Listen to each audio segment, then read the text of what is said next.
It's the genuine share of the people of Kerala, and it is not anybody's generosity. And this amount includes uh, 790 crores of rupees in the form of UGC pay revision, another 700 crores rupees for paddy procurement, and for healthcare it is 220 crores.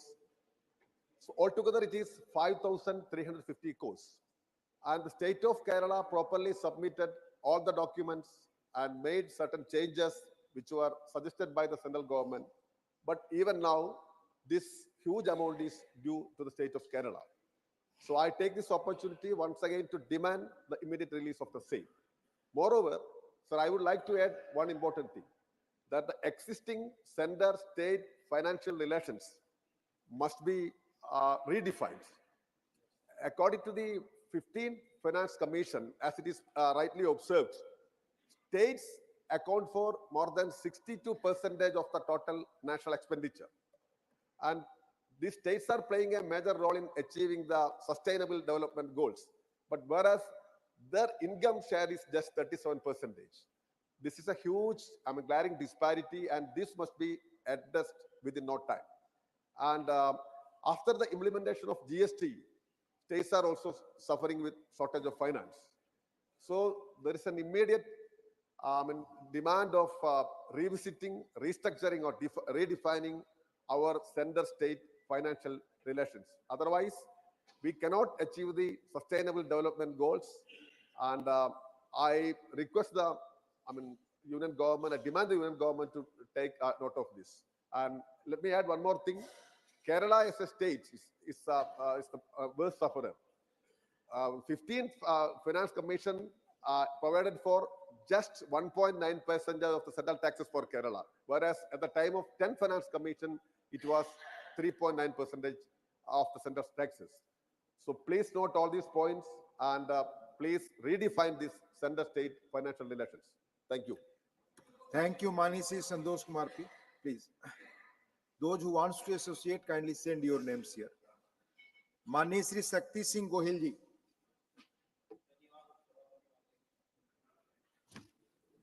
मैं एक गुजरात के मछुआरों का issue आपकी इजाज़त से उठाना चाहता हूँ। हमारा गुजरात का दरिया किनारा पाकिस्तान से सटा हुआ है। आज भी 156 मछुआरे पाकिस्तान की कैद में है। सर, पाकिस्तान का कानून कहता है कि अगर आपने गलती से बॉर्डर क्रॉस की है तो maximum imprisonment is for 3 years, 3 साल से ज्यादा कैद में नहीं रख सकते।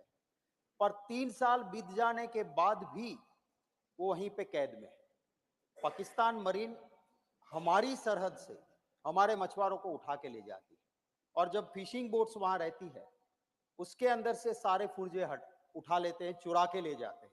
तो अगर वो फिशिंग बोट वापिस भी आती है तो हमारे मछुआरों के किसी काम की नहीं रहती। इसी को चलते हमने कुछ चीजें मांग थी उनकी, मनमोहन सिंह जी की सरकार थी, हम मिले और 3-4 चीजें की थी। मैं आपके जरिए सरकार से अनुरोध करना चाहता हूं कि उसको पुनः शुरू किया जाए। एक हमने शुरू करवाया था कि यहां मछुआरा का फैमिली अगर डाक भेजेगा, खत लिखेगा तो उसे कैद में मिलेगा, और कैद से मछुआरा जो पाकिस्तान की कैद में है वो अपने फैमिली को खत लिख सकता था। वो शुरू हुआ था, इस सरकार की रेजिम में वो बंद हो गया है। एक परिवार का बंदा किसी दुश्मन देश की कैद में है और उसके हालचाल भी परिवार नहीं जान सके, आप उनकी मानसिकता समझ सकते हो। तो वो शुरू होना चाहिए।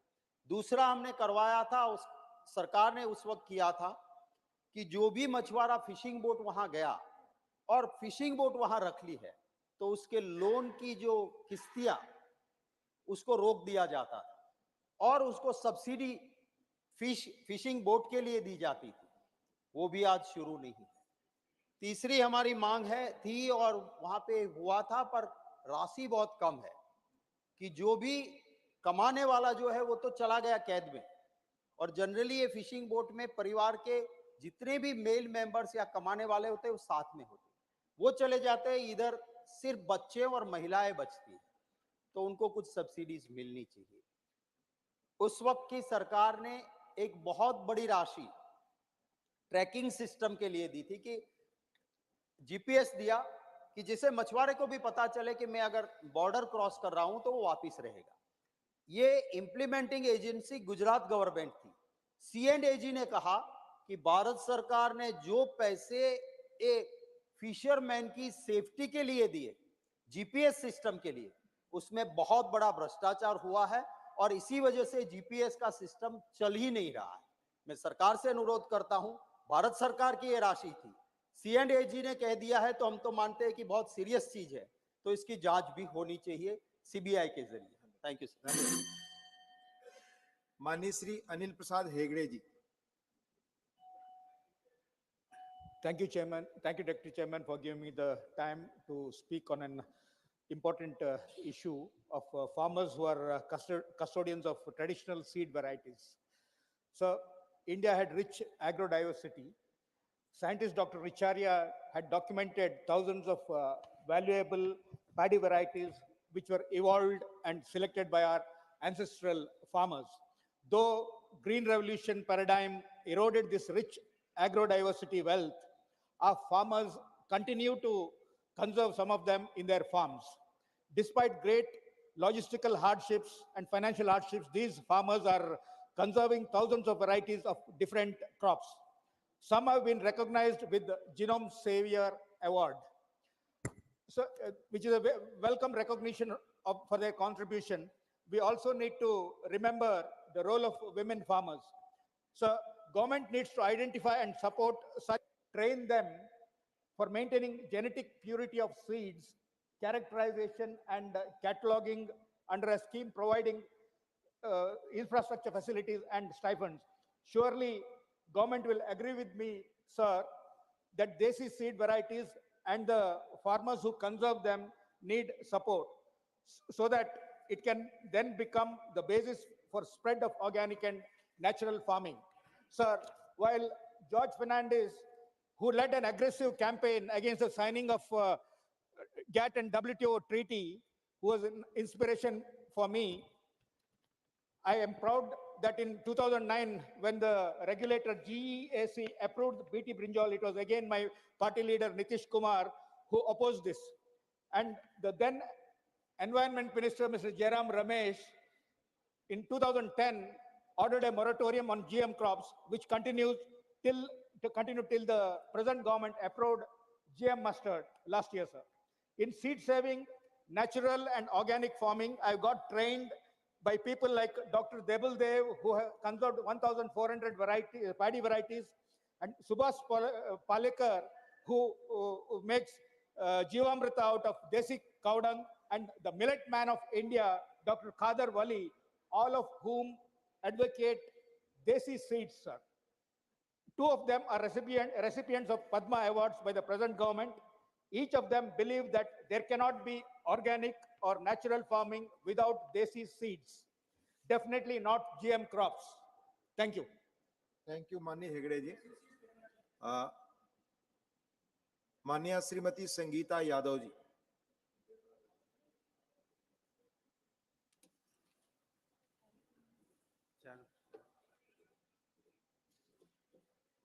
माननीय उपसभापति जी, आपने एसिड अटैक पीड़ितों की दुर्दशा के संबंध में मुझे बोलने का अवसर दिया, इसके लिए मैं आपको धन्यवाद देती हूँ। युवा लड़कियों और महिलाओं पर एसिड हमला समकालीन भारतीय समाज की बहुत ही गंभीर चिंता का विषय है। यह एक ऐसा विषय है जो महिलाओं के दर्द से पीड़ित है और मेरे लिए बहुत ही मायने रखता है। राष्ट्रीय अपराध रिकॉर्ड ब्यूरो के अनुसार भारत में पिछले 5 वर्षों में 1500 एसिड हमले हुए हैं। इस जघन्य अपराध से बचे लोग शारीरिक, मानसिक, सामाजिक और आर्थिक कठिनाइयों से भी पीड़ित हैं। वे आजीवन भेदभाव, कलंक और समाज से अलगाव का भी सामना करते हैं। वे पर्याप्त चिकित्सा देखभाल, कानूनी सहायता तक पहुंचने के लिए भी संघर्ष कर रहे हैं। कई महिलाएं अपनी चोटों और अक्षमताओं के कारण काम करने और आजीविका कमाने में भी असमर्थ हो चुके हैं। मैं सरकार से एसिड हमलों को रोकने और अपराधियों को दंडित करने के लिए तत्काल और प्रभावी कदम उठाने और लड़कियों और महिलाओं को व्यापक समर्थन एवं सहायता प्रदान करने का आग्रह करती हूँ। मैं यह भी निवेदन करती हूँ कि सरकार को यह सुनिश्चित करना चाहिए कि पीड़ितों को पर्याप्त मुआवजा मिले, मुफ्त चिकित्सा उपलब्ध हो उनको कानूनी सहायता भी उपलब्ध कराई जाए, उनको शिक्षा, कौशल विकास और रोजगार के पर्याप्त अवसर भी मिले, साथ ही उनको सामाजिक सुरक्षा भी मिले और सामाजिक बदलाव के लिए भी हम कुछ अलग से प्रयास करें। सरकार से मैं ये भी निवेदन करती हूँ कि तेजाब हमलों के मामले पर 226 विधि आयोग की रिपोर्ट और उच्चतम न्यायालय के दिशा निर्देशों को भी हमें तत्काल प्रभाव से लागू करना चाहिए। धन्यवाद। धन्यवाद। माननीय श्री कनक मेदला रविंद्र कुमार जी।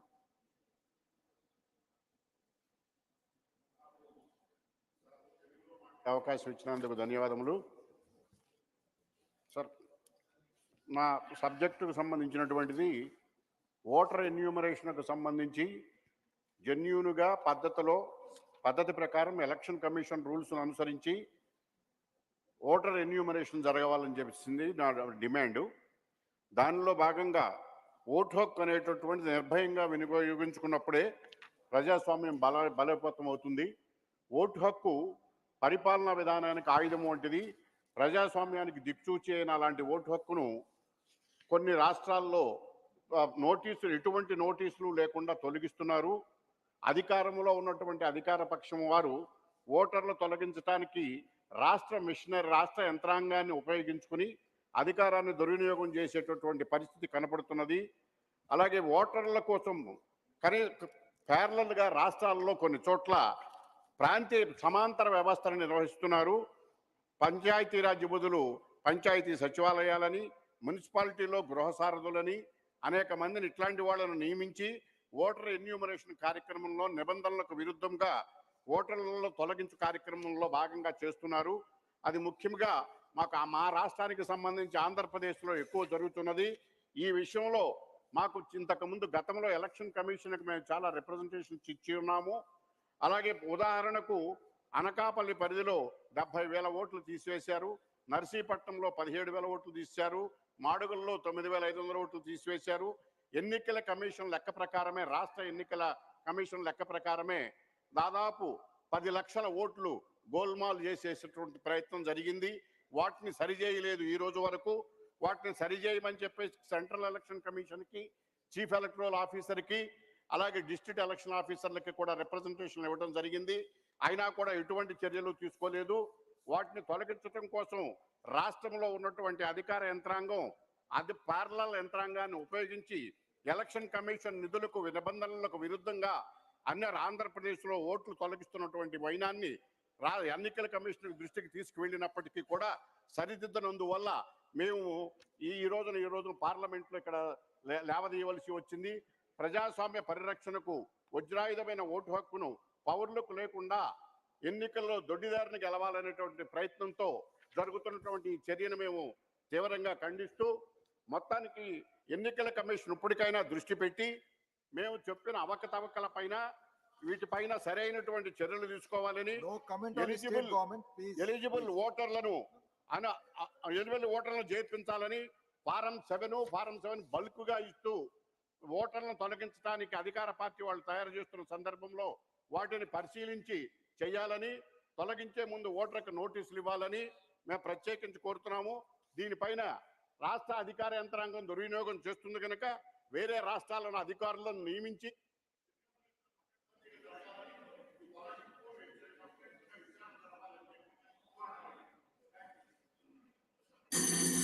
Thank you.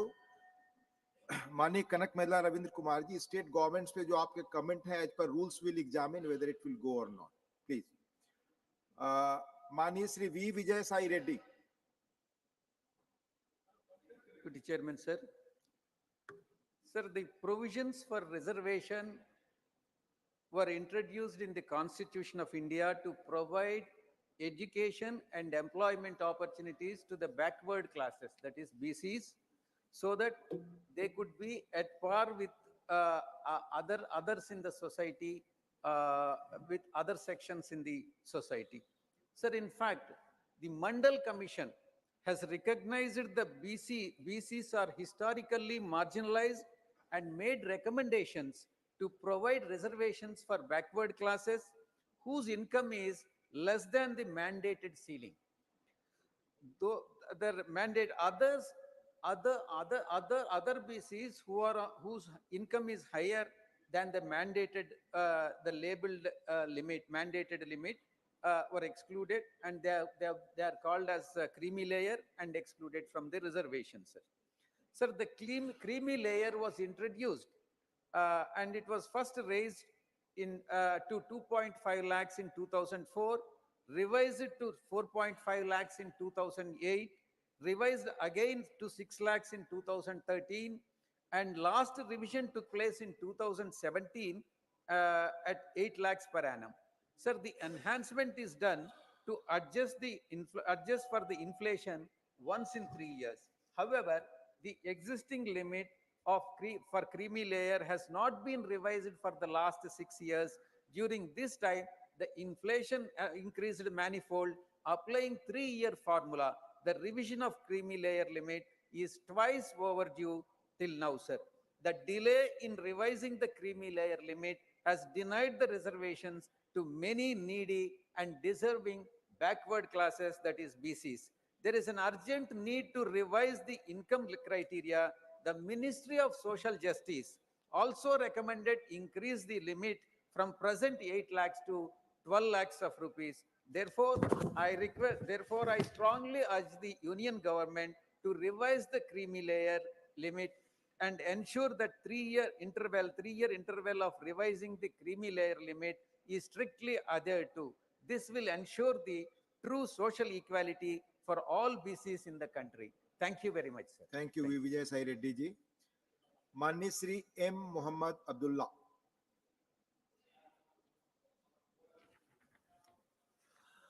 Thank you, Honorable Deputy Chairman, sir.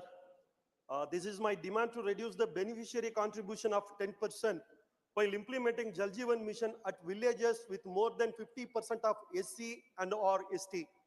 Sir, the Jal Jeevan Mission, a program of this government, and a crucial step towards achieving the United Nations Substantial Development Goal 6, which aims to ensure access to water and sanitation for all. Sir, what is the basic necessary for any lives? The good governance should ensure that all the citizens in India are getting access to water and sanitation.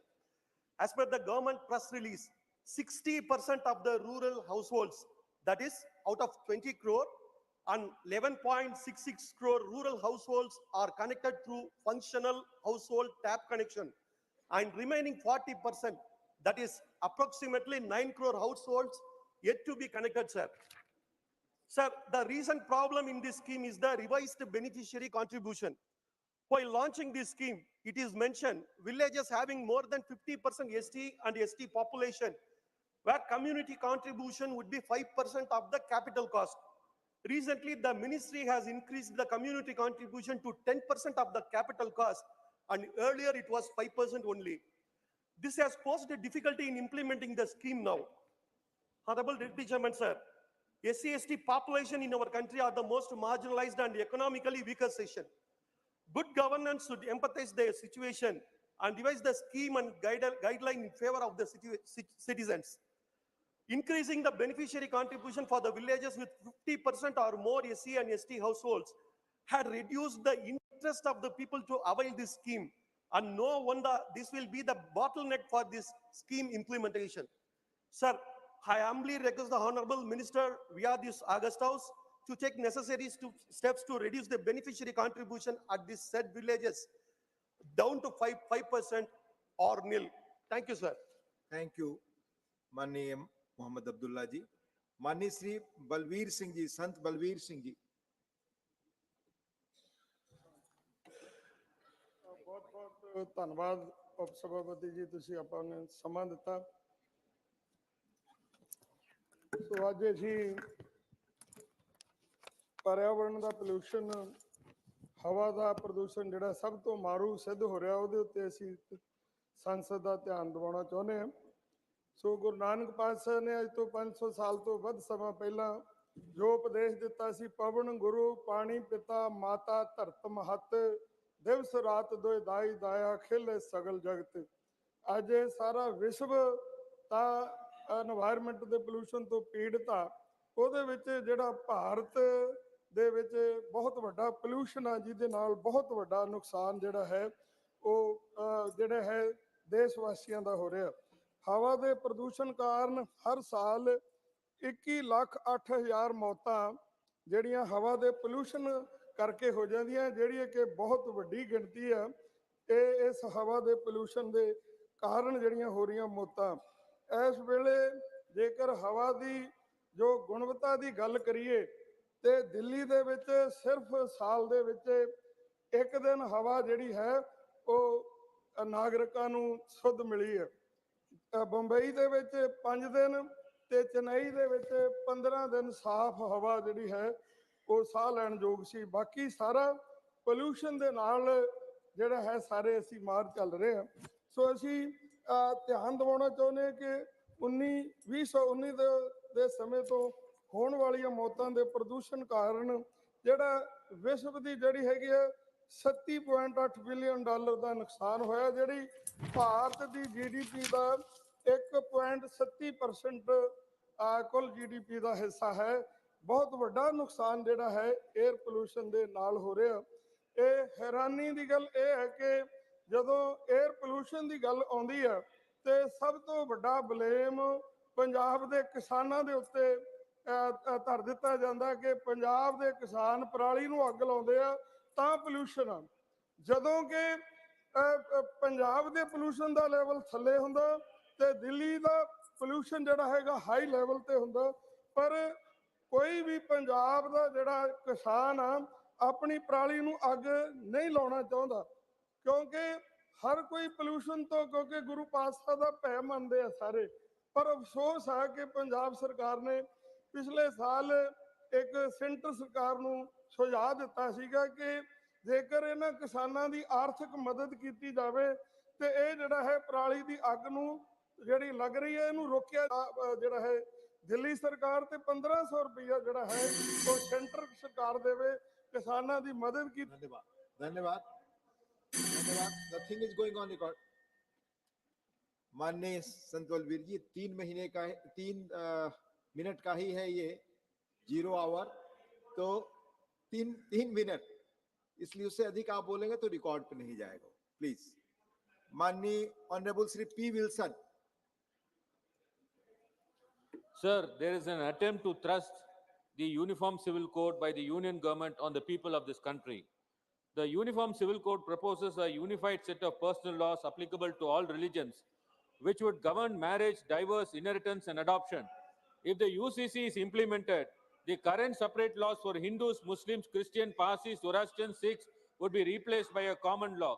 The question is whether the Union government is thinking of obliterating customs of all religions and kill secularism. India is a remarkably diverse country encompassing a wide range of religious, cultural, and linguistic variations. Within Hinduism, numerous subcultures exist, each distinguished by its individual identity, traditions, and customs. Imposing a single set of personal laws on all religions, subsects, and denominations could potentially erode their distinctiveness and rich diversity. Sir, the first casualty of UCC would be the Hindu tribes, especially from states like Assam, Nagaland, Mizoram, Meghalaya, Tripura, Manipur, Arunachal Pradesh, Goa, Karnataka, who have a unique customs and traditions, who are all protected by Article 371, A to H of Constitution, and the UCC would destroy these constitutional guarantees. The second casualty is freedom of religion, guaranteed by Article 25 of the Indian Constitution, not only for minorities, but also for the majority religion. Additionally, Article 29, which protects the rights of the minorities to preserve and protect their distinct culture, will erode the unique culture and traditions of minorities. Thirdly, UCC would affect the advantages given to the Hindu undivided family in property and taxation laws. Most religious treat marriages as a holy sacrament. UCC will reduce it to a civil transaction like property transaction and will destroy the sanctity of these sacraments. Tying a thali or Mangal Shustra or taking 7 steps around the fire or performing Sirdhartha self-respect marriages introduced by pair arranger Anna will be wiped out by UCC. Already the 21st Law Commission, after 2 years of consultation, recommended not to bring UCC. The Constituent Assembly itself assured while enacting Article 44 that unless there is a consensus by all citizens of this country, the Uniform Civil Code should not be implemented. I would like to Please. urge the Honorable Prime Please, Minister please. through this August House that instead of thrusting a uniform civil code that wipes out customs, we should adopt a rights-based approach to bring in Zero equal hour, rights for women, children, and disadvantaged groups by encouraging dialogues, understanding, and bring in gradual reforms within communities through social engineering to weed out undesirable practices. It is through these means that we can strike a balance between individual rights, freedoms, and communal harmony. I thank the Deputy Chairman for giving me this opportunity. Sir, you should listen to us than shouting, sir. Thank you. Please, no. Mani Sri Dr. V. Siudasan. Dr. B. Siudasan, please. Please, nothing is going on record. Sir, Please. Javadekar ji, please. Please. Mani Sri V. Respected Chair. Siudasan, please. Respected Chair. The painful incident has occurred in You have to Silkyara speak for Tunnel. 2 minutes because Mr. Sri Sir, Ajay Pratap Singh, sir. Honorable Employee Associate. Sir, I am not here. Please speak for 2 minutes because Honorable Sri Ajay Pratap Singh will associate for 1 minute on the same Sir, issue. yes, there is time, sir. Sir, the Silkyara Tunnel incident, that is a very painful incident, sir. There, the all security measures, and the rule and norms are violated in that area. The company has violated, sir. Why this sad incident was happened? What was the inquiry report after the incident? Sir, this was not in the first time in that area. Earlier, 17 times it was reported. The workers already told that. So, the transparent inquiry, the fair inquiry is very necessary there. Sir, the entire world, and that day, 17 days, the 41 persons, 41 workers, they were in a tunnel. Sir, entire world was watched the incident. In that Silkyara tunnel, the security violations, lot of violations are there, sir. There was no safety exist. Basically, the plan it was there, but really it was not there, sir. Then another thing, sir, the escape route was planned, but it was not it was not executed, sir. No trench gauges or safe tubes were not there, sir. Workers working in unprotected parts of the trench, so it should be anchored. The workers say that the fume pipes which were required per safety norms were not there, sir. This gross negligence of the part of the company, it should be anchored. Sir, Please. 59 Honorable Ajay Pratap Singh will associate on the same issue. Sir, Honorable Ajay Pratap Singh, please, on the same issue for 1 minute. Please. आप लोग please, आपको मालूम है कि जो associate करते हैं उन्हें 1 मिनट और जो मुख्य बोलने वाले होते हैं उन्हें 2 मिनट सेम इशू पर. This has been the practice. Please, yes, on the same time, same issue, 3 minutes please. आप बोले. अब माननीय उपसभापति महोदय, हमारे साथी पी शिवदासन जी ने जिस विषय का उल्लेख किया है उस विषय के संदर्भ में उनका अपना दृष्टिकोण हो सकता है, उनके अपने विचार हो सकते हैं, लेकिन मैं सदन को स्मरण कराना चाहता हूं कि जब हमारे प्रधानमंत्री आदरणीय श्री नरेंद्र मोदी जी ने इस सदन में पहले दिन पहला कदम रखा था तो उन्होंने कहा था कि उनकी सरकार गरीबों को समर्पित सरकार होगी, और इस घटना ने यह दिखा दिया है कि माननीय प्रधानमंत्री जो कहते हैं उसको चरितार्थ करते हैं. माननीय प्रधानमंत्री महोदय को, माननीय उत्तराखंड के मुख्यमंत्री महोदय को, जनरल रिटायर्ड श्री वीके सिंह जी को और इस बचाव कार्य से जुड़े हुए सभी तकनीकविद, सभी सलाहकार, सभी रैक माइनर्स और सभी पक्षों को मैं बधाई देता हूं, धन्यवाद देता हूं कि उन्होंने बड़ी सूझबूझ के साथ इस बचाव कार्य को संपन्न कराया है और सारे 41 मजदूरों को सुरक्षित बाहर निकाला है. Please. Honourable Shri A D Singh, honourable A D Singh, honourable A D Singh, honourable A D Singh, माननीय एब्सेंट, माननीय श्री अयोध्या रामी रेड्डी, माननीय श्री अयोध्या रामी, माननीय AD Singh, please. Priyanka ji please sit. आपका नाम नहीं है लिस्ट में. It's not accepted. It is not going on record. No. माननीय AD Singh you speak. That will go on record. आप बोले. आप बोले. The National Green, the National, Please, माननीय Shri A D Singh ji, please speak. the National Green Tribunal in 2014 banned all diesel vehicles. Please, nothing is going on record. Shri A.D. Singh ji, please. The Priyanka National ji, Green do not Tribunal obstruct. 2004 Please, banned all diesel your name vehicles is not here. Please. older than 10 years and petrol ones older than 15 years.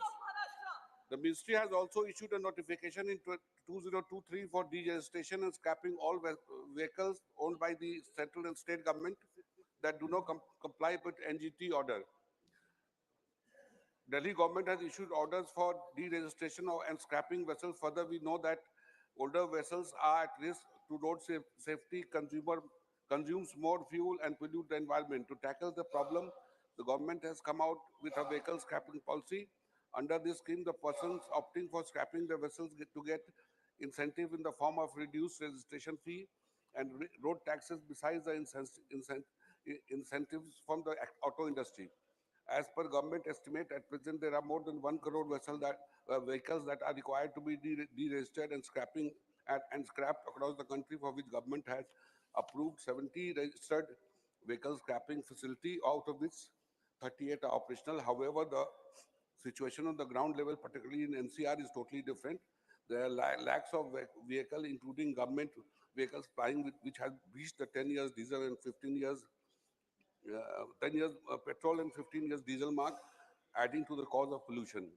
The whole purpose of NGT order and the government efforts are defeated by this omission on the part of the concerned department to take action. It is high time that all end-of-life vehicles should be deregistered and scrapped. Thank you. Thank you. Please. Manya Priyanka ji, your issue is a state subject. It has been not allowed. Please, it's not going on record. Please. Manya Shri Ajodhya Rami Reddy, not present. Shri Niranjan Vishi, Honorable Shri Niranjan Vishi, not present. Honorable Shri Vaiko, yes, you have given your issue.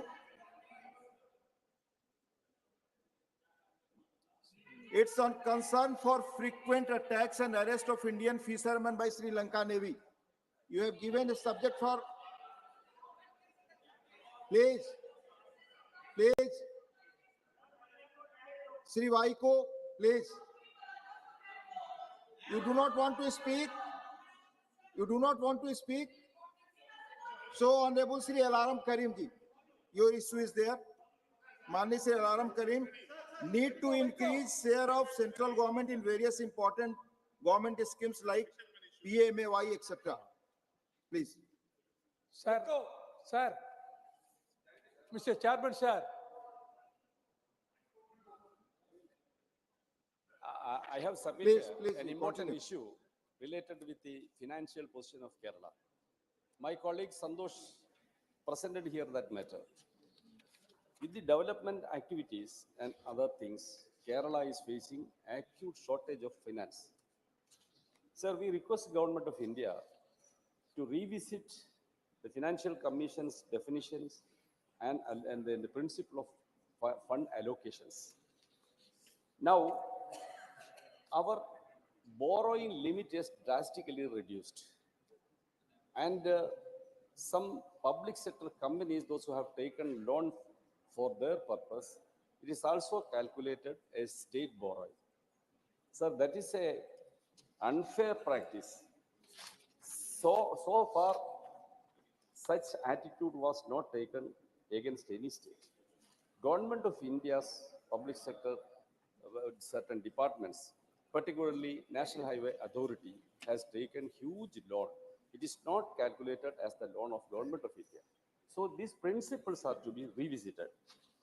And also the amount spent by the state towards land acquisition for National Highway, that is also introduced, taken by borrowed by the KIFBI, the company constituted by the company, it is also calculated as a state borrowing. That is to be exempted from that calculation. And the decision. Question hour now. Question hour. Honorable members, the multimedia devices, MMDs, may not display the list of questions due to some technical glitch. Though it will be resolved very soon, the mics of honorable members may be switched off for a moment to reboot the system. Honorable members may kindly bear with the inconvenience. So now question hour.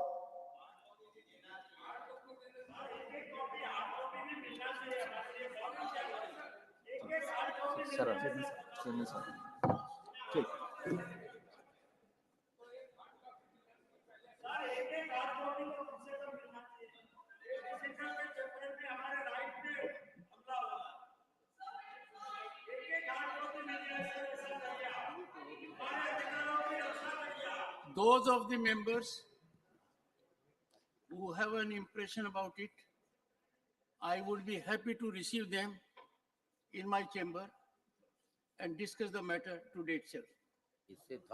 Question number 1, Shri Kartikeya Sharma.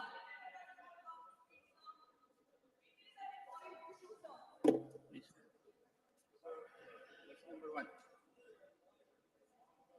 Shri Kartikeya Sharma. Honorable Chairman, sir, through you, I'd like to ask the Honorable question number 1, please. Honorable Minister. Honorable Member Shri Kartikeya Sharma, Supplementary 1. Thank you, Chairman, sir. So I'd like to ask the Honorable Minister if the Ministry is considering to take any steps to safeguard the rights and the interests of the passengers of airlines, just like the rights of airlines and airline crews are defined. As there have been many instances that have come to light where passengers are mistreated, and especially older people and people who are first-time flyers coming from rural areas. So in the name of safety and procedure, if the government and the ministry is planning... Be pointed, Honorable Minister. अध्यक्ष महोदय, ये एक बहुत महत्वपूर्ण प्रश्न है उड़ान योजना पर, और आपके द्वारा मैं सदन को ये भी सूचित करना चाहता हूं कि एक महत्वाकांक्षी योजना प्रधानमंत्री नरेंद्र मोदी जी की है कि आखिरी शहर तक हम नागर विमानन क्षेत्र को हम जोड़ पाएं, और पूरे देश में बहुत विस्तार हुआ है। 517 रूट्स वर्तमान में प्रचलित हैं, और इस उड़ान योजना की एक बहुत महत्वपूर्ण भूमिका हम देख सकते हैं। एक नया उड़ान का सफर मध्य प्रदेश, राजस्थान और छत्तीसगढ़ में कल के दिवस में भी हो पाया है, और इस सफर को हम प्रधानमंत्री जी के नेतृत्व में आगे भी ले जाएंगे। दूसरे राज्यों में इसका विश्वास भी हम सदन को देना चाहते हैं। जहां तक प्रश्न कार्तिकेय जी ने आज इस सदन में पूछा है, मैं उनको विश्वास दिलाना चाहता हूं नागर विमानन मंत्रालय से कि सेफ्टी और सिक्योरिटी हमारे मंत्रालय की प्राथमिकता है। सिक्योरिटी के लिए हमारी संस्था बीकैस, ब्यूरो सिविल एविएशन सिक्योरिटी, अपनी तगड़ी निगरानी सारे एयरपोर्ट्स पे रखती है, और सेफ्टी के लिए डीजीसीए जो हमारी संस्था है, हर एक एयरलाइन और हर एक एयरपोर्ट के लिए कार जो सिविल एविएशन रूल होते हैं उसे इशू करती है, ताकि हमारे यात्रियों की सुरक्षा, उनकी सेफ्टी और उनकी सुगमता का पूर्ण ध्यान रखा जाए। जो मुद्दा उन्हें उठाया है, कोई भी मिसट्रीटमेंट किसी भी पैसेंजर के साथ होगा जिसकी सूचना मंत्रालय को मिलती है, फौरन उस एयरलाइन या उस एयरपोर्ट दोनों को सूचित किया जाता है, जवाब लिया जाता है, और जहां कोई भी एयरलाइन या एयरपोर्ट दोषी पाया जाए, पेनल्टी मंत्रालय के द्वारा पूर्ण रूप से फिक्स की जाती है। Second supplementary, Shri Kartikeya Sharma. Thank you, Chairman, sir. Through you, I would like to ask the Honorable Minister whether the ministry has considered opening of or increasing the number of pilot training institutes in the country, given the increase in demand in the aviation sector. Honorable Minister. Sir, ये बहुत महत्वपूर्ण प्रश्न कार्तिकेय जी ने उठाया है। हमारा नागर विमानन क्षेत्र की विस्तारता आने वाले दिनों में बहुत बढ़ने वाली है। प्रधानमंत्री जी के नेतृत्व में, जिस देश में 65 वर्षों में केवल 74 एयरपोर्ट थे, आज 149 एयरपोर्ट, हेलीपोर्ट और वाटरड्रोम प्रचलित हो पा रही। हमने इस संख्या को दुगना से ज्यादा कर दिया है 9.5 वर्षों में, और हमारी प्राथमिकता है कि इसे हम आगे जाके बढ़ाएं। हमारे एयरलाइंस की भी पूर्ण क्षमता आगे बढ़ने वाली है। एयर इंडिया ने 470 प्लेन की ऑर्डर डाली है, इंडिगो ने 500 प्लेन्स की ऑर्डर डाली है, और आने वाले दिनों में इस क्षेत्र को एक बैकबोन आवागमन के क्षेत्र में पूरे देश का हम बनाने वाले हैं। ये विश्वास मैं सदन में आपके द्वारा मैं देना चाहता हूं। Doctor Fauzia Khan. Sir, the Udan scheme has been designed to make air travel more accessible to common man. But there are problems in bidding process, and that is why we are not able to operate the way we should be in remote areas, sir. Nanded Airport is an airport which was constructed because the Sikh communities have a sacred place there. But Nanded Airport is not functional. I had written to the minister, and he very kindly replied to me saying that Nanded Airport would be available for bidding in the list of underserved airports. And if any airline submits a valid bid for the routes connecting Nanded, the same shall be considered as per the provisions of the scheme document. So I want to know what happened about the Nanded Airport flights, because that's the flight we Honorable take to Minister. come to Delhi. अध्यक्ष महोदय, सांसद महोदय ने मेरे साथ पत्रचार इस विषय पर किया है, और हमारे सलाहकार समिति में भी ये विषय उठी है। प्रश्न यहाँ है कि एयरलाइंस ने भी नांदेड़ में प्रचलन शुरू कर दिया था। कुछ एयरलाइंस जो इकोनॉमिक रिटर्न नहीं हो पा रही थी, तो वहाँ थोड़े फ्लाइट्स कम हो गए थे। पर नांदेड़ को कनेक्टिविटी देना हमारी सरकार की प्राथमिकता है। वो इसलिए केवल नहीं क्योंकि नांदेड़ एक प्रमुख स्थान है महाराष्ट्र के अंदर, पर हमारे सिख समाज के लिए भी धार्मिक दृष्टिकोण से एक बहुत महत्वपूर्ण स्थान नांदेड़ है। कठिनाई इस विषय में एयरलाइंस के तरफ से नहीं है अध्यक्ष महोदय, कठिनाई इस क्षेत्र में नांदेड़ एयरपोर्ट के साथ है।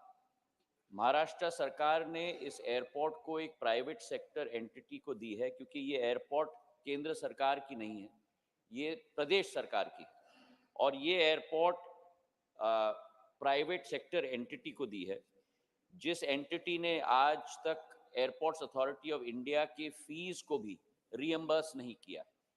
जो ATCOs हमने वहाँ लगाई थी, उनको भी हमें विड्रॉ करनी पड़ी, और जो उड़ान के 5.0 राउंड बिडिंग थी, नांदेड़ टू पुणे, हिंडन, बैंगलोर, नागपुर, हैदराबाद, गोवा और पटना और आदमपुर के रूट्स भी हमने अवार्ड किए। मैं प्रदेश सरकार के साथ पत्रचार और उनके साथ चर्चा भी कर रहा हूं, और हमारी यही सोच है कि वो एयरपोर्ट वापस अगर प्रदेश सरकार ले पाए, उसे प्रचलित कर पाए, तो फिर उस एयरपोर्ट्स पे हम लोग वो रूट्स की शुरुआत हम लोग कर पाएंगे। मैं निवेदन करूंगा आपके द्वारा हमारे सांसद महोदय को भी कि इस एफर्ट पे हमें भी मदद करें, और अगर ये एयरपोर्ट वापस लिया जाए और महाराष्ट्र सरकार अपने अधीन कर पाए और उसे ऑपरेट कर पाए, तो फिर ये रूट्स हम वहाँ प्रचलित कर पाएंगे। Supplementary number 4, Shri V. Vijay Sai Reddy. So close and so far. Sir, according to the CAG report, under Udan scheme, only 54 routes or 7% of the awarded routes managed to sustain the operations beyond 3 years concession period. Sir, can the government explain what steps are being taken to resolve the problem in respect of the other routes unable to finish their concession period? Honorable Minister. Sir, Vijay Sai Reddy ji, as always, has raised a very erudite question, and I shall endeavor to try and satisfy him. In every situation, sir, you can always look at a glass half full or a glass half empty. Vijay Sai Reddy ji proposes to look at it from a half empty viewpoint. We in government look at it from a half full viewpoint. These were routes and airports that had been wiped off the civil aviation map. It is only due to the efforts of Prime Minister Narendra Modi ji that today under Udan Yojana, 76 airports that were never on the civil aviation map of India in its history have today reappeared on those maps. It is only due to the efforts of Prime Minister Narendra Modi and the government that today 1.30 lakh passengers have traveled through Udan Yojana who could never ever dream of traveling on a plane before. It is only because of his vision that today 2.75 lakh flights have operated in India due to the viability gap funding that has been proposed and given by the central government for this scheme in particular. And it is only because of his vision that the Northeast that was looked at as always Purvottar, the furthest point of India, from the periphery has been brought into the mainstream. And 9 new airports have been constructed in the Northeast of India, of which 6 have been possible only because of the Udan scheme. As far as his question is concerned, I'd like to correct his data. This scheme has been proposed as a VGF scheme for 3 years, where viability gap funding is given for 3 years for an airline. We hope that post that, the route sustains itself. If it doesn't, then we have to look for new routes to add on to these schemes. That's why we have a target of 1,000 routes over the period of the scheme. Today, 517 routes have been operational. His data is slightly dated because he relies on the CAG report. The current data, I'd like to correct him, is 78 routes are still continuing after 3 years. 40% of the routes are operational, 15% of those are continuing after 3 years, and it is our endeavor that as India grows, as people grow accustomed to air travel, this will only increase in the days to come. Our projection is that from 144 million travelers in 1920, by the year 2030, India will have 42 crore travelers by civil aviation in the days to come. Sri Rajiv Shukla, fifth supplementary. मंत्री जी ने उड़ान योजना के तहत तमाम connectivity तो बनवाई है, लेकिन मैं ये कहना चाहता हूँ कि कैंसिलेशन लास्ट मिनट पे जो होता है फ्लाइट्स का, उससे लोग बहुत परेशान हैं। एक, उनको लोड नहीं मिलता, इस वजह से जो एयरलाइंस है तुरंत लास्ट मिनट पे कैंसिलेशन कर देती है। दूसरे, अभी फॉग आ गया है, और इसमें जो है कैंसिलेशन से बचने के लिए क्या क्या उपाय उठा रही है सरकार, अगर बताने की कृपा करें तो बहुत अच्छा रहेगा। जवाब विस्तार में देते हैं, उसके लिए धन्यवाद पहले से ही। ऑनरेबल मिनिस्टर जी ने उड़ान योजना के साथ नहीं, लेकिन समूचे नागर विमानन क्षेत्र के साथ प्रश्न उठाया है। जहां तक कैंसलेशंस का सवाल है, हम लोगों के पास एक निर्धारित प्रक्रिया है जिसके आधार पर अगर कैंसलेशन होती है 1-2 घंटे फ्लाइट के पहले, तो एयरलाइन को पैसेंजर्स के लिए इमीडिएट कनेक्टिंग फ्लाइट का प्रावधान करना पड़ता है। अगर 5-6 घंटे के लिए फ्लाइट नहीं मिल पाती तो एयरलाइन की जिम्मेदारी होती है पैसेंजर्स को होटल का कमरा देना, उनका रिफंड देना, उनको अगले फ्लाइट पर लगाना। तो ये नियम कार के आधार पर, सिविल एविएशन रूल्स के आधार पर निर्धारित है मंत्रालय के द्वारा। अगर कहीं भी उल्लंघन होता है तो मंत्रालय पूर्ण सतर्कता के साथ उस एयरलाइन के विरुद्ध प्रक्रिया और कार्रवाई इमीडिएटली करती है। जहां तक फॉग का विषय है, बहुत महत्वपूर्ण विषय है राजीव जी का, जो इस प्रश्न के साथ कोई ताल्लुकात नहीं रखता, लेकिन फिर भी उनके प्रश्न का उत्तर देने की मैं कोशिश करूंगा। फॉग एक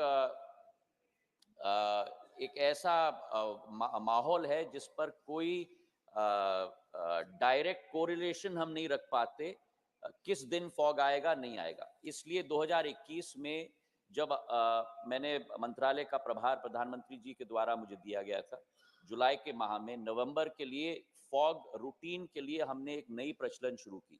उसके 3-4 भाग थे।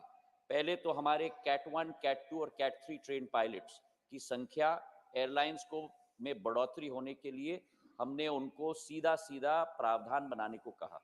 उसी के साथ जो कैट 2 और कैट 3 ट्रेन्ड एयरक्राफ्ट न हो, उदाहरण के तौर पर ATR और Q400 बॉम्बार्डियर के, उनको हमने नॉन फॉग आवर्स में चलाने का प्रावधान हमारे विंटर शेड्यूल में हमने पहले से बना के रखा है। विंटर शेड्यूल करीब करीब अक्टूबर के अंत के माह में बनता है, वो प्रावधान हमने बना के रखा है। पूरा विंटर शेड्यूल में हर एक एयरलाइन का शेड्यूल भी उसी फॉग के आधार पर नियंत्रित किया जाता है। कैट 3 एयरपोर्ट्स, IFR एयरपोर्ट्स मतलब इंस्ट्रूमेंटल फ्लाइट रेटेड एयरपोर्ट्स को कैट 1 पर हम लोग ले जा रहे हैं। कैट 1 के एयरपोर्ट्स को कैट 2 तक ले जा रहे हैं। कैट 2 के एयरपोर्ट्स को कैट 3 तक ले जा रहे हैं। फॉग से प्रभावित हमारे देश में करीब 18 से 19 एयरपोर्ट्स ही हैं।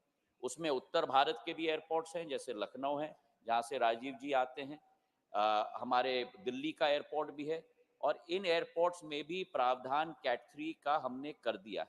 और इसी के तहत पिछले 20-21 वर्ष के विंटर शेड्यूल में और 21-22 के विंटर शेड्यूल में फॉग के जरिए कैंसिलेशंस 0.05% ही केवल हो पाए हैं और डिलेज 0.01% ही हो पाए हैं, क्योंकि वो शेड्यूल ही हमने वैसे बनाने की कोशिश की है। कैट 3 ट्रेन पायलट्स की संख्या भी बहुत देश में बढ़ गई है, और कैट 2 और कैट 3 की भी, ताकि हर प्लेन का operation Boeing 737, A319, A320 cat 2-3 train pilots के आधार पे ही हो। Thank you sir.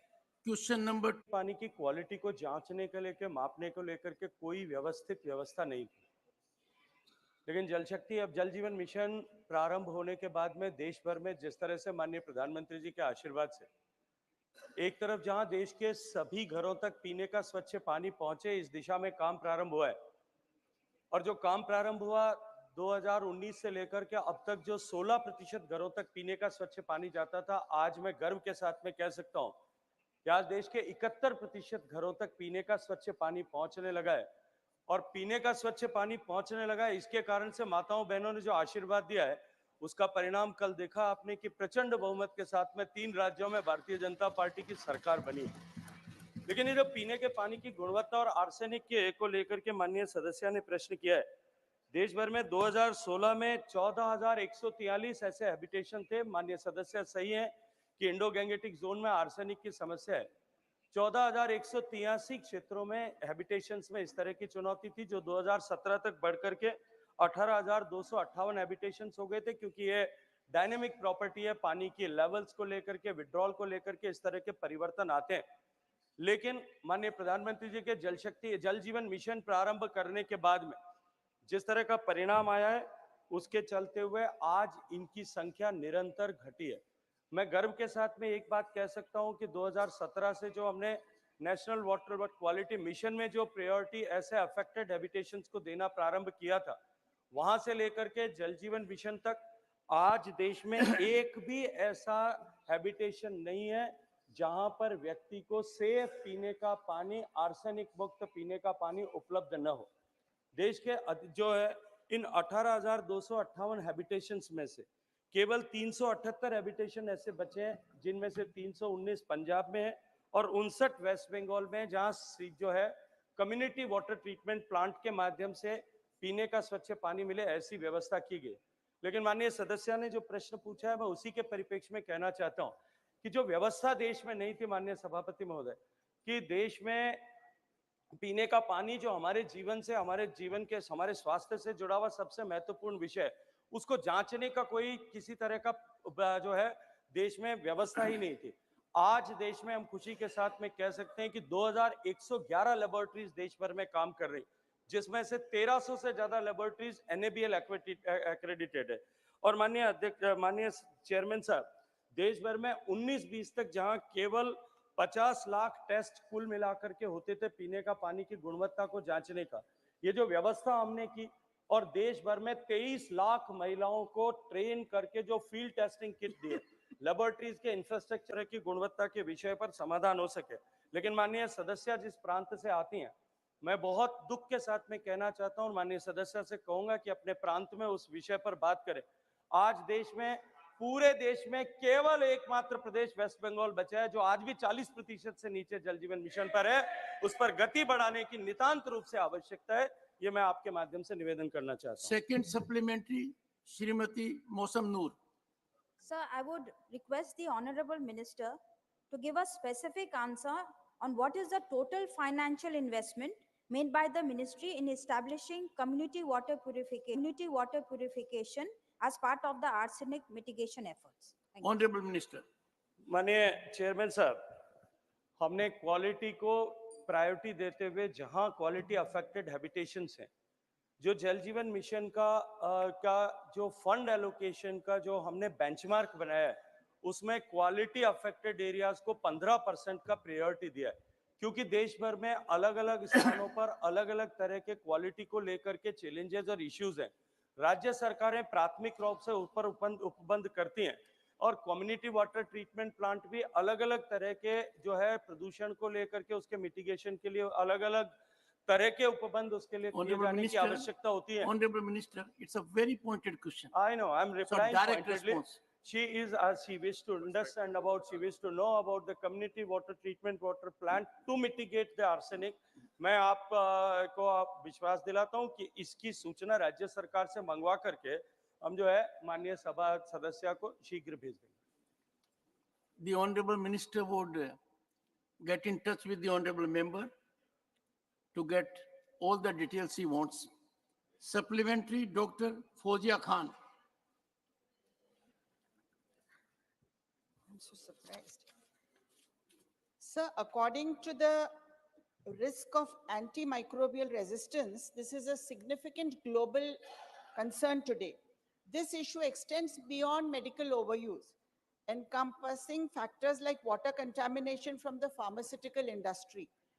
Water waste treatment plants are pivotal in addressing AMR, which is a big concern. They serve as reservoirs and sources of antibiotic-resistant bacteria and antibiotic-resistant genes.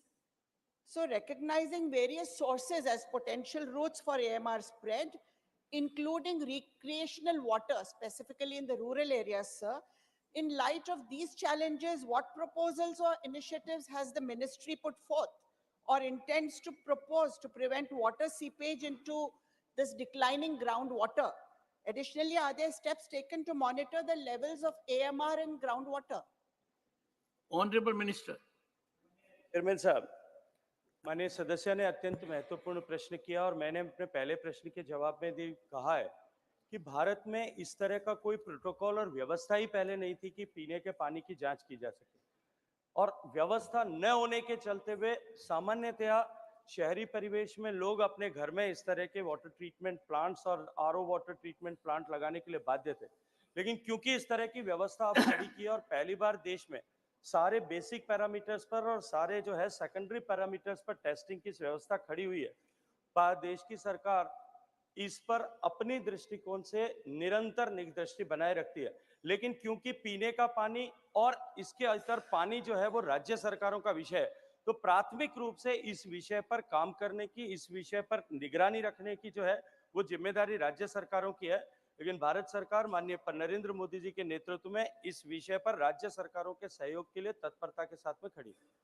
Well, I can appreciate monitoring of the Honorable Minister. His team came to me. I put them to a very strict test about my own village, my own house, and inquired, is there a null there? They could give details of my entire village. Question number 3, Sri Irana Kadadi. Honorable Minister. First supplementary. धन्यवाद सभापति महोदय। मेरा मंत्री जी से प्रश्न है कि क्या सरकार भूजल स्तर और पानी के प्रदूषण के आकलन के लिए तकनीक का प्रयोग करके पूरे देश में तालुका स्तर पर भूजल सेंसर्स का एक नेटवर्क बनाने का क्या प्रावधान करेगी? Honorable Minister. माननीय चेयरमैन साहब, नितांत ही गिरता हुआ भूजल का स्तर हमारे देश के लिए अत्यंत बड़ी चिंता का विषय था, क्योंकि भूगर्भ के जल पर निर्भरता दुनिया में सबसे ज्यादा भारत की और हमारी कुल मिलाकर के विड्रॉल जो है वो दुनिया में हम सर्वाधिक करते हैं। 25% दुनिया के विड्रॉल का अकेला हम भारत में करते हैं। हमारे पीछे खड़े हुए पंक्ति में अमेरिका और चाइना दोनों को अगर साथ जोड़ दें तो उनका भी 1.5 गुना पानी हम विड्रॉल करते थे। और उसके चलते हुए निरंतर भूगर्भ का जल हमारा जो है वो कम हो रहा था। लेकिन पिछले 10 वर्षों में जिस तरह से माननीय प्रधानमंत्री जी ने आगे बढ़ करके हर एक प्लेटफॉर्म पर इस पर से बात करना प्रारंभ किया, पंचायतों के सरपंचों को चिट्ठी लिखने से लेकर के जिस तरह से डिफरेंट इनिशिएटिव्स उनके लीडरशिप में लिए गए और उसके कारण से एक जल चेतना का व्याप जो हुआ है, उसके चलते हुए भारत सरकार के जल शक्ति अभियान, भारत सरकार के माननीय प्रधानमंत्री जी के नेतृत्व में लिए गए अमृत सरोवर अभियान और इसके अतिरिक्त राज्य सरकारों ने जिस तरह से अपने अपने यहाँ, चाहे माननीय मुख्यमंत्री रहते हुए मोदी जी ने अपने यहाँ पे गुजरात में जो इनिशिएटिव्स लिए थे, चाहे महाराष्ट्र की सरकार ने जो जल युक्त शिविर प्रारंभ किए, राजस्थान में मुख्यमंत्री जल स्वावलंबन योजना प्रारंभ हुई, नीरू चेट्टू आंध्र प्रदेश में हुई, इस तरह की सारी योजनाओं के चलते हुए अब भूगर्भ का जल का स्तर जो है वो बढ़ने लगा है। मैं माननीय सभी सदस्यों के माध्यम से देश को बहुत प्रसन्नता के साथ में ये विषय सूचित करना चाहता हूँ कि 2019 से पहले जब जल शक्ति मंत्रालय माननीय प्रधानमंत्री जी ने इंटीग्रेटेड मिनिस्ट्री के रूप में बनाया, उससे पहले देश में कभी 3 साल में, कभी 2 साल में, कभी 5 साल में भूगर्भ के जल को मापने के लिए जो देश भर में नेटवर्क बना हुआ है, उस नेटवर्क के माध्यम से एक रिपोर्ट पब्लिश होती थी और 3-3, 4-4 साल बाद में जो रिपोर्ट पब्लिश होती थी वो इनसिग्निफिकेंट हो जाती थी, क्योंकि 3-4 साल में जो है उसके ऊपर कोई उसमें बहुत सारा और एडवर्स इंपैक्ट हो जाता था। लेकिन पिछले वर्षों में पहले हमने 2 साल पर किया और पिछले साल से अब हम प्रतिवर्ष जो है ये रिपोर्ट प्रकाशित करने की क्षमता हमने डेवलप की है।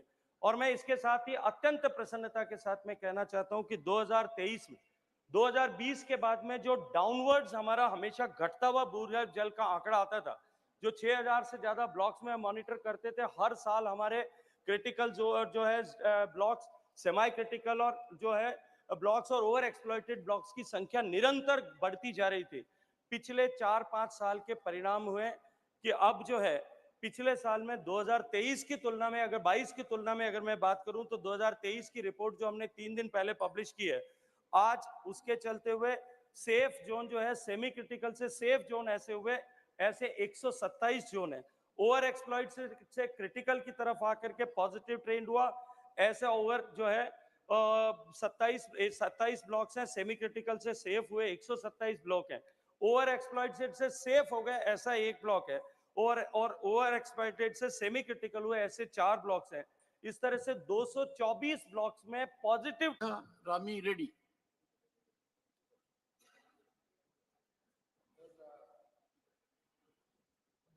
Provide an assessment of the impact of artificial structures for groundwater recharge in Andhra Pradesh and share plans for scaling or modifying these efforts based on observed outcomes.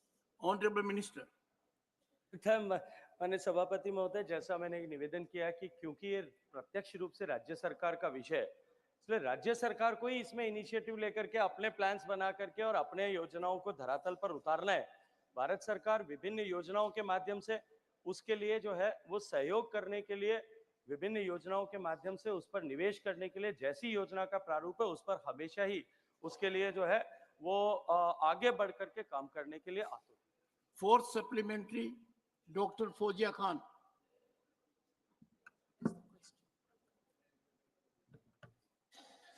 Sir, the government aims to double ethanol blending in petrol by 2025. However, challenges are recently being faced in the ethanol supply chain, including disruptions in the rice supply. This is impacting ethanol manufacture, and projections are a 3.3% fall in sugar production. Honorable member. Sorry, sir. You had given me supplementary for question number 3. Okay, sir, I'm sorry. No, it does happen sometimes. I was not paying attention.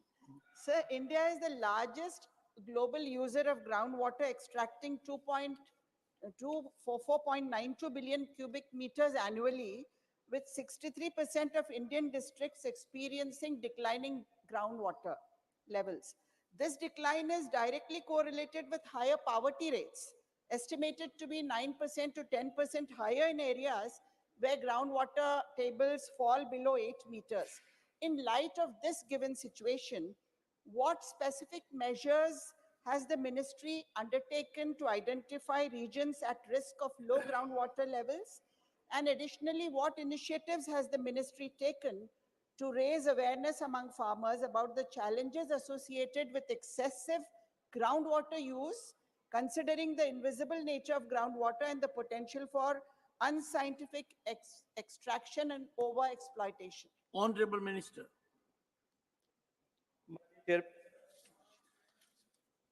हालांकि मैंने अपने पहले प्रश्न के मूल प्रश्न के उत्तर में बहुत विस्तार के साथ में इस विषय पर उत्तर दिया था कि प्राथमिक रूप से ये राज्य सरकारों का दायित्व है, लेकिन उसके साथ साथ में मैंने भारत सरकार ने जो इनिशिएटिव्स ग्राउंड वाटर के रिचार्ज को लेकर के, ग्राउंड वाटर की बदलती हुई परिस्थितियों को लेकर के, मुझे लगता है माननीय सदस्य का उस समय उनके संज्ञान में नहीं था, उन्होंने ध्यान नहीं दिया, लेकिन मैं फिर निवेदन करना चाहता हूं कि माननीय प्रधानमंत्री, लेकिन माननीय प्रधानमंत्री जी ने जिस तरह से 10 साल में जिस तरह से प्रारंभ से लेकर अब तक इस विषय को लेकर के जन चेतना का जागरण किया है, आज उसके चलते हुए निश्चित रूप से जो है उसका प्रभाव ग्राउंड वाटर पे रिचार्ज जिस तरह से बढ़ा है उस पर हुआ है।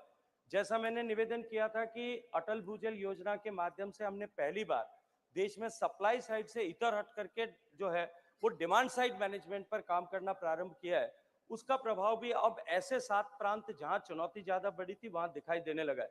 मैं एक उदाहरण माननीय चेयरमैन साहब आपके माध्यम से देना चाहता हूं कि अगर जो है स्थानीय सरकार किसी शहर की तय करती है और वो अगर ground water related activities, recharge activities पर काम करे, मेरे प्रदेश में डूंगरपुर एक शहर है जहां बहुत बड़ा तालाब आपके संज्ञान में आप जो है शहर के बीच में लेक होती थी जो सूख करके फुटबॉल का मैदान बन गई थी, क्योंकि पानी आज विज्ञान मानता है और 5000 साल पहले की भी हमारे जो है जो लेखों में, हमारी पुस्तकों में, हमारे पुराणों में लिखा गया है कि जमीन का पानी, सतह का पानी, जमीन के भीतर का पानी और नदियों का पानी सब आपस में कोरिलेटेड है। तो वहां पानी, क्योंकि जमीन का पानी विड्रॉल ज्यादा हो रहा था इसलिए वहां की लेक सूख गई थी। वहां के स्थानीय नगर पालिका ने यह तय किया और तय करके हर एक घर की छत के ऊपर होने वाले रेन वाटर को डायरेक्टली ड्राइड अप हैंडपंप्स के साथ में जोड़ा, एक छोटा सा फिल्टर लगा करके, और जब उस पर काम करना प्रारंभ किया तो वहां का ग्राउंड वाटर रिचार्ज हुआ और ग्राउंड वाटर रिचार्ज हुआ, उसका परिणाम यह हुआ कि आज उस लेक में जो है बढ़िया नौकायन किया जा सकता है। इस तरह के इनिशिएटिव्स अगर सब राज्यों में, सभी शहरों में लिए जाएं तो उसके सकारात्मक परिणाम हो सकते हैं। लेकिन इसके साथ इसमें मैं एक कॉशन भी रखना चाहता हूं कि ग्राउंड वाटर रिचार्ज एक्टिविटीज के साथ में सेफ्टी को भी सब लोगों को ध्यान में रखने की आवश्यकता हो ताकि सेफ ग्राउंड वाटर रिचार्ज हो। हम एक्विफर्स को इस जल्दबाजी में कहीं कंटामिनेट न करें, लेकिन निश्चित रूप से इस दिशा में अगर समन्वित प्रयास होते हैं तो हम एक बहुत बेहतर भविष्य इसमें देख सकते हैं। क्वेश्चन नंबर 4, श्री पवित्र margherita. Honorable Minister. Statement is laid on the table of the House. Supplementary 1, Shri Pavitra Margeta. Yes, sir. My first supplementary is that the state of Assam has been producing oil for the last century. And now my question is that how the people of Assam, the state of Assam, are getting benefit resulting from the oil production in the state of Assam along with the CSR activities in our state. Honorable Minister. Sir, I'm particularly pleased that the honorable member has asked this question about the history of oil exploration in the state of Assam and its current state. I'm happy, sir, because Assam is the state where all this began. In fact, sir, it was in the year 1886 that the first oil well was dug at a place called Digboy. And sir, the name Digboy is also very interesting because as you will recall, sir, 1886, we were under the domination, governance of an alien dispensation. And it was the white master who was shouting, "Dig, boy." So from that Dig Boy came the Dig Boy oil wells, 1886, 1889. Sir, the first commercial scale oil well was produced and oil extracted. I think it was 200 or 20,000 gallons per day at Dig Boy, 1889, sir. And in 1901, the first refinery in Asia, not in India, but in Asia, came up in Digboy, sir. So I'm very happy, sir, because today we've come a long distance from there. Today, the state of Assam produces 4.2 million metric tons of crude oil, which accounts for something like 14.38% of the total crude oil produced in the country. Equally, the state of Assam produces 3.6 BCM, billion cubic meters of natural gas, which accounts for 10.43% of the country's natural gas production. Sir, it is axiomatic that whenever oil is stuck in any state, both the state government, the state revenues, the people of the state benefit from it, and equally the country as a whole benefits from it. Oil and natural gas and other forms of energy which we are producing, biofuels, compressed biogas, soon green hydrogen, they will all contribute to our enhancing our energy mix and to save precious amounts of foreign exchange on account of importation. On the crude oil front, sir, we are, because the economy is booming, is growing. Last quarter, sir, 7.6%. Overall, everybody estimates we'll have a rate of growth of over 6.5%. We still import 85% of our crude oil and, sir, about 50% of our gas. The state of Assam, sir, in the year 2019 to 20 and 2022 to 23, the state government's revenues from the production of natural gas, and every state government gets revenues from energy production. It was 9,291.17 crores for the revenues which accrued from the production of crude oil, sir, and 851.28 crores respectively, sir, from natural gas. Sir, these are the revenues which came on account of the royalties that the state government got. But, sir, there are other attendant benefits which also accrue. For instance, there is economic activity, both direct, indirect employment creation. There are thousands of local people get jobs, sir, and I've been Minister for Oil and Petroleum and Natural Gas only for 2.5 years or so. I can say that different states would like now to enter the energy ecosystem because there is revenue for the state, there is employment for the people, etc. Sir, I think the honorable member also asked about the CSR which accrues from this kind of activity. Sir, I'm going to check the overall figure, but I do remember that recently I was in Assam where I had the privilege of inaugurating a hospital which has been made by CSR funds, sir, Corporate Social Responsibility Funds, by ONGC. This is a hospital in Shivsagar, sir, and it cost 483 crores. So the total amount of CSR activity which has come to the state of Assam from 2014 to 23 as a result of this is 1,600 crores, which has been spent by the oil and gas PSUs on CSR activity. Then one hospital alone, which has CT scan, MRI, modular OT facilities, 483 crores. So, but the beauty of it is, this is a hospital situated somewhere, and it will cover a vast catchment area. Large number of other adjoining districts will also benefit from it. So the answer, sir, which I now have, the figure is 1,600 crores for the period between 2014 and 23. We have had in the country 8 governments that didn't have this period also. I was part of one. Second supplementary, Sri Pavitra Margarita. Thank Pradhan Mantri Narendra Modi ji for earmarking and investing more than 40,000 crore rupees in the oil sector in Assam. My question is, second supplementary question to Honorable Ministers, is that what are the major projects are undertaken right at this moment in the state of Assam in the field of oil sector by the PSUs, especially the city gas connection and ethanol production, etc. Honorable Minister. Particularly pleased that the honorable member has chosen to ask this question because 2014 there has been an acceleration, and more so in the last few years, of the kind of projects which have been undertaken by the oil and gas PSUs, or as OMCs as we call them. Sir, amongst the various major projects with overall project cost, these are about 44,000 crores, as the honorable member says. Out of this, sir, Numaligarh refinery expansion project itself is about 18,968 crores. The Northeast gas grid is 9,265 crores. The Paradeep Numaligarh crude oil pipeline is another 9,058 crores. And the NRLS, that is Numaligarh bio-refinery, is another 4,200 crores, sir. Sir, these are the projects which have already been sanctioned and where work is going on. The second component of the question related to ethanol. Sir, on ethanol as well, as the honorable member and others would be aware, sir, our ethanol or biofuels blending up to 2014 was about 1.5%. Sir, I was personally involved in the efforts which were made earlier. We had decided, rather than the government of that day had decided, that they wanted 5% ethanol blending in at least 10 or 15 of our states and union territories. But with the best efforts in the world, sir, we didn't proceed beyond 1.4, 1.5% for a variety of reasons.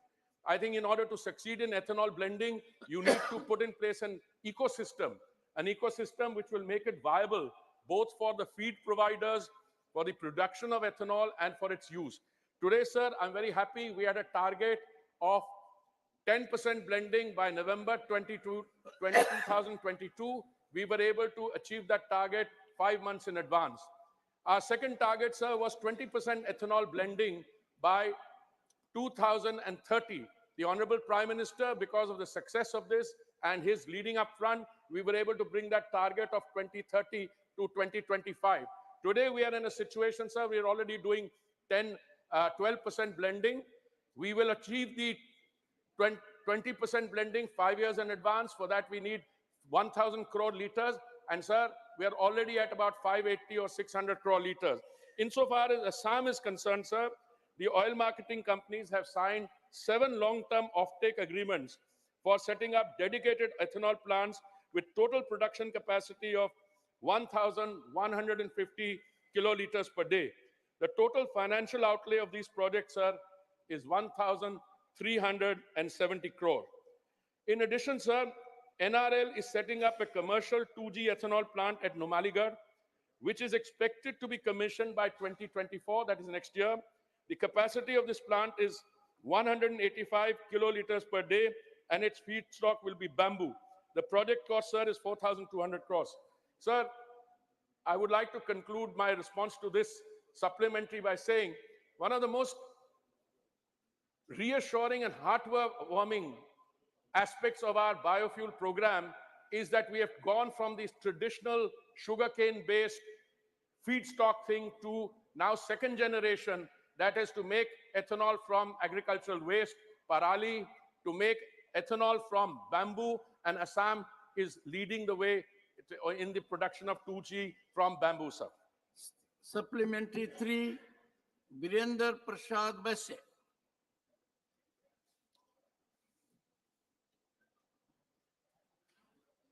Your Thank you, supplementary, Honorable Chairman, sir. Thankful to Honorable Minister to give him the detailed history of Assam oil producing state. Thank you, sir. You are very right. Asia's first refinery was established in Digboy, Assam, and it was built by British rule. Sir, direct question. Sir, Supplementary. I'm coming to the question, sir. Assam is an oil producing state. It is known to you, sir. When British was ruled Assam and India, at that time, Digboy refinery was established, sir. But after long back, sir, when Congress was ruled in our country, to get a refinery in Assam, when India was got freedom, we have to fight, we have to come to street, and we got the refinery in Guwahati, a mini refinery with production capacity only below 1 million tons. But when this Narendra Modi government is coming, this government has taken lots of initiative And now they have invested more than 80,000 in Numaligarh. Please ask your supplementary. Yeah, Numaligarh refinery, 86,000. We are thankful to the Honorable Minister. Sir, by producing oil, Assam is getting royalty from the Union government.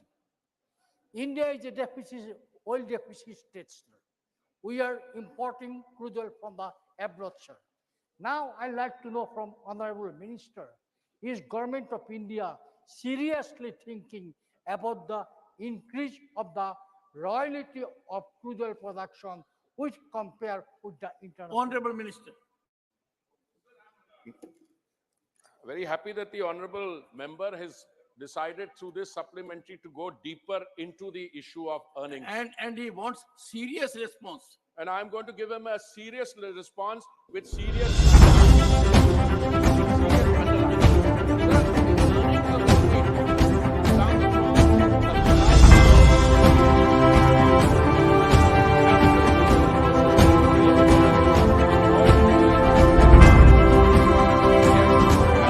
Increase our capacity as more oil gets produced, as more oil gets refined, as the refinery expands. By the way, refinery expansion, we have currently 252 million metric tons per annum. We are going to take it up to 400. The Honorable Prime Minister met 450. So when you refine more, you'll get more royalty, without any doubt. But there are other aspects to this earning also. For instance, when we were able to complete 10% of biofuel blending by 2022, 5 months in advance, we were able to save 41,400 crores of rupees from the import bill. That enabled us to give 42,400 to our farmers. When we do 20% blending, it will be even more. Insofar as the state of Assam is concerned, I am not serious. I'm 100% sure that with the efforts which are being made to expand capacity, the efforts which are being made to produce and refine more, we just did an expansion of one of the Honorable Chief Minister tied me down in a public meeting. I agreed. We are expanding that refining capacity. So the more royalty will come definitely. But the issue is, there is more potential, including in other states of the Northeast. In fact, there is one issue between Assam and another state where there are some issues which we need to resolve. I myself feel that perhaps we have not exercised our, within quotes, our margin of persuasion. Because oil is something, if you dig it somewhere, somebody, your neighbor may say, कि आप तो निकाल रहे हैं oil, तो हमारी field से आ रहा. We need to resolve these issues. But as I see this issue developing, the developments which have taken place, the expansion, the earlier honorable member also from Assam, he spoke about 44,000 crores, but that is now, even more is going to come, and I'm sure I can sit down with the honorable member you can, as the representative of the people, tell the state government, I have an excellent rapport with your chief minister, with the other chief ministers. We are all working towards enhancing both the oil production, natural gas production, which will ultimately benefit both the people of the northeastern states and their unions. Fourth supplementary, Kamakhya Prasad Tasa.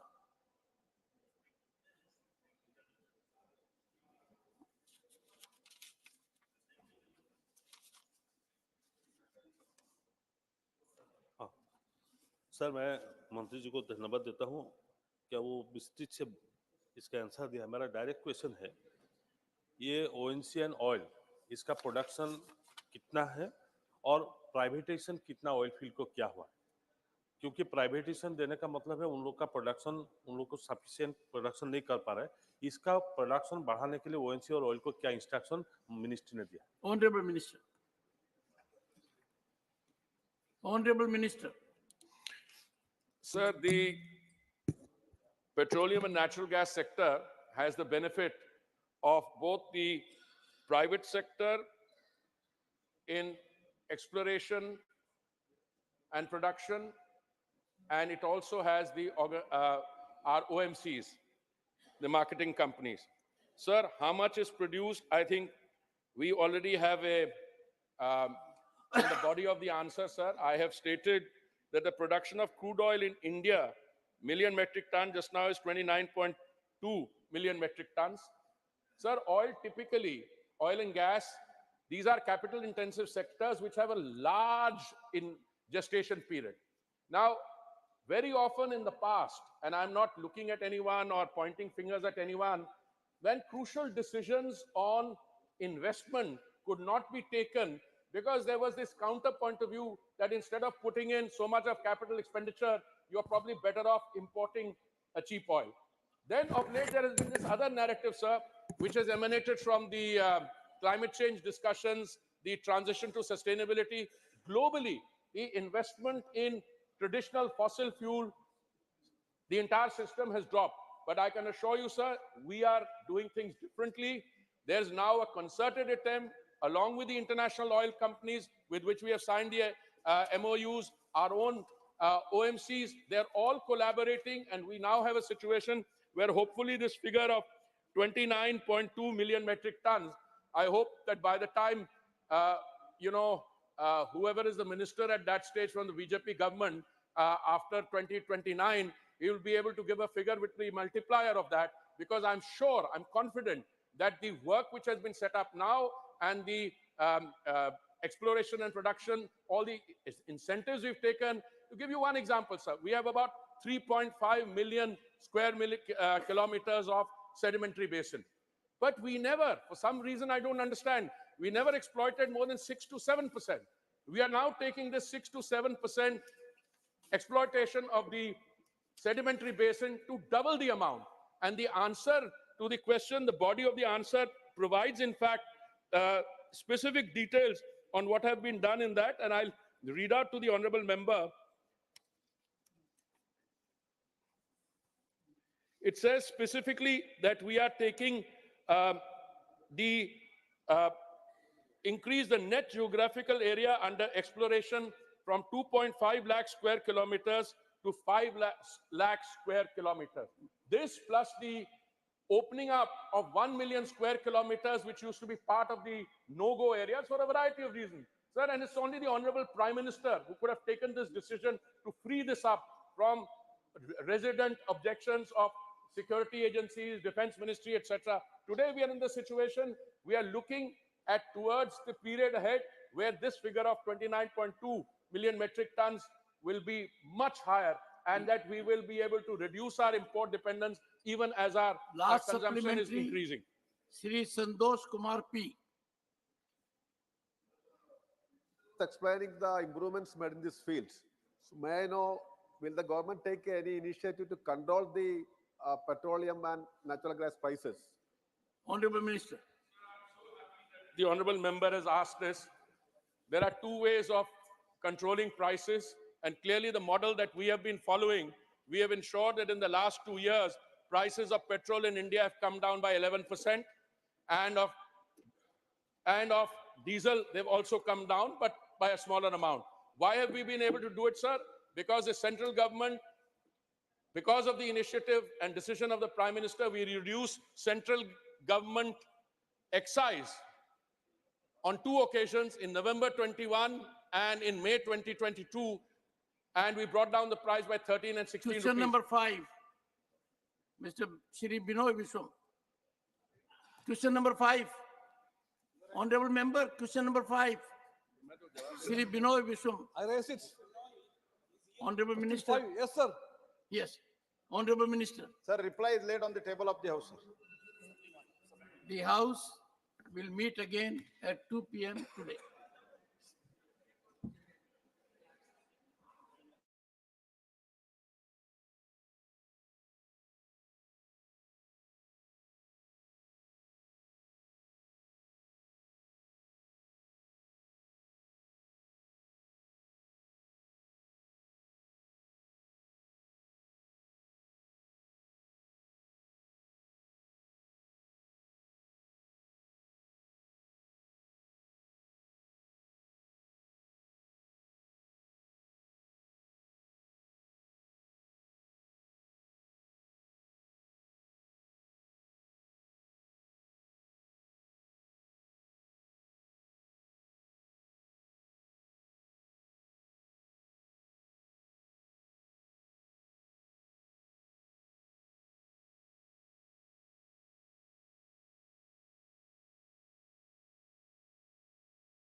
ना doctor की सुविधा है, और road का ये हालत है sir कि हम लोग जो है, मेरा ये हाथ छिल गया है सर कि मैं खुद ही मोटरसाइकिल से गिर गया, मोटरसाइकिल से भी मैं वहाँ चढ़ नहीं पाया सर।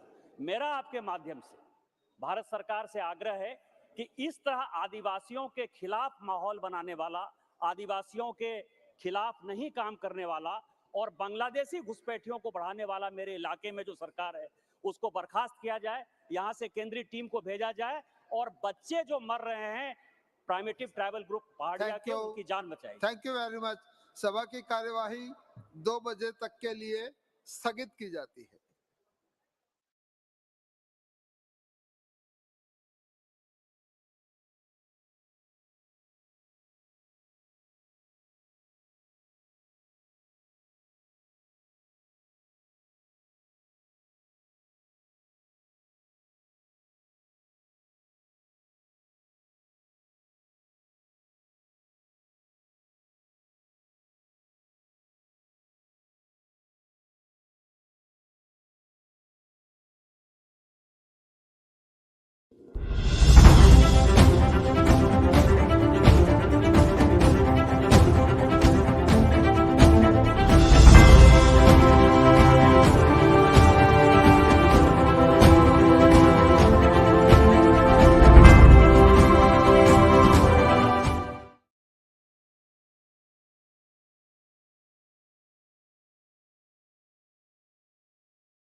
कर विधेयक 2023 यानी कि द पोस्ट ऑफिस बिल 2023 विचार और पारित करने के लिए सदन में पेश किया जाएगा।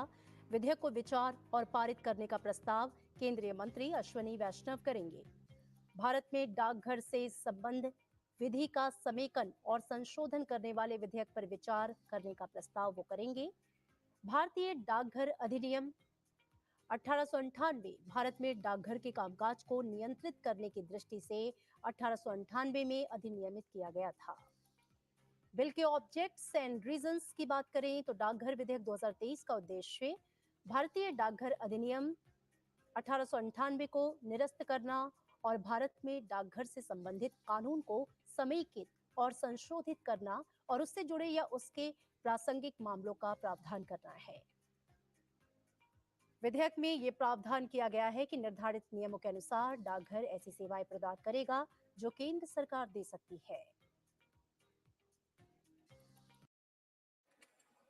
Srimati Basanti Sharma, a leading voice of women empowerment from Northeast, passed away on the 8th of September 2023. She served as a member of this august house representing state of Assam for 2 consecutive terms from 1991 to 2002. Born on 1st March 1944 in Tinsukia district of Assam, Srimati Basanti Sharma took keen interest in educating women and worked tirelessly for abolition of child labor. During her time in this hallowed chamber, she championed as a crusader for development of northeastern regions of India. In the passing away of Srimati Basanti Sharma, we have lost a staunch advocate of women upliftment, champion of the rights of children, and a model parliamentarian. Professor M.S. Swaminathan, father of Green Revolution in the country, passed away on the 28th of September 2023. He served as a nominated member of this House from April 2007 to April 2013. Born on 7th August 1925 at Kumbakonam in Tamil Nadu, Professor Swaminathan, a plant geneticist by education, laid a firm foundation for agricultural renaissance in India in 1960s. He earned global acclaim for his affirmative stand on sustainable agriculture, mainstreaming gender considerations in agriculture and rural development. As an able administrator, Professor Swaminathan led several developmental organizations in the country and abroad. His enormous contributions helped India to rise from a drought-stricken food importing country to being declared self-sufficient in food production in 1971. His seminal contributions were duly recognized through the first World Food Prize in 1987, Padam Shri in 1966, Raman Magsaysay Award in 1971, Padam Bhushan in 1972, and Padam Vibhushan in 1989, among others. In the passing away of Professor M.S. Swaminathan, the country has lost a true visionary, a groundbreaking agriculture scientist, and an able parliamentarian. Dr. M.S. Gill, a distinguished figure in Punjab's bureaucracy and politics, passed away on the 15th of October 2023. He served as a member of this House representing the state of Punjab for 2 consecutive terms from 2004 to 2016. Born on 14 June 1936 in the state of Punjab, Dr. Gill joined the prestigious Indian Administrative Service in the year 1958 and served in various capacities under Union and Punjab state government. Dr. Gill, an outstanding administrator, also served as the Chief Election Commissioner from 1996 to 2001. And it was during his tenure that electronic voting machines were successfully introduced in Indian elections. He also served as a minister in the Union Council of Ministers, holding portfolios of youth affairs and sports, and statistics and program implementation. Dr. Gill received several awards, including the prestigious Padam Vibhushan awarded in the year 2000. In the passing away of Dr. M.S. Gill, the country has lost a capable administrator, a prolific writer, and an illustrious parliamentarian. Sri D.B. Chandregoda passed away on the 7th of November 2023. He served as a member of the Distinguished House representing the state of Karnataka from April 1986 to December 1989. Born on 26 August 1936 in Chikmalgaru district of Karnataka, Sri Chandragoda had an illustrious political career spanning over 4 decades. An advocate by profession, he had an illustrious political career which included being a member of Lok Sabha for 3 terms from 1971 to 1984, member of Legislative Assembly 3 terms, and Legislative Council of Karnataka. He was also a cabinet minister in the government of Karnataka from 1979 to 1980. In the passing away of Sri D.B. Chandregoda, the country has lost an able administrator and a distinguished parliamentarian. Honorable members, we deeply mourn the passing away of Sri Lalit Bhai Mehta, Srimati Basanti Sarma, Professor M.S. Swaminathan, Dr. M.S. Gill, and Sri D.B. Chandregoda. I request the honorable members to rise in their places and observe silence as a mark of respect to the memory of the departed.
Secretary General will convey to the members of the bereaved families our sense of profound sorrow and deep sympathy.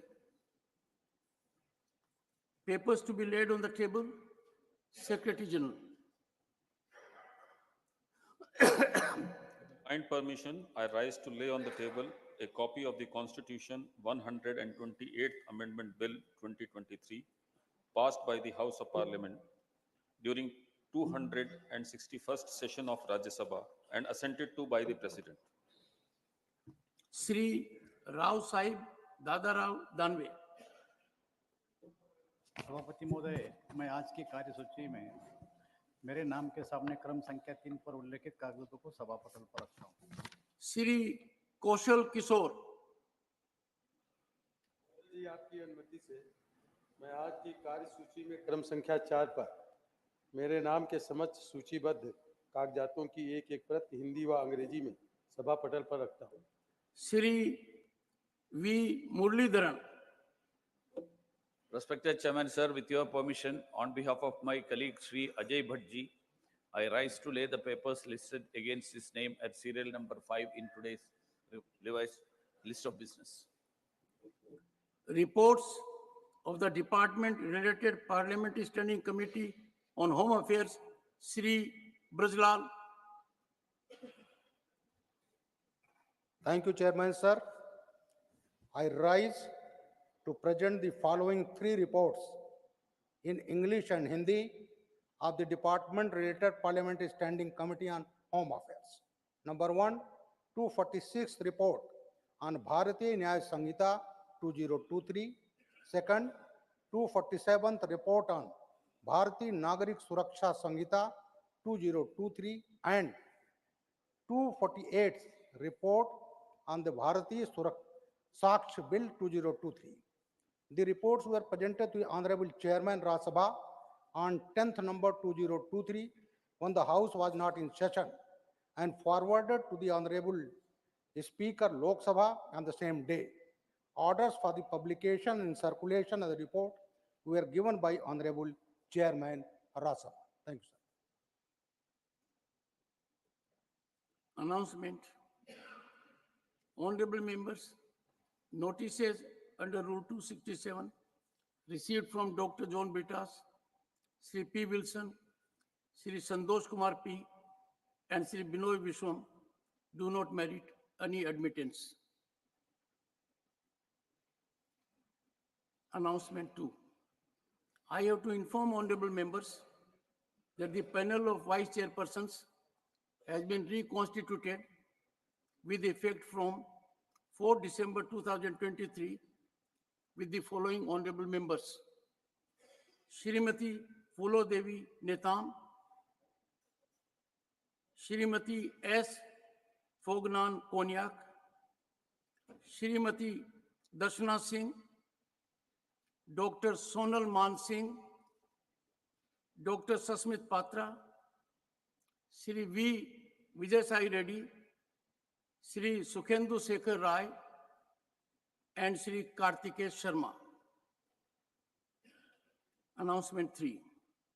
I have to inform honorable members that a letter has been received from Dr. D. Virender Hegde, member, stating that he is unable to attend the sittings of the current 262nd session of Rajya Sabha from 4th to 18 December 2023 due to his prior committed engagements. Does he have the permission of the House for remaining?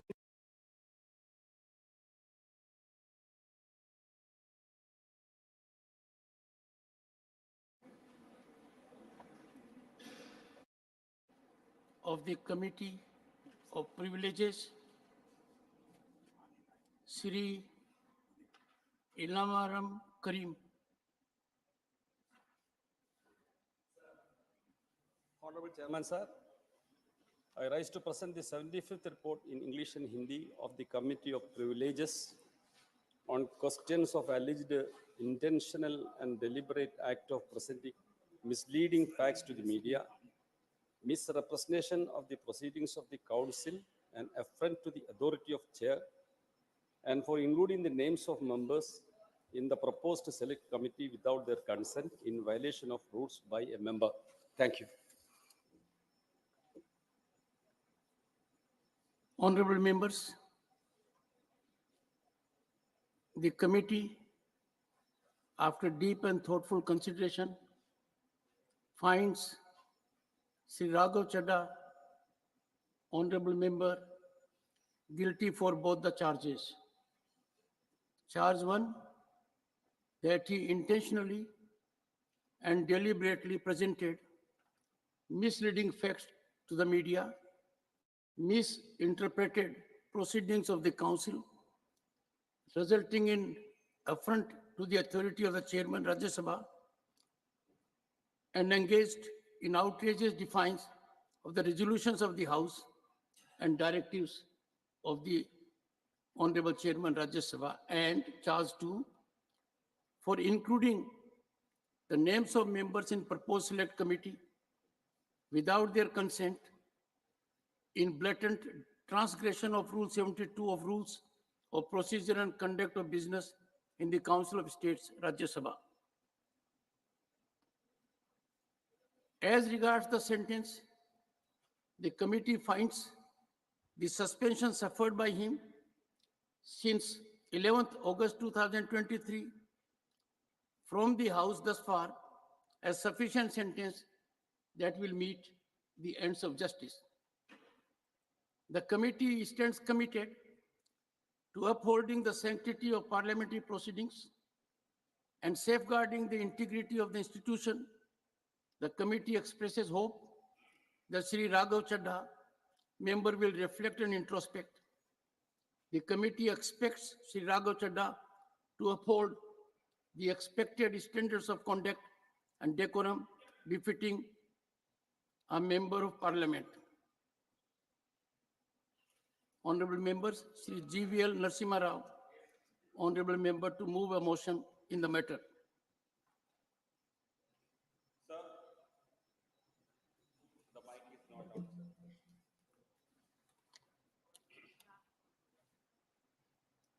Shall I go ahead, sir? Okay.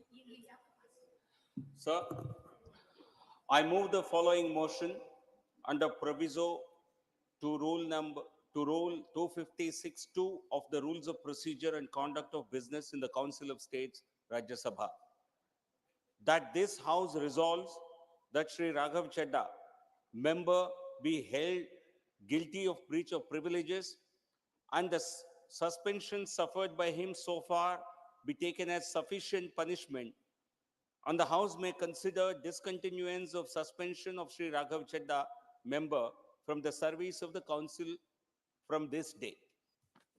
Motion moved. Those in favor will please say aye. Those against will please say no. I think the ayes have it. The ayes have it. The ayes have it. The motion is adopted. Sri Raghav Chadha may attend the proceedings of the House.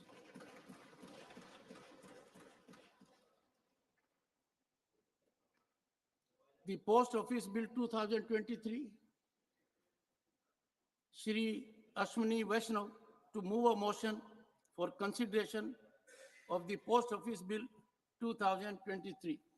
Honorable Chairman, sir, I rise to move that the Post Office Bill 2023 be taken into consideration. माननीय मंत्री जी, आप बोलना चाहेंगे?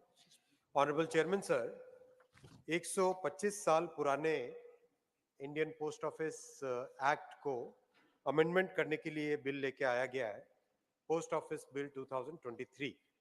जैसा हम सब जानते हैं माननीय सभापति महोदय, डाक और डाकघर और डाकिया ये एक ऐसे इंस्टीट्यूशंस हैं जिन पे देश भर में जन जन में बहुत ही एक बड़ा विश्वास है। 125 साल पुरानी संस्था को एक समय था जब लग रहा था कि ये इररिलेवेंट हो जाएगा, विशेषकर जो यूपीए का पीरियड था, उस पीरियड में तो प्रैक्टिकली डाक और डाकघर को एक तरीके से फेज आउट करने की नौबत आ गया था। लेकिन पिछले 9 वर्षों में जिस तरह से पोस्ट ऑफिस और पोस्टल इंस्टीट्यूशन को रिवाइव किया गया है, उस रिवाइवल का रिफ्लेक्शन है इस नए बिल में। माननीय सभापति महोदय, पिछले 9.5 वर्षों में डाक और डाकघर और डाकिए को, इसको मेल डिलीवरी से सर्विस डिलीवरी के एक इंस्टीट्यूशन में ट्रांसफॉर्म किया गया है। पोस्ट ऑफिस को प्रैक्टिकली एक बैंक में कन्वर्ट किया गया है। डाकघरों का विस्तार 2004 से 14 में जहां 660 डाकघर बंद किए गए थे, आज आपको जानकर खुशी होगी माननीय सभापति महोदय, सदन को जानकर खुशी होगी, 2014 से 2023 के बीच में करीब 5000 डाकघर नए खोले गए और करीब 5746 और नए खोलने की प्रक्रिया में। 1,60,000 डाकघरों को कोर बैंकिंग और डिजिटल बैंकिंग के जरिए से कनेक्ट किया गया है। जैसा मेल डिलीवरी से सर्विस डिलीवरी में कन्वर्जन का विजन है माननीय प्रधानमंत्री श्री नरेंद्र मोदी जी का, उसी के तहत डाकघर पासपोर्ट सेवा केंद्र 434, जिसमें अब तक करीब 1.25 करोड़ एप्लीकेशंस प्रोसेस की जा चुकी है। डाकघर आधार सेवा केंद्र 13,500 खुले जा चुके हैं। 3 करोड़ से ज्यादा सुकन्या समृद्धि खाते, जो बेटियों के लिए एक बहुत बड़ा आर्थिक संबल बनता है, उसमें 1,41,000 करोड़ रुपए अब तक जमा हो चुके हैं। इंडिया पोस्ट पेमेंट बैंक, जो कि बैंक को पोस्टल सिस्टम को बैंकिंग सिस्टम में कन्वर्ट करने का एक बहुत बड़ा माध्यम है, इसमें केवल महिलाओं के, बहनों के 3.5 करोड़ से अधिक खाते अभी तक खोले जा चुके हैं। सभापति महोदय, आपको एक और बहुत जानकर खुशी होगी कि डाकघर निर्यात केंद्र एक ऐसी सुविधा बनी है जिसके जरिए से एक रिमोट एरिया से भी, साधारण ग्रामीण क्षेत्र में रहने वाले व्यक्ति भी दुनिया के किसी भी देश तक अपने सामान को पहुंचा सकते हैं। अब तक 867 डाकघर निर्यात केंद्र खोले गए हैं, जिसमें 60 करोड़ से अधिक का निर्यात किया गया है। और इसमें ऐसे ऐसे एग्जाम्पल्स हैं, कर्नाटक के बेलगांव से एक बहन सृष्टि करंजनी घर में बने वाटर कलर एक्सपोर्ट करती है अमेरिका को। पंजाब के सरहिंद से एक भाई शिव कुमार आयुर्वेदिक दवाइयां एक्सपोर्ट कर रहे हैं। श्रीनगर से भाई श्री आदिल अहमद खान गलीचे रग्स एक्सपोर्ट कर रहे हैं। आसाम के सुदूर गोलाघाट से सैयद असद भाई जूट से बने हैंडबैग एक्सपोर्ट करते हैं।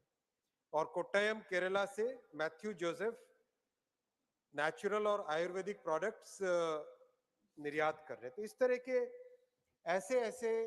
ऐसी सुविधाएं डाकघर के जरिए से मिल रही है आज, उसका ग्लोबल रिकॉग्निशन भी है।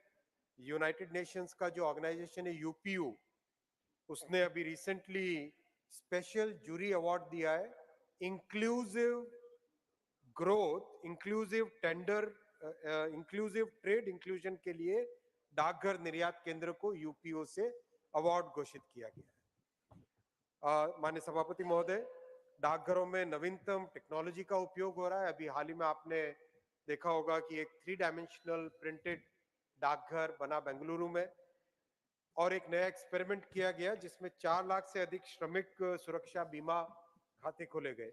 ओवरऑल इस 125 साल पुराने कानून की एवज में जो नया कानून लाया गया है, अति सरल भाषा में बना है। छोटा सा कानून है 17 क्लॉजेस का, और सारा का सारा फोकस है मेल डिलीवरी से सर्विस डिलीवरी पे और डाकघर से बैंकिंग सर्विसेज पे शिफ्ट होने का। धन्यवाद। धन्यवाद। Motion moved. माननीय सदस्यगण, इस बिल पर बोलने वाले माननीय सदस्यों को मैं आमंत्रित करूं। इसके पहले एक announcement. I have to inform honorable members that the Business Advisory Committee in its meeting held today, that is on the 4th December 2023, has allotted time for government legislative business as follows. Number 1, consideration and passing of the Chief Election Commissioner and the other election commissioners appointment, conditions of service and terms of office bill 2023, 6 hours. Consideration and passing of the following bills as reported by a standing committee after they are passed by Lok Sabha: the Bharatiya Nyaya Sanhita 2023, the Bharatiya Nagrik Suraksha Sanhita 2023, the Bharati Saksh Adhiniyam 2023, 12 hours to be discussed together. Consideration and passing of the Central University Amendment Bill 2023, after it is introduced, considered and passed by Lok Sabha, 2 hours. Consideration and return of the appropriation bills relating to following demands after they are passed by Lok Sabha. First batch of supplementary demands for grants for the year 2023-24 and second, demands for excess grants 2020-21, 6 hours to be discussed together. Now, list of speakers.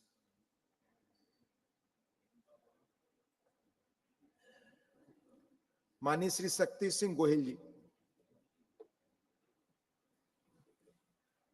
माननीय सभापति महोदय, मैं जान सकता हूं कितना वक्त है मेरे पास?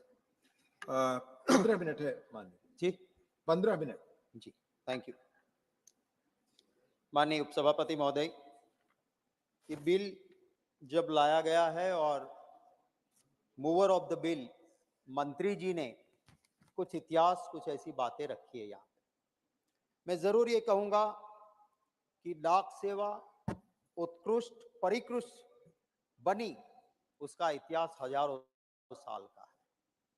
एक वक्त था जब मैसेज देने के लिए तरह तरह के ऐसे तरीके अपनाए जाते थे, किसी आवाज के जरिए, किसी झंडे के जरिए, पंछियों के जरिए, और धीरे धीरे धीरे उसमें सुधार आते गए। हमारे देश में भी अलग अलग तरीके से संदेशों का व्यवहार होता था। 150 साल पहले अंग्रेजों ने इनको एक रूप में परोने की कोशिश की और भारतीय डाक को एक नया रंग और रूप मिला। अंग्रेजों ने एक किया, वो आवाम को फायदा पहुंचाने के लिए या पब्लिक इंटरेस्ट ज्यादा नहीं था, उसका अपना खुद का इंटरेस्ट था, क्योंकि उनको इस देश में शासन करना था, उनका अपना एक हित था और व्यापारिक इंटरेस्ट भी था। तो इसको लेके डाक सेवाएं शुरू की गई। रैन हेस्टिंग्स वो आए और उन्होंने 1766 में ईस्ट इंडिया कंपनी मेल के नाम से इसको एक रूप में बनाया। आगे चलते गए और Indian post office act Lord Dalhousie ने 1854 में इंट्रोड्यूस करके एक सिस्टेमेटिक वे में हमारी डाक सेवाओं को बनाया। आजादी के बाद हमारे उस वक्त के सूझबूझ वाले नेताओं ने ये सोचा, if you want to speak I can give for 5 minutes. अगर उस वक्त पे हमारे उन नेताओं ने ये सोचा कि कुछ आवाम की चिंता करते हुए पब्लिक अंडरटेकिंग्स होने चाहिए, पीएसयूज होने चाहिए, और पीएसयू प्रॉफिट ओरिएंटेड नहीं हो सकते हैं। मुनाफा कमाना पीएसयू का सिर्फ काम नहीं है। पीएसयू का काम होगा प्रॉफिट ओरिएंटेड नहीं, सर्विस ओरिएंटेड बन के काम करना। कि अगर किसी एक गांव में, छोटे से गांव में, एक झोंपड़े में किसी को डाक पहुंचाना है तो वहां पहुंचनी चाहिए, वो सोच थी। और उसी सोच के चलते आजादी के बाद जो भी सरकारें बनी, उनकी एक दीर्घ दृष्टि थी कि इस डिपार्टमेंट को, इस पोस्टल सर्विसेज को इतना बेहतरीन बनाया साहब कि उपसभापति महोदय, आज हम फक्र के साथ कह सकते हैं कि दुनिया में सबसे बड़ी और सबसे बेहतरीन डाक सेवा कहीं पे है तो वो हमारे देश में है। कुछ लोग फर्जी डिग्री वाले, व्हाट्सएप यूनिवर्सिटी वाले कहते हैं कि 70 साल में इस देश ने क्या किया। मैं कहता हूं देश ने ये करके दिया कि दुनिया की सबसे बड़ी, बेहतरीन, सबसे अच्छी डाक सेवा वो हमारे देश में बनी। वो विजन था। आज आप पीएसयू को मार दोगे और प्राइवेट सेक्टर को एनकरेज करोगे कुरियर वाला टाई पहन के आपको कुरियर दे जाएगा, पर दिल्ली में दे जाएगा, बंबई में दे जाएगा, अहमदाबाद में दे जाएगा। क्या वो कच्छ के अबड़ासा के एक छोटे गांव में वो कुरियर वाला डाक देने जाएगा? नहीं जाएगा। और इसीलिए मैं कहना चाहता हूं आपके जरिए उपसभापति महोदय, सरकार को के मंशा से हमें निकल जाना होगा कि प्रॉफिट ओरिएंटेड प्राइवेट सेक्टर ये काम करेंगे, पीएसयू की जरूरत नहीं है। आज गांव में भी अगर किसी के ऊपर विश्वास है तो इंडियन पोस्टल सर्विसेज पे विश्वास है।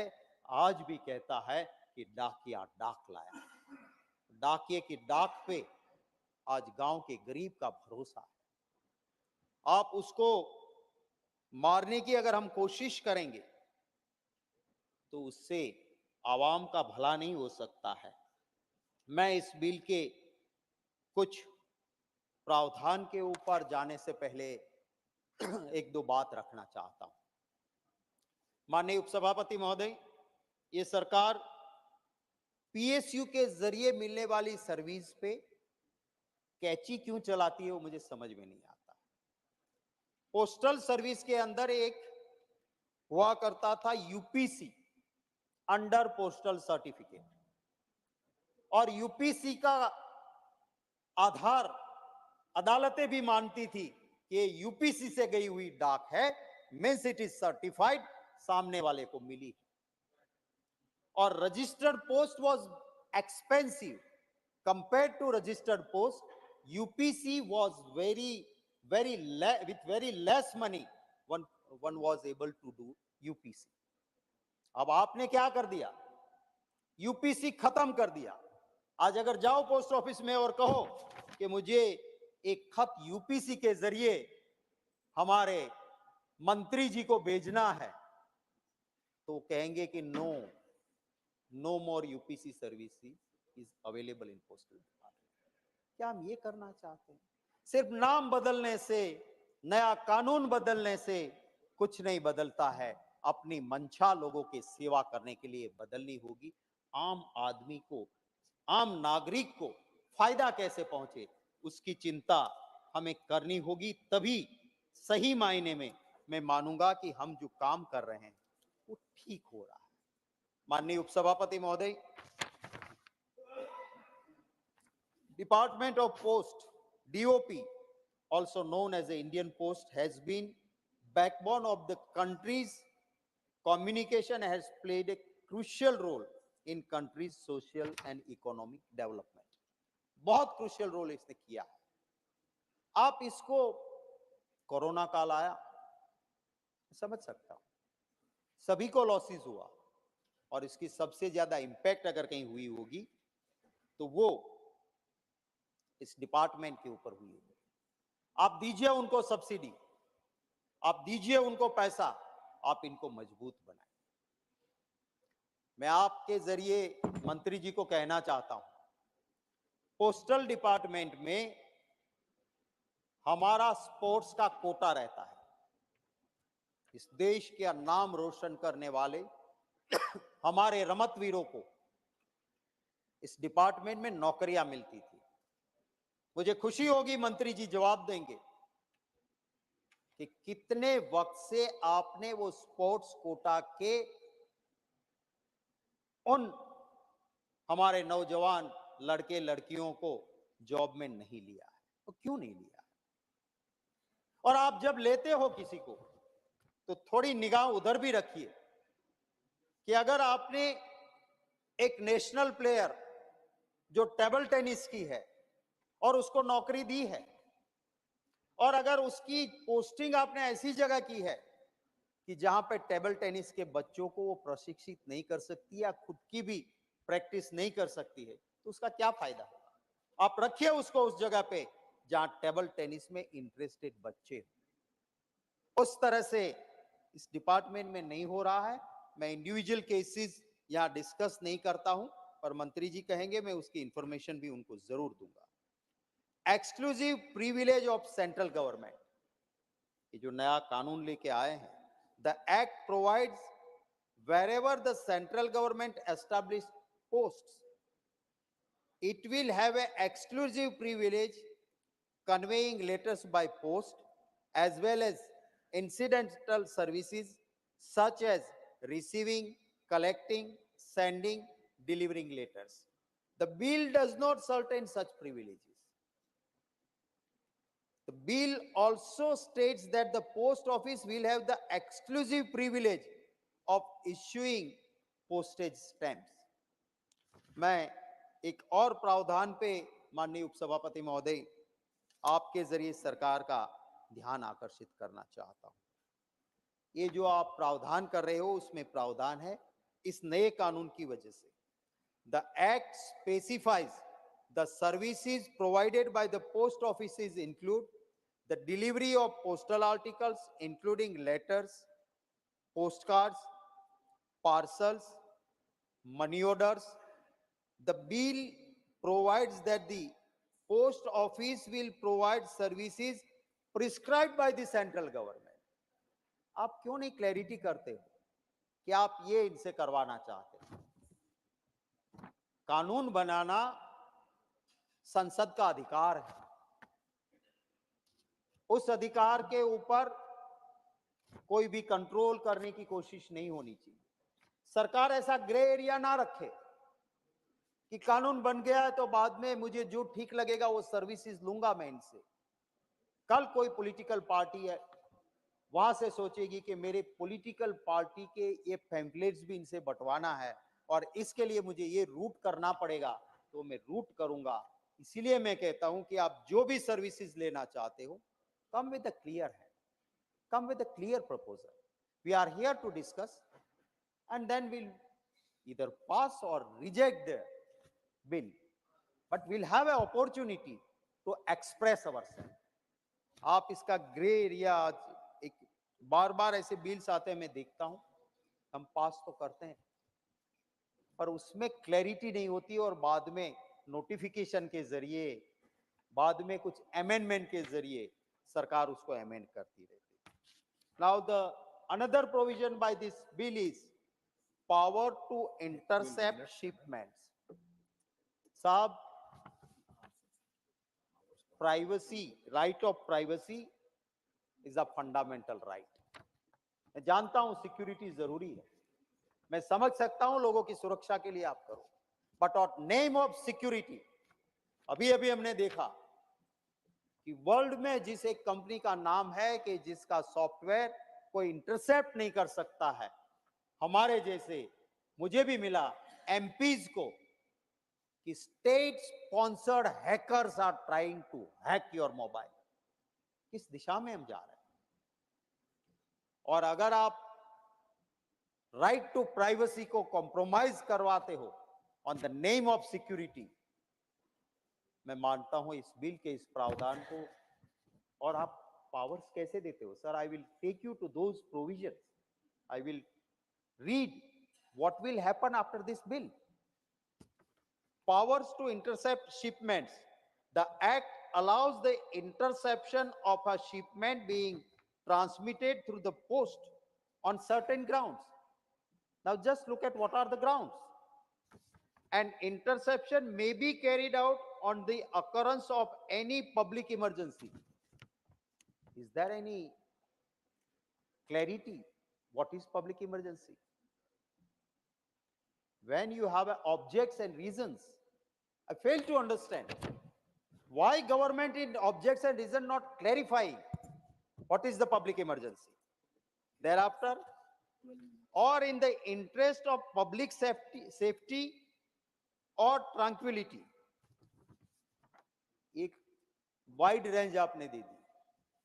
उसके बाद आगे आप कहते हो such interception may be carried out by the central government, state governments, or any officer specially authorized by them. Why don't you clarify? किस लेवल के ऑफिसर को आप स्पेसिफाई करोगे? क्या एक छोटे लेवल के अधिकारी को आप करना चाहते हो या किसी जिम्मेवार आदमी को करना चाहते हो?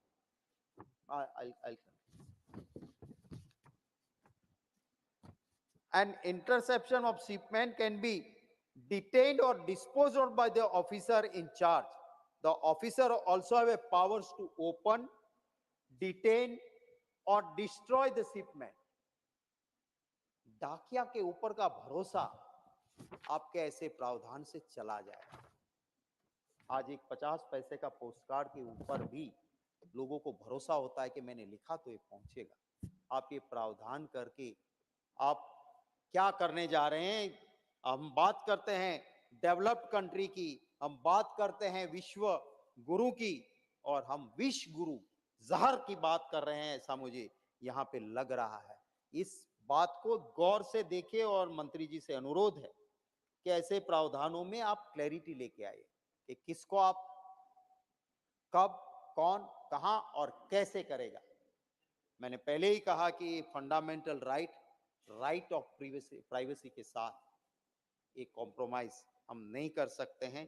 मैं आखिर में एक छोटी सी बात करके अपनी बात खत्म करूंगा कि आप जब छोटी जगह पे नौकरियां देते हैं, लास्ट एक ही मिनट में, तो वहां पे अगर आप पोस्टमैन को, आप पोस्टल डिपार्टमेंट में गांव में किसी को नौकरी देते हो, तो वहां के लोकल यूथ को आप प्राधान्य दें। उसी गांव का डोमिसाइल है, वहीं का रहने वाला है, उसको आप अग्रिमता दें। शहर से नौकरी ले लेता है, फिर कोशिश करता है ट्रांसफर और करवाने की, वो गांव में टिकता नहीं और छोटा गांव परेशान होता है। तो उसी गांव का या विद इन 5 किलोमीटर्स 10 किलोमीटर्स नहीं मिलता है तो स्टेज बताइए आप और वहीं के लोकल को रखिए, तो जहां पे रहेगा वो वही काम करेगा और ईमानदारी से काम करेगा। इन्हीं लफ्जों के साथ मेरी बात में खत्म करता हूं। धन्यवाद। धन्यवाद माननीय शक्ति सिंह गोहिल जी। डॉक्टर लक्ष्मीकांत वाजपेयी जी, डॉक्टर लक्ष्मीकांत वाजपेयी जी, 12 मिनट आपके पास। सभापति जी, मैं आपका आभारी हूं कि पोस्टल बिल पर आपने मुझे बोलने का अवसर प्रदान किया है।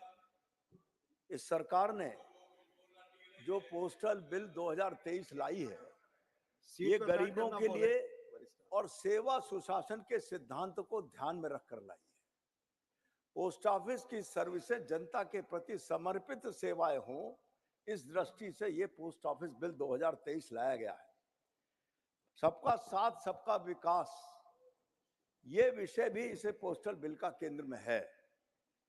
महिलाओं, गरीबों, युवाओं और किसानों, जिसमें सभी जाति वर्गों के लोग आते हैं, इस व्यवसायिक वर्ग में उन सबको ये पोस्टल बिल लाभकारी होगा, लाभ देगा, ऐसा मेरा मत है। अभी मैं इसमें कह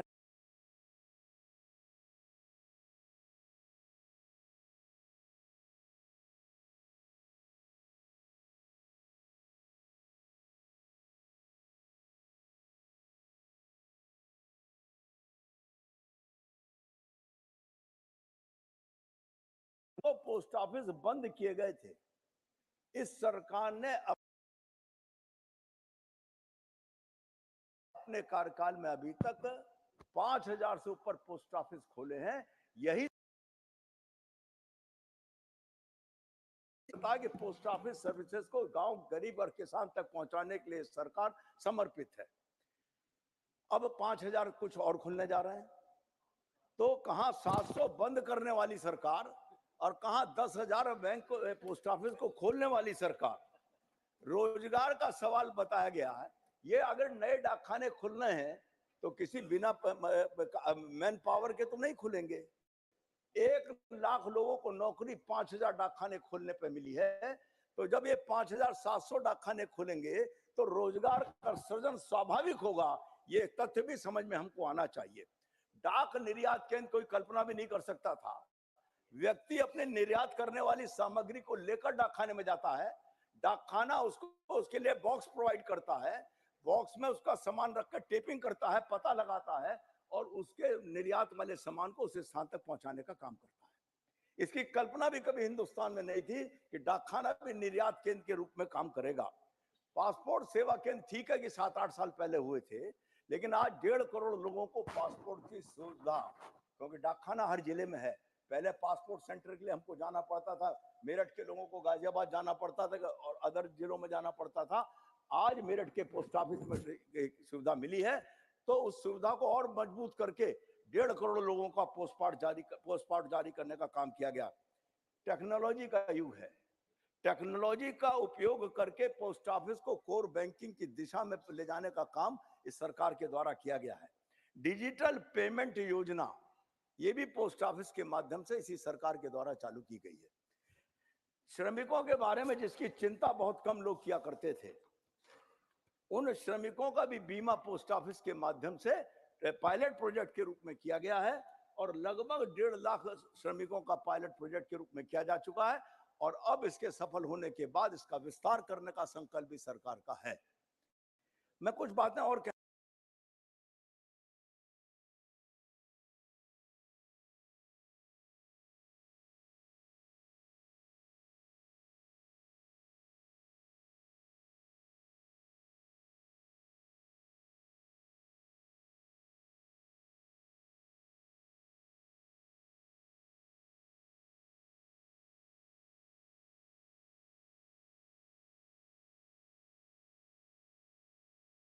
उस बिल को सहमति नहीं दिला पाई थी सरकार और वो बिल वापस हो गया ना उन्होंने संसद को वापस किया गया। उसके बाद जब अगले महामहिम राष्ट्रपति जी आए तो जनवरी 90 में उन्होंने पुनर्विचार के लिए संसद को लौटाया और 2002 में वो बिल वापस हो गया।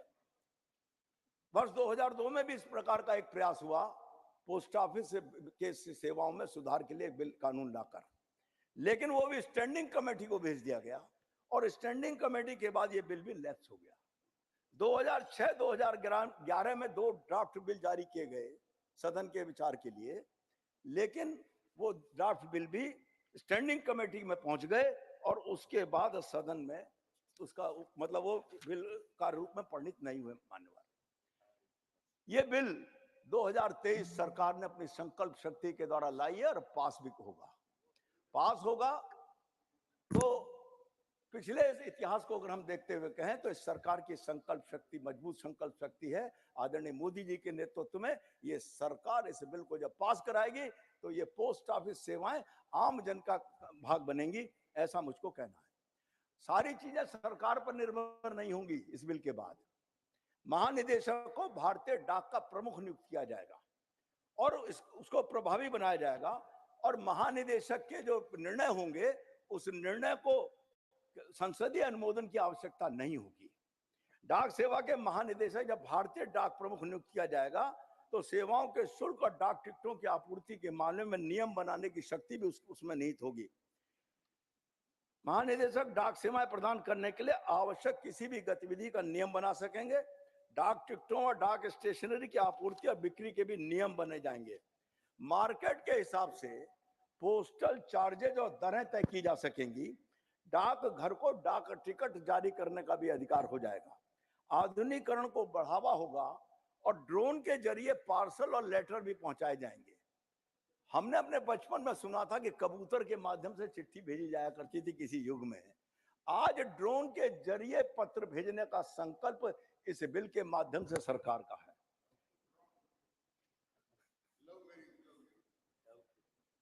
लेकिन एक बात जरूर मैं कहना चाहूंगा कि कानून व्यवस्था वर्तमान आतंकवाद के युग में और निजता, इसके बीच की रेखा बहुत धुंधली हो गई है।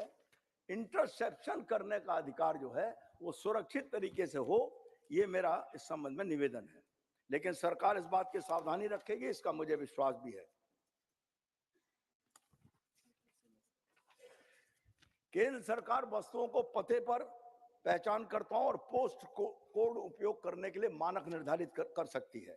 आइटम एड्रेसिंग मानकों, पते की पहचान और पोस्टल कोड के उपयोग के माध्यम से केंद्र सरकार को दिशा निर्देश प्रदान करता है।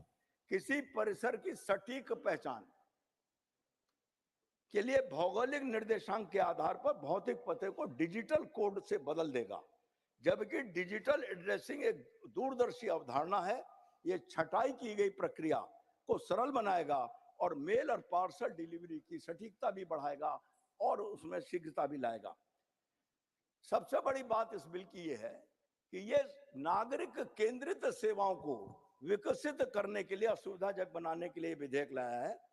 मोबाइल और फोन और आर्टिफिशियल इंटेलिजेंस के इस युग में ये विधेयक और भी अधिक प्रासंगिक रूप में है। राष्ट्रीय सुरक्षा में भी जहां योगदान देगा, भूस्थानिक कोड का कार्यान्वयन सफल होने पर सरकार ड्रोन के माध्यम से पार्सल को कुरियर करने की क्षमता में होगी। भारतीय डाक अपनी सेवाओं के संबंध में नियमों के निर्धारित किसी भी दायित्व के अतिरिक्त कोई दायित्व नहीं लेगा। एक बात मैं कहना चाहता हूं, तुलनात्मक अध्ययन पिछले अधिनियम में और वर्तमान अधिनियम में। भारतीय डाकघर अधिनियम 1898 में 77 धाराएं थी। डाकघर विधेयक 2023 में केवल 16 धाराएं।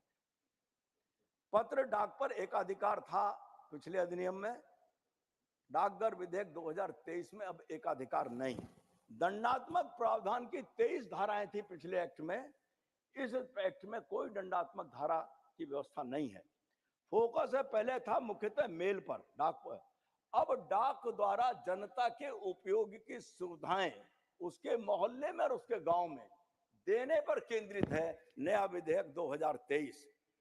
रिजर्व एरिया में पहले पत्र रहते थे, अब डाक टिकट, डाक लेखन सामग्री भी उपलब्ध होगी। भाषा पहले जटिल थी, अब इस विधेयक को सरल करने का काम किया गया है। दायरा पहले सरकार केंद्रित था डाकखाना, अब नागरिक केंद्रित है डाकखाना। ये इस विधेयक 2000 पोस्टल बिल 2023 के माध्यम से जनता को उपहार के रूप में मिलेगा। डाक शुल्क सीमित, डाकघरों के माध्यम से प्रदान की गई सेवाओं को देय राशि को कवर करने का काम करेगा।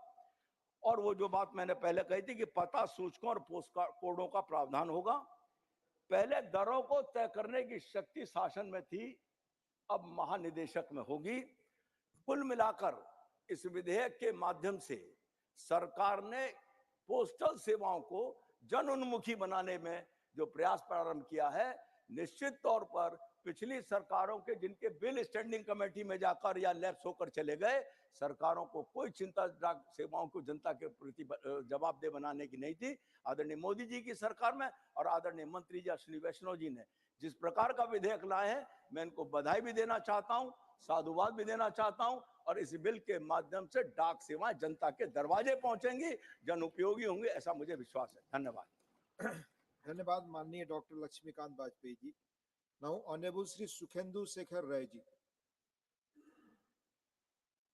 Thank you sir. आज मुझे लगता है कि ट्रेजरी बेंच का माहौल ऐसा है, शायद उनका मन में ये पुराने गीत गुनगुना रहे हैं कि कोई तूफानों से कह दे मिल गया साहिल मुझे, दिल के ए धड़कन ठहर जा, मिल गया मंजिल मुझे।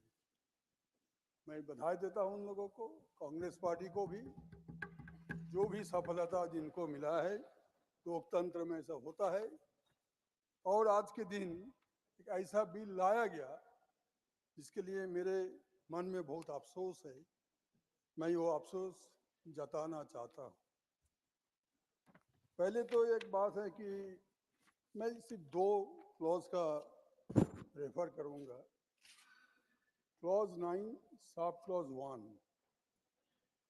शक्ति सिंह जी बोला, central government may empower any officer to cause any item in course of transmission by the post office to be intercepted, opened or detained in the interest of the security of the state, friendly relations with foreign states, public order, emergency or public safety, or upon the occurrence of any contravention of any of the provision of this act or any other law for the time being in force.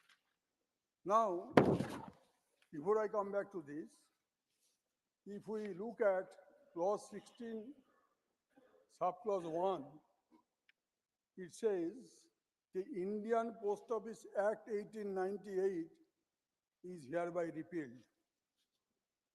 तो repeal हो गया वो पुराने act, लेकिन फिर clause 16 का sub clause 2 में बताया जा रहा है, notwithstanding the repeal of the act, all rules, notification and orders made or purported to have been made under the Indian Post Office Act 1898 shall, in so far as they relate to matters for which provision is made in this act and are not inconsistent therewith, be deemed to have been made under this Act and shall continue. So on the one hand, it is repealed. On the other hand, the other provisions which are not in consistence with this Act shall continue. So, हाँ भी है, ना भी है. Sir, I am coming back to clause 9.1. This section, according to me, fails to specify the procedures to be followed for interception by the authorized postal officer. What is the procedure that shall be followed by the postal officer while intercepting? National security, everyone, every citizen of this country is concerned. We are also concerned. Had there been any provision that based on the information received from central agencies who are dealing with the national security point, then also we could have agreed to this provision. But mere suspicion, on the basis of suspicion even, that authorized officer can intercept, open, destroy, anything he wants to do. Sir, this is arbitrary. This is arbitrary. And in plethora of cases, the Supreme Court has held that arbitrariness in executive action is antithesis to law, antithesis to rule of law. This government has not even shown any respect to the hundreds of cases, case laws, which have established this point. Sir, the grounds specified for interception is absolutely vague, that anything and everything can be brought under this provision. For example, the expression emergency, one of the expression is emergency, other than national security. But the expression emergency has not been defined in the definition clause, that is clause 2 of this bill. So what is emergency? Nobody knows. Sir, this provision has given unbridled powers to the authorities concerned. And I remember one of the Supreme Court verdict, which was given in 1996, in the case of interception of telecommunications, where the Supreme Court held, that was a 1996 case, that a just and fair procedure to regulate the power of interception must exist. Otherwise, it is not possible to safeguard the rights of citizens under Article 19(1)(a) as a part of the right to life, the freedom of speech and expression, and Article 21, right to privacy as a part of the right to life and liberty. It was reiterated in the People's Union for Civil Liberties versus the Union of India in 2004. Sir, in this context, I would like to refer another act passed in this year, the Jan Biswas Amendment of Provisions Act 2023, which removed all offences and penalties from many acts, including the Indian Post Office Act 1898, in the name of ease of doing business and ease of living. And virtually, in my opinion, the act has turned to be Jan Avishwas Act in as much as it has ensured a free-for-all situation for the wrongdoers in detriment to public interest. So in this bill also, clause 10, subclause 2 provides, and I quote, "No officer of the post office shall incur any liability with regard to a service provided by the post office unless the officer acted fraudulently or willfully caused loss, delay, or misdelivery of service." However, what would be the consequences if any postal officer fraudulently act or willfully cause loss to service? There is no such provision. Sir, kindly, 1 minute.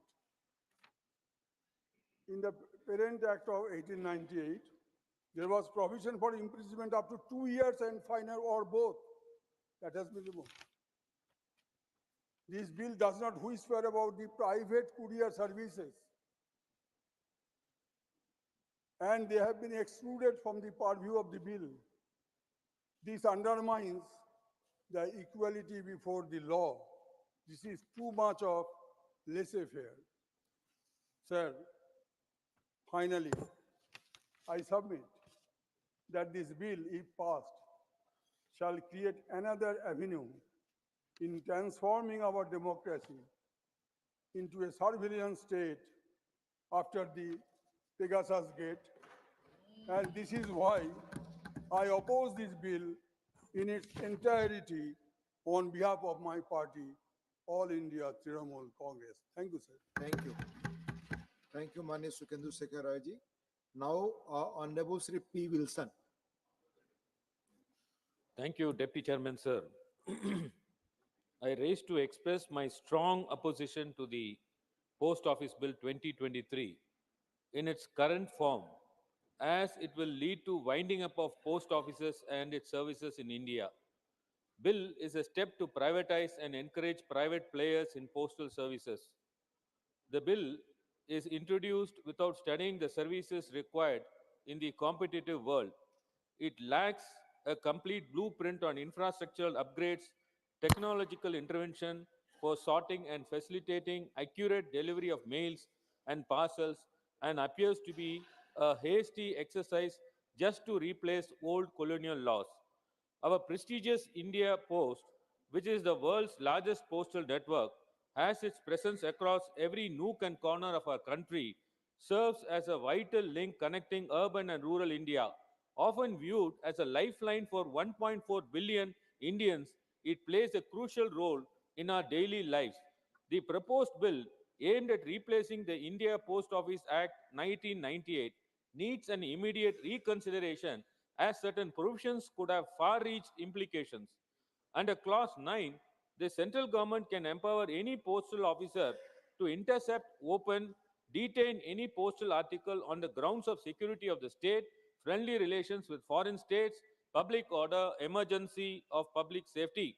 The provision grants unfettered powers to the union and officers to arbitrarily intercept, open, or detain any postal article in the garb of national security or public safety. In the absence of any procedure or yardsticks or the guidelines to be followed by such officers, such powers are nothing but another steps towards the surveillance state, which is violation in the teeth of Article 14, 19(1)(a) and Article 21 of the Constitution. It is pertinent to mention that the Honorable Supreme Court in a catena of judgments has upheld the ethos of right to privacy. I ask myself the question as to how any officer of the post office is qualified to undertake such functions which are in the nature of the search and seizure. By granting such powers, the privacy of all the citizens who use services of Indian Post is severely compromised, since there is no provisions in the bill which injuncts the officer from leaking any contents of the intercepted postal articles. A son will be writing to his mother, a husband will be writing to his wife, brother to his sister, a client to his lawyer, lawyer to the client, cabinet communications to the other departments. Can you intercept these communications as stated in Clause 9? Will it not affect the privacy, or it will affect the confidential privileged communications which are protected under the law? Clause 10 exempts the post office from any liability with regard to the service provided by the post office. This provision is severely vague and suffers from the ambiguity on the phrase such liability in section 10(1) can be interpreted to be anything. The provision makes no regard to the value of the articles to be dispatched through post. Many private players, in case of any lapse of services, will provide options such as the value of the articles in the transit or money back guarantee. However, the Indian Postal Department seeks to absolve itself from compensating from any loss caused due to the lapses in services.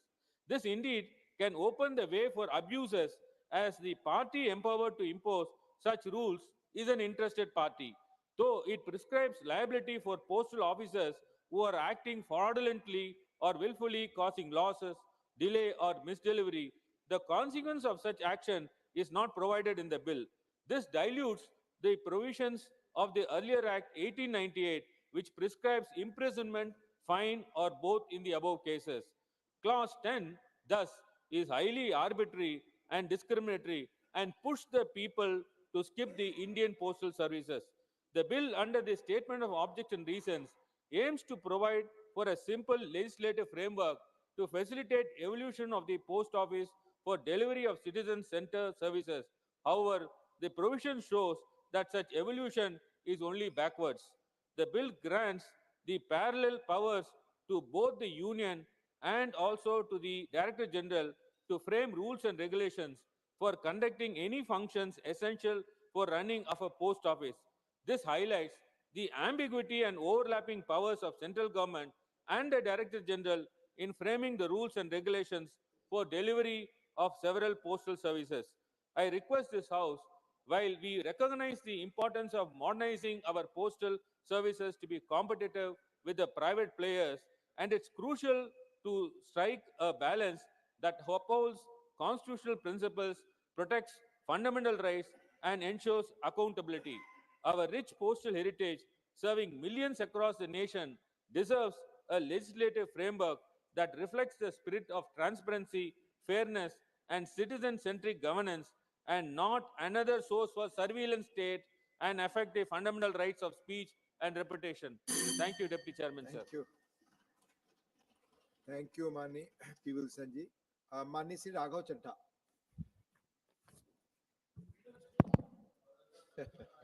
Sir, अपने 115 दिन के suspension समाप्त होने पर पहली बार इस सदन में बोलने जा रहा हूं और इस नए संसद भवन में पहली बार बोलने जा रहा हूं, तो आपका संरक्षण चाहूंगा सर। 5 मिनट समय आपका। आप इसे मेडन स्पीच भी मानकर मुझे अधिक समय दे सकते हैं अगर चाहें तो।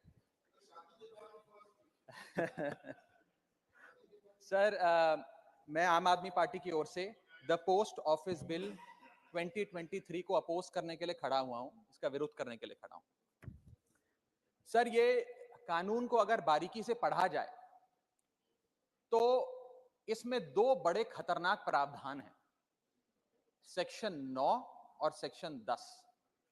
ये ऐसे खतरनाक प्रावधान हैं जो भारतीय डाक सेवा को, इंडियन पोस्टल सर्विस को इतनी शक्तियां दे देंगे कि वे किसी भी शिपमेंट को, कंसाइनमेंट को, पोस्ट कोड, चिट्ठी को खोलकर उसे सीज कर सकते हैं, उसे पढ़ सकते हैं, उसे इंटरसेप्ट कर सकते हैं और उसके सब्सिक्वेंटली जो एक्शन उस पर लेना चाहते हैं वो ले सकते हैं।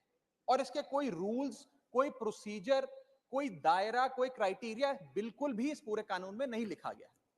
मैं पहले सेक्शन 9 पढ़ के सुनाना चाहूंगा, फिर विस्तार से अपनी बात रखूंगा। सेक्शन 9 कहता है, the central government may by notification empower any officer to cause any item in course of transmission by the post office to be intercepted, opened or detained in the interest of 1, security of state, 2, friendly relations with foreign states, 3, public order, 4, emergency, and 5, upon the occurrence of any contravention of any provisions of this act or any other law for the time being in force। यानी कि इन 5 scenarios में पूरी शक्ति है Indian postal office को कि वो किसी के भी डाक को या कंसाइनमेंट शिपमेंट को इंटरसेप्ट कर सकती है, डिटेन कर सकती है, खोल सकती है। इसमें 7 बड़ी समस्याएं हैं जो मैं आपके सामने रखना चाहूंगा। पहला है बिग ब्रदर सिंड्रोम, यानी कि हर तरीके से अपने नागरिकों पर सर्वेलेंस रखना, वो क्या कम्युनिकेट कर रहे हैं, क्या बातचीत कर रहे हैं, चिट्ठी पत्र में क्या लिखकर भेज रहे हैं, उस पर सरकार की आंखें रहें, सरकार को मालूम रहे। ये बिग ब्रदर सिंड्रोम है जिससे ये बिल पूरी तरीके से पीड़ित नजर आता है। सर, दूसरा सबसे बड़ा इसमें जो समस्या निकल कर आती है वो ये है कि ये बिल प्रोसीजर स्पेसिफाई करने में फेल हो जाता है कि वो कौन से ऐसे प्रोसीजर है जिसके तहत आप किसी डाक को इंटरसेप्ट कर सकते हैं, खोल सकते हैं या डिटेन कर सकते हैं। ये एक आर्बिटरी शक्ति नहीं हो सकती है, ये शक्ति निर्धारित होनी चाहिए कि ऐसे कौन से इमरजेंसी या फ्रेंडली स्टेट्स को आप फायदे पहुंचाने चाहते हैं जिसके चलते या खास तौर पे किसी भी प्रावधान किसी भी कानून का कोई वायलेट होता है तो वो आपको शक्तियां दे देता है कि आप किसी की भी डाक रोक लें। ये इसमें दूसरी बड़ी खामी है सर। तीसरी बड़ी खामी है कि जिन ग्राउंड्स को स्पेसिफाई किया गया है कि किन ग्राउंड्स के तहत आप किसी के भी डाक को या शिपमेंट को खोल सकते हैं, कॉन्फिस्केट कर सकते हैं, इंटरसेप्ट कर सकते हैं, वो ग्राउंड्स बहुत वेग हैं। वो किसी भी शिपमेंट को रोकने के लिए या किसी भी कंसाइनमेंट या चिट्ठी या डाक को रोकने के लिए कोई भी कानून पकड़कर या कोई भी मनगढ़ंत कहानी बनाकर आप उसे रोक सकते हैं। इतने वेग ग्राउंड्स ये कानून भारतीय डाक सेवा को देने जा रहा है। चौथा और सबसे बड़ा खतरा जो इस बिल से है कि जो अफसर इसको इंटरसेप्ट करेगा या कॉन्फिस्केट करेगा, अगर वो अफसर गलत पाया जाता है तो उसके खिलाफ कोई एक्शन नहीं लिया जाएगा, उसे पूरी आजादी है। पांचवा, आर्टिकल 19 और आर्टिकल 21 का वायलेशन है।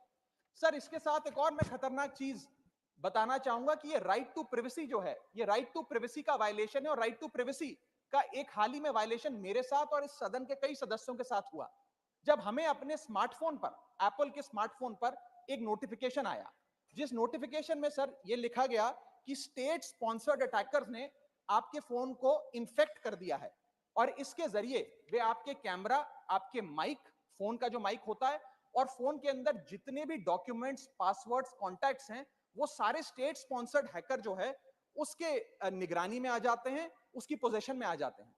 ये किसी साधारण व्यक्ति के साथ नहीं सर, देश के कई सांसदों के साथ हुआ। और दिलचस्पी की बात यह है और खतरनाक बात मैं कहूं वो ये है कि ये सिर्फ विपक्ष के सांसदों के साथ हुआ, ऐसा जानकारी आई और इसमें एक शायद सत्ताधारी पक्ष के भी सांसद थे। ज्यादातर जो लोग इसमें पाए गए, जितनी मैंने रिपोर्ट्स पढ़ी, उसके मुताबिक विपक्ष के या सरकार के आलोचक थे। ये एक बड़ा खतरनाक हमला फोन्स पर हुआ। मैं चाहूंगा कि भारत सरकार इसमें जांच करे, आपके अध्यक्षता में सर वो जांच हो सके तो एक ज्वाइंट पार्लियामेंट्री कमेटी का गठन हो कि किस प्रकार से ये स्टेट स्पॉन्सर्ड अटैकर्स पेगासस नाम के और अन्य प्रकार के सॉफ्टवेयर का इस्तेमाल कर जो लोग आप कह सकते हैं आलोचक हो सरकार के या विपक्ष के नेताओं, उनके फोन को इन्फेक्ट कर रहे हैं। इस बिल का मैं विरोध करता हूं और चाहूंगा कि ये जो एप्पल का नोटिफिकेशन यहां बैठे कई सांसदों, विपक्ष के सांसदों के फोन पर आया, उसके बारे में सरकार कुछ अपनी बात भी रखे और इस पर जांच भी बिठाए। Thank you Raghav ji. माननीय श्री निरंजन विसी, माननीय Niranjan विसी। Thank you, Honorable Vice Chairman sir, for giving me an opportunity to speak on the Post Office Bill 2023. Sir, the Post Office Bill will abolish the 125th year-old the Indian Post Office Act 1898.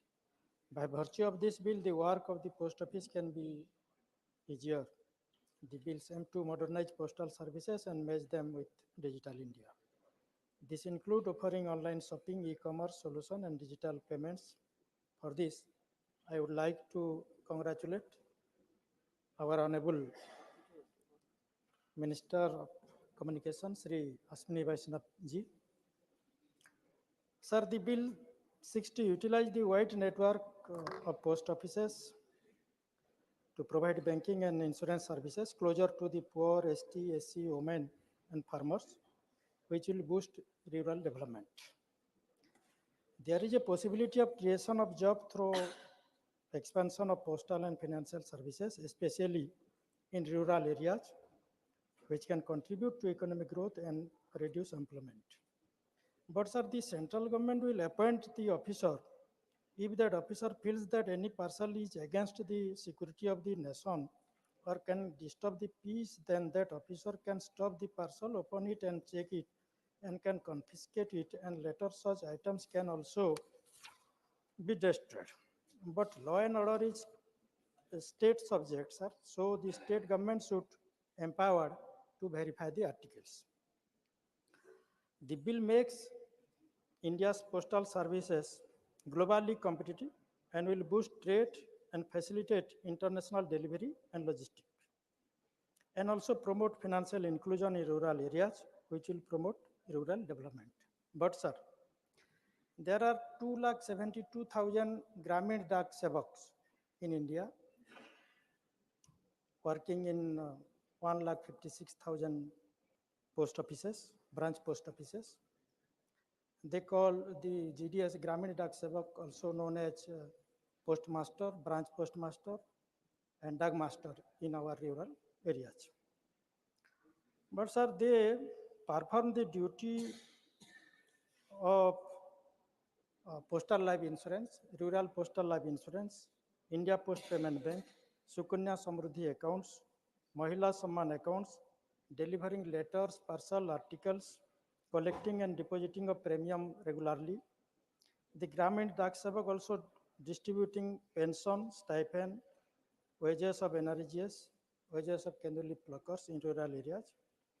But sir, the Gramin Dak Sevaks are not provided with traveling allowance or the nurse allowance or house rent allowance or pension or medical allowances, educational allowances for their children, leave benefit like regular employees of postal department. Sir, the GDS, Gramin Dak Sevak, those who are working in rural areas, they are doing more than 8 hours duty, but in some areas, some villages, there are no internet service, and most of our Odisha, in our Odisha also, in rural areas, in western Odisha and southern Odisha, there are no post offices in various big villages and panchayat offices, and also, sir, there are no internet connectivity. So the postmasters are the postmaster, branch postmaster, Dak masters, they are facing a lot of problems because they are using the digital mode services. So therefore, sir, I request our honorable minister to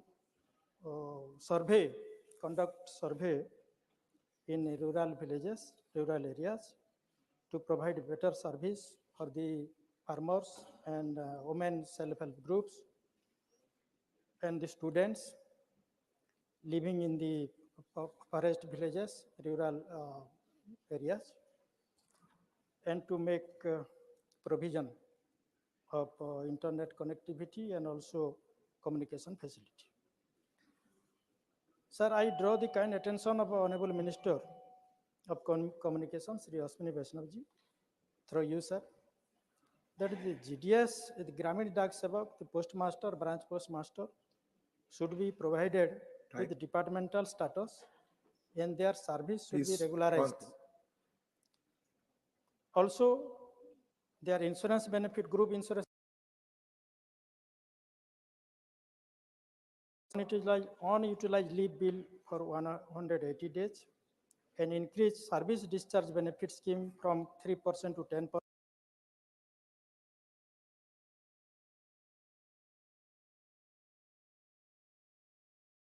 Sir. And sir, of the recommendation of Kamalesh Chandra committee report in favor of Gramin Dak Sevak, the committee observed that the postal department depends on the successful management of the Gramin Dak Sevak.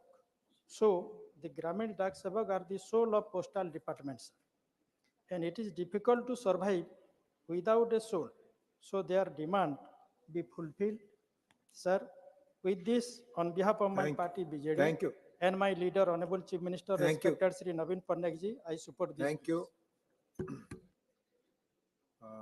Mani Sri Ajodhya Rami Reddy Ala.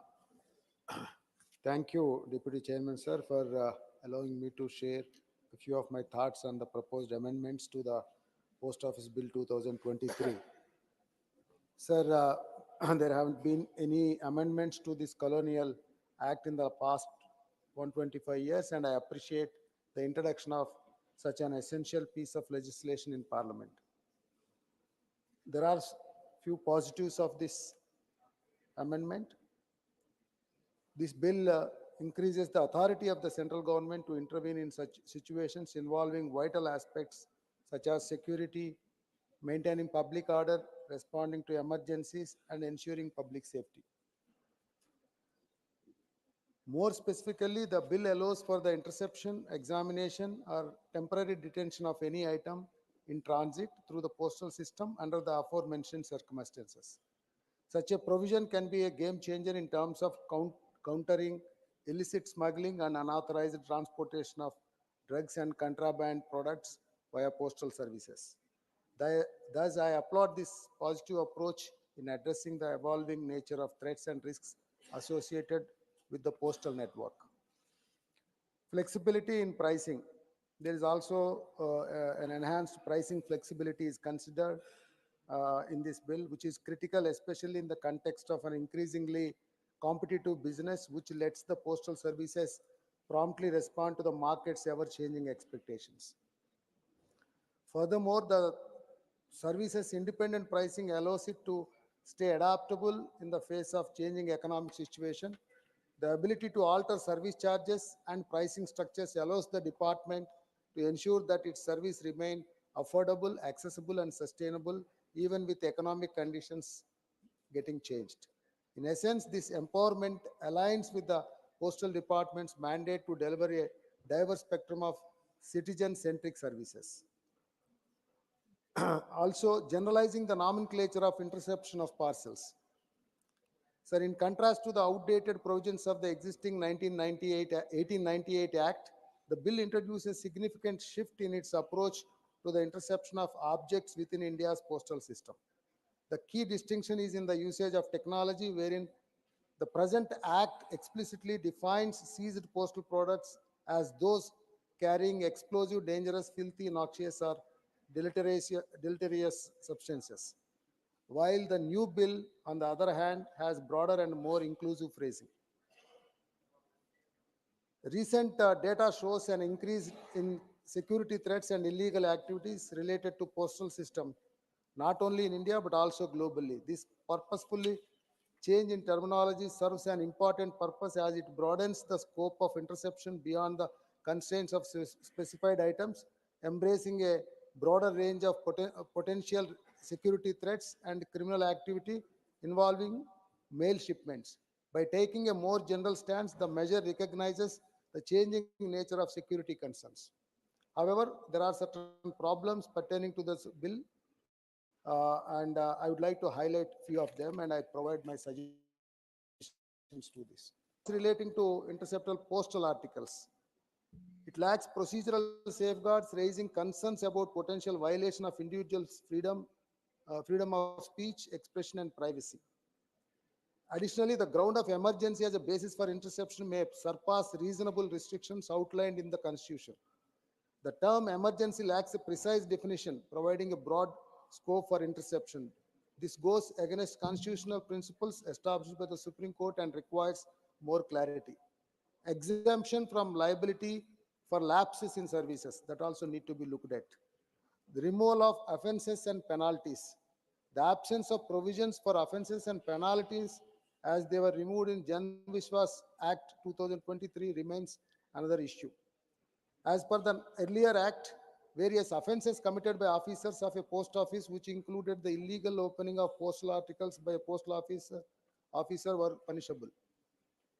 However, now such actions would have effectively no consequences. It raises questions about ensuring the privacy of individuals and may have adverse implications. Regulation of courier enterprises. Although the bill gives India Post Authority to improve its postal service operation, it is critical to recognize that regulatory environment for courier enterprises is still relatively underdeveloped. This regulatory void presents a number of significant questions. Issues faced by the employees of the department, my other colleagues have mentioned, I want them to be taken note of that. The key issues affecting the functionality of the system also need to be taken into consideration, the post offices lack necessary infrastructure to function successfully as points of service and information transformation. Issues such as intermittent power supply, outdated manual operations, limited accessibility shall still remain a problem. The revenue deficit also need to be taken into account. So while I see that there are few issues that where we have given suggestions, but we strongly believe that this amendment is coming at the right time. The passage of this bill is an important step in the for restructuring of India's postal services. By repealing outdated restrictions, this act guarantees that India's postal industry stays dynamic and inclusive, successfully adapting to the encouraging changes of requirements of its varied population. With this Thank support from YSR Congress Thank Party, you. we support this bill. Thank you, sir. Thank you, Manya Jodhya Rami Reddy ji. Honorable Sri A. Rahim. Honorable A. Rahim. Thank you, sir. Thank you for this opportunity, sir. I express my deep concerns and critique over Post Office Bill 2023. My objections against this bill are very specific. Sir, my first point is that this bill is against the Constitution and breaching the fundamental rights provided by the Constitution. Secondly, this bill is against the federal principles. Thirdly, through this bill, government is giving up the liabilities invested upon them. My fourth and final point is about the concern over the privatization of the postal services. Sir, I would like to start from my last point. Sir, I am bringing your attention to the objects and reasons for this bill, which states that this bill facilitates the evolution of postal services. In the light of this line, through you, I would like to ask the minister that what the Modi government has done for the prosperity of the postal services. Sir, I would like to expose that since 2014, not even a single post has been created in the postal services. Sir, also I would like to remind, I would like to remind all of you that as of now, 90,000 existing posts are lying vacant. Sir, is this the evolution and prosperity of the postal services, sir? Sir, in this context, I have a deep concern over the privatization of the postal department. Sir, it is evident that when it comes together, non-creation of posts, lack of recruitment, with the introduction of this bill, paved the way for the privatization.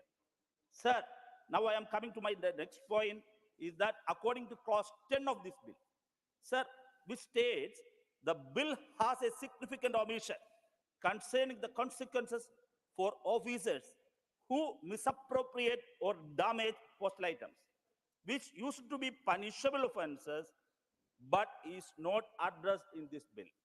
Sir, this oversight will negatively impact the department's efficiency and the integrity of the officers involved, eroding trust in the services provided. Sir, my third point was that the bill is against the federal principles. Sir, this is the new normal phenomena of the Man Ki Baat era. Under the Modi regime, against the federalization, trying to, this is new normal. This is new normal in the Man Ki Baat era. The bill removed the authority of state government or their authorized officers to intercept a shipment, wasting this power entirely on the union government or its designated officers. Sir, this is a direct attack on a federal principle. Sir, just 1 minute. Sir, I am going to my first and my prime point. Sir, this bill, according to the existing law, sir, this bill intentionally trying to breach the privacy. Sir, as we know that, according to the Constitution of India, privacy is part of our life. So privacy is the main thing, the fundamental right. It's a fundamental right. Sir, I would like to add one more thing, that the government is trying to change the grounds for interception. Sir, the interception of the shipment and the government, according to this bill, intentionally trying to breach the privacy. So this government, I would like to conclude by saying that we have to right to protect our privacy and urging this August House to omit the centralization and privatization tendencies of the Post Office Bill 2023. Thank you. Thank you, sir. Honorable Sri Abdul Wahab. Honorable Abdul Wahab ji, not present. Susri Kavita Patidar ji. Susri Kavita Patidar. माननीय उपसभापति महोदय, मैं धन्यवाद देती हूं कि आपने मुझे पोस्ट ऑफिस बिल 2023 पर बोलने की अनुमति प्रदान की। महोदय, जैसा हम जानते हैं कि पोस्ट ऑफिस बहुत समय से पुराने धर्रे पर चले आ रहे थे। डाकिया डाक लाया वाला हम गाना भी हमने सुना था, हमने देखा भी है, और वर्तमान समय के उद्देश्यों को पूरा करने के लिए वो काफी नहीं था। मैं माननीय प्रधानमंत्री आदरणीय मोदी जी और माननीय मंत्री अश्विनी वैष्णव जी को बहुत धन्यवाद देती हूँ कि जिनके द्वारा इस बिल को सदन में लाया गया, और इस बिल में ऐसे कई प्रावधान किए जा रहे हैं जिसके कारण लाखों लोगों का भरोसा पोस्ट ऑफिस की तरफ और बढ़ेगा। माननीय महोदय, हम जानते हैं कि पुराना अधिनियम मुख्य रूप से मेल सेवाओं पर केंद्रित था, जबकि नए अधिनियम में मेल के अलावा कई तरह की नागरिक केंद्रित सेवाओं को भी शामिल किया गया है। इसमें डाकघर के विकास और आधुनिकीकरण को भी प्राथमिकता दी गई है। आज पोस्ट ऑफिस का काम सिर्फ लोगों तक डाक पहुंचाने का नहीं रह गया है, बल्कि आधार सर्विसेज, ऑनलाइन पेमेंट, पार्सल पहुंचाना, पेंशन पहुंचाने का, ऐसी कई सुविधाओं को देने का काम भी आज पोस्ट ऑफिस के माध्यम से किया जा रहा है। इस बिल के माध्यम से ऐसे कई प्रावधान किए जा रहे हैं, खासकर पोस्टल सर्विस के डायरेक्टर जनरल की शक्तियों में इजाफा किया जाना। इस बिल के माध्यम से उन्हें सेवाओं से जुड़ी जरूरी नियम बनाने की छूट होगी। वे मार्केट के हिसाब से पोस्टल चार्ज की दरें तय कर सकेंगे। अभी सदन में एक माननीय सदस्य ने कहा था कि इस बिल से लोगों की प्राइवेसी पर खतरा है, जबकि मैं क्लियर कर देना चाहती हूँ कि इस बिल में सुरक्षा बहुत महत्वपूर्ण है। इस बिल के माध्यम से अगर अधिकारी को लगता है कि पार्सल के अंदर कोई ऐसी चीज है जिससे राष्ट्र की सुरक्षा को खतरा हो सकता है, तो अधिकारी के पास ये शक्ति होगी, वे खुद पार्सल को खोलकर देख सकेंगे और उसे रोक सकेंगे और जब्त भी कर सकेंगे। ये किसी प्राइवेसी पर खतरा नहीं, बल्कि इस देश की सुरक्षा को सुनिश्चित करने का प्रावधान इस बिल के माध्यम से किया गया है। साथ ही यदि किसी पार्सल को डाक का अधिकारी अगर संदिग्ध पाते हैं या उसकी ड्यूटी नहीं भरी गई हो या उसमें किसी तरह का कोई गैर कानूनी सामान हो, तो डाक अधिकारी सीधे कस्टम विभाग को सूचित करेगा, जिसके बाद कस्टम विभाग कानून के अनुसार कार्रवाई करेगा। पोस्ट ऑफिस बिल 2023 में डाकघर को डाक टिकट जारी करने का विशेषाधिकार भी दिया गया है। इसके अलावा डाक स्टेशनरी की आपूर्ति और इसकी बिक्री से संबंधित नियम भी दिए गए हैं। मैं माननीय प्रधानमंत्री जी को बहुत बहुत धन्यवाद देना चाहती हूँ कि पिछले 9 वर्षों में डाकघर को माननीय मोदी सरकार द्वारा एक जीर्ण होती संस्था से ट्रांसफॉर्म करके विकसित बनाया गया है। न सिर्फ डाक सेवाएं बल्कि 100 से अधिक सिटीजन सेंट्रिक और वित्तीय समावेशन सेवाएं डाकियों द्वारा आज नागरिकों के घर द्वार पर दी जा रही है। जहां 2004 से 2014 तक 660 डाकघरों को बंद किया गया था, वहीं मोदी सरकार द्वारा 2014 से 2023 तक 5000 नए डाकघर खोलने का काम किया गया है। इस वित्तीय वर्ष में 5746 और नए डाकघर खोले जा रहे हैं, जिससे देश के कोने कोने में जन सामान्य तक सिटीजन सेंट्रिक सर्विसेज सुगमता से पहुंचाई जा सके। नारी सशक्तिकरण के क्षेत्र में डाकघर एक महत्वपूर्ण भूमिका निभा रहा है, चाहे वह बेटी बचाओ अभियान के तहत लाई गई सुकन्या समृद्धि योजना के खाते हो या महिला सम्मान बचत पत्र हो या डाकियों द्वारा घर घर जाकर खोले गए खाते हो। आज डाकघर महिलाओं की फाइनेंशियल सिक्योरिटी को सुदृढ़ करने में एक महत्वपूर्ण योगदान प्रदान कर रहा है। 26 करोड़ बचत खातों के साथ डाकघर आम जनता के लिए बचत की एक भरोसेमंद संस्था बन गई है, और ये सब माननीय मोदी जी के नेतृत्व में केंद्र की सरकार के अथक प्रयासों का परिणाम है। डाकघर बचत केंद्र और डाक जीवन बीमा में जनता के कुल मिलाकर 18 लाख करोड़ रुपए जमा है। इंडियन पोस्ट पेमेंट बैंक ने 4 वर्षों में ही 8 करोड़ खाते खोलकर मुनाफा कमाना भी शुरू कर दिया है। इसके विपरीत पिछली सरकार द्वारा खोला गया भारतीय महिला bank high cost of operation के कारण मात्र 3 साल भी नहीं चल सका। डाकघर विधेयक 2023 एक बहुत सरल लेजिस्लेशन है और मिनिमम गवर्नमेंट मैक्सिमम गवर्नेंस को सुनिश्चित करने का प्रयास है। यह डाकघर को और अधिक सिटीजन सेंट्रिक सेवाएं प्रदान करने के लिए लीगल फ्रेमवर्क तैयार करेगा, ऐसा हम सब आश्वस्त हैं।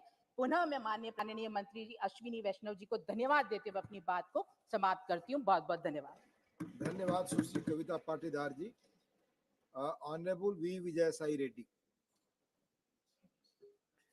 Sir, thank you, Deputy Chairman, sir. Thank you for giving me an opportunity. And we should appreciate the Honorable Union Minister for Communication for introducing this bill, Ashwin ji. Sir, this bill is a step towards three pillars of good postal service. One is reliable, and second is reach, and third is relevance. Sir, however, I have three suggestions to be made to the Honorable Minister, if Minister permits me. The first one is rethink pricing to increase the profitability. Sir, over the last decade, the loss incurred by the postal service has increased at least 9 times. Sir, the postal rates must be reconsidered to ensure that the subsidies for the poor do not go. Ensure that the subsidies what you are offering in so far as postal services are concerned do not go to the rich and it will get into the profit area. Sir, the next point is pricing structure has to be rethought. Differential pricing, it is now uniform pricing. The differential pricing based on the location, there has to be a differential pricing, those post offices which are located in the rural areas, and differential pricing those post offices which are located in urban areas. And the subsidy only those post offices that belong to the rural and economically weaker sections. So these sections and also regions. This will ensure the profitability, improve the profitability. Next point is digitization of services. Sir, the government should try to replace as many traditional services offered through digital solutions. For example, mobile transfer can replace money orders, and small saving activity can be redirected to the payment bank, and computers must be installed must be provided to all the post offices, and centralized software throughout the country for postal, banking, insurance, and retail services in the post offices, which will facilitate insurance of train reservations, tickets, Aadhaar enrollment, updation of services.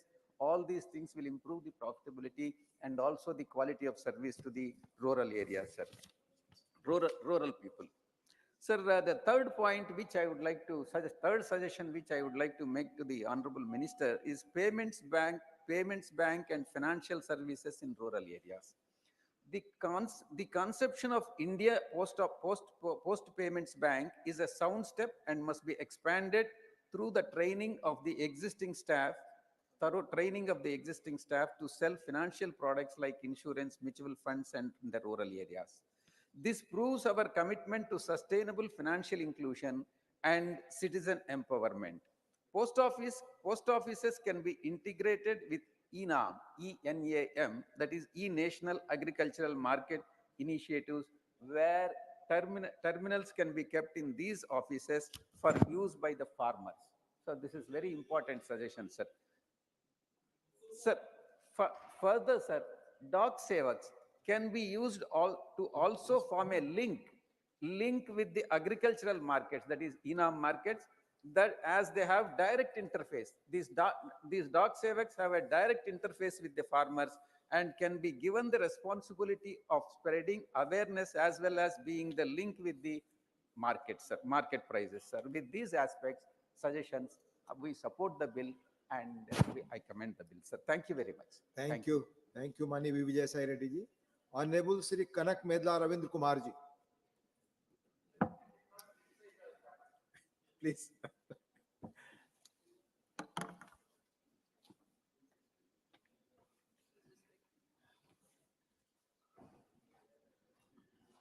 Thank you, Honorable Deputy Chairman, sir. I'm very thankful for giving this opportunity to participate in the discussion. Sir, at the outset, I extend the support and welcome the bill. Sir, this bill intends to replace the earlier Indian Post Office Act passed year in 1898. Section 16(1) of the bill provides for repealing the earlier act. Sir, over the period of time, post offices across the country are providing variety of services. People approach post offices for making Aadhaar card. Post offices are extending financial services. ATMs operated by post offices are in vogue nowadays. Sir, the earlier act mainly deals with mail services provided by the post offices. In the modern world, mail services are replaced by email services. Postcards are used rarely. Telegram service has been winded up by the government. Nowadays, only the government offices and its attached organizations, postal service are used for communication, official intimations, decisions, orders, etc. Under these circumstances, also with a necessity to appropriately use the existing human resources with the postal department, the government has brought this comprehensive bill. I welcome and support it. Though I welcome and support the bill, I have contains concerns which I hope that Honorable Minister, who has an able administrator, earlier take into consideration and resolve them. Section 3(1) says, what the services of the post office has to render will be decided by the central government. This section gives sweeping power to the central government. This, in view of the federal structures, this type of trend has to be checked out. Then section 9(1) empowers the officer of any central government to intercept, open or detain any item or deliver item to customs authority. Such power will hamper the administration and will lead misuse of power and also the privacy of the public. So this section needs a relook. Sir, the bill aims at revamping the entire postal system. All the necessary arrangements that are proposed has to be kept in the bill itself instead of making the rule in this regard by the executive. I earnestly appeal the government to consider the above suggestions and take appropriate decision, make necessary amendments. With these vital submissions, I once again extend my support and felt gratitude for giving this opportunity. Thank you, sir. Thank you, Honorable Member. Shri Ghanshyam Tiwari ji, 12 minutes. माननीय उपसभापति महोदय, आज ये bill जो लाया गया है, ये बहुत बड़ी आवश्यकता थी। माननीय प्रधानमंत्री जी युग प्रवर्तक है। एक युग से सैकड़ों सालों से जो कानून पड़े हुए थे और जिन कानूनों में किसी प्रकार का परिवर्तन नहीं हुआ था, युगानुरूप उन कानूनों में परिवर्तन करने का साक्षी ये राज्यसभा भी है और लोकसभा भी है। और उसी प्रकार से इस बिल को लेकर आए हैं माननीय श्री अश्विनी कुमार जी। अश्विनी कुमार का अर्थ है देवताओं के चिकित्सक। तो ये देवताओं के चिकित्सक होने के साथ साथ रेलवे के, पोस्ट ऑफिस के और BSNL के चिकित्सक बन गए हैं। ऐसा बढ़िया बिल लेकर आए हैं, मैं इनको बहुत बहुत धन्यवाद देता। इस बिल में दूसरी जो बहुत बड़ी बात अच्छी है, जिसमें उन्होंने कहा है, भगवान कृष्ण ने तो ये कहा कि चातुर्वर्ण्यम मया सृष्टम, कि 4 वर्ण की मेरी सृष्टि है। लेकिन मोदी जी ने कहा है चातुर जाति मया सृष्टम, कि मेरी सृष्टि में 4 जातियां हैं, एक गरीब, एक महिला, एक युवा और एक किसान। ये 4 जातियां उनकी है और ये चारों जातियों को ये हेल्प करने वाला बिल है। उदाहरण के लिए माननीय मैं सभापति उपसभापति महोदय में कहना चाहता हूं कि एक बात की केवल इस बिल के एक बात की प्रतिपक्ष के माननीय सदस्यों ने आलोचना की, वो सेक्शन 9 और 10 के बारे में। वो कह रहे कि इंटरसेप्ट करने का अधिकार क्यों है, ये प्राइवेसी पर हमला है। और इससे भाई इस देश में प्राइवेसी है पर इस देश की सुरक्षा भी है। अपने बहुत बार देखा है जब पार्सल बम जाते थे और जगह जगह बमों के धमाके होते थे। इस देश में अब बमों के धमाके होना शहरों में बंद हो गया है, पार्सल में धमाके होना बंद हो गया है। तो आइंदा आगे धमाके नहीं हो, इस काम के लिए सुरक्षा की आवश्यकता है और उसकी पूर्ति के लिए इस बिल में प्रावधान किया है। माननीय सभापति महोदय, आज जब जन धन खाते खोले गए थे तो कहा गया था ये बिना उसके खाते खोल रहे कहां से पैसे आएंगे। आज उन खातों में कितने रुपए जमा हो गए। आज गांव का गरीब आदमी पोस्ट ऑफिस के सेविंग बैंक में जाकर अपना खाता खोल सकता है, अपना काम कर सकता है। उसके पहले तो उन्होंने तो इस पोस्ट ऑफिस सर्विसेज को बंद करने का मानस बना लिया था, पोस्ट ऑफिस बंद करने लग गए थे। तो एक जो मृतप्राय संस्था हो गई थी, उस संस्था को जीवन दान देकर उसको नया स्वरूप दिया है, उसको परिष्कृत किया है। उसके परिष्कृत करने को ये बिल है, इसमें 16 प्रावधान किए गए। तो 16 श्रृंगार होते हैं अपने यहाँ पर शास्त्रों में, तो 16 उपबंधों के साथ इसके श्रृंगार किए जा रहे हैं पोस्ट ऑफिस के। तो ये श्रृंगार करने का जो बिल है उसको वो श्रृंगार से भी बचाता है। तो मैं इसलिए श्रृंगार बोल रहा हूं कि इसके पहले कहा गया कि कबूतर पहले प्रेम का संदेश लेकर जाता था, हमारे यहाँ पर गाए जाते कुर्जाएं थारा भौर मिला दे, मेरा भौर मिला दे, तो कुर्जा गाई जाती थी, तो कबूतर के गाए जाते थे। यहाँ तक होता था कि फूल तुम्हें भेजा है खत में, फूल नहीं मेरा दिल।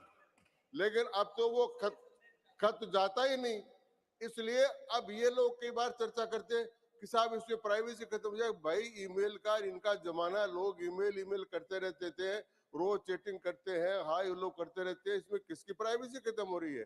ये तो बिल्कुल एक इस प्रकार का बिल है जिस बिल में इसके बाद में सरकार के आने के बाद में 1 लाख लोगों को नया रोजगार इसमें दिया गया है। 5,000 से 7,000 ज्यादा नए खोले गए हैं। इसके पासपोर्ट बनाए गए हैं। गांव में पासपोर्ट बनने की कौन सोचता था। पासपोर्ट बनने के लिए शहर में जाकर लाइन लगाओ, एमपी की सिफारिश कराओ, एमएलए की सिफारिश कराओ, इतना नाटक करो, वो सब काम कर रहे हैं। लेकिन इसमें एक समस्या है, मानसिक विकृति की समस्या है। लगातार कोई आदमी हार का सामना करे और लगातार उनकी बातें उनके खिलाफ आए तो वो बैठ जाता है, और बैठ जाने के बाद में वो बोलता है फर्जी डिग्री। अरे किस पर चर्चा हो रही है? ये चर्चा हो रही है पोस्ट ऑफिस के बिल पर। लेकिन जो प्रहार हुआ है कल, जो राजस्थान हिंदुस्तान की जनता ने जो प्रहार किया ना, उसे विचलन हो गया है। उस विचलन के कारण से इस प्रकार की भाषा का प्रयोग करते हैं जो उचित नहीं है। सभापति महोदय, मैं आपसे कहना चाहता हूं कि सरकार ने केवल ये एक बिल लेकर नहीं आई, अब 3 बिलों की भी आज चर्चा की गई जो अपने यहाँ पर सूचीबद्ध किए गए हैं। सारे कानूनों में संशोधन होना है। जन विश्वास कानून लाया जिसमें 43 कानूनों में संशोधन किया, और उनमें जो आपराधिक सजा के प्रावधान थे वो खत्म किए। ईज ऑफ डूइंग बिजनेस और ईज ऑफ लिविंग लाइफ, इसको करने के लिए सारा काम किया गया है। और ये सारा युग परिवर्तनकारी काम है, और युग प्रवर्तक के रूप में नरेंद्र मोदी जी हैं। और इसलिए सदन इस बात का साक्षी है कि इस पोस्ट ऑफिस बिल के माध्यम से हम आतंकवाद को नियंत्रित करने की बात करेंगे, हम गांव में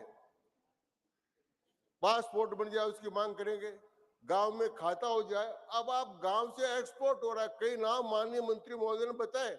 इस प्रांत के इस गांव से पोस्ट ऑफिस के माध्यम से 40 देशों को निर्यात किया जा रहा है।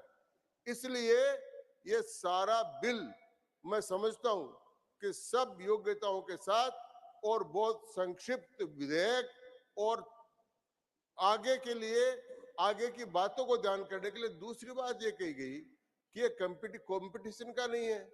आज कोरियर सर्विसेज है, आज कई लोग कहें ये पीएसयू आवश्यक है, सरकारी कुछ होनी चाहिए, लेकिन आप देखिए रेलवे में कितना सुधार हुआ। आज रेलवे के प्रोडक्शन में जब प्राइवेट भागीदारी बढ़ी तो रेलवे का कितना सुधार हो गया, पोस्ट ऑफिस में कितना सुधार हुआ है, डाक सेवाओं में कितना सुधार हुआ है।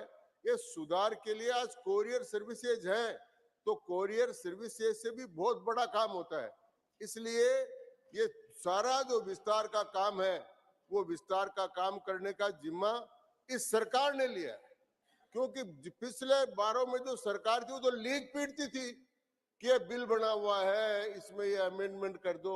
ये सरकार जो है वो बिलों को नए स्वरूप में लेकर आ रही, आज की आवश्यकता के अनुसार, आज के समय के अनुसार, और भारत का बढ़ते हुए स्वरूप और भारत की आगे की आवश्यकताएं, उन सब कामों को लेकर ये बिल लाया गया है। इसलिए मैं माननीय मंत्री महोदय को भी इस बिल के लिए धन्यवाद देता हूं। राजस्थान में माननीय उपसभापति महोदय 11,000 से अधिक पंचायत और 44,000 से ज्यादा गांव है।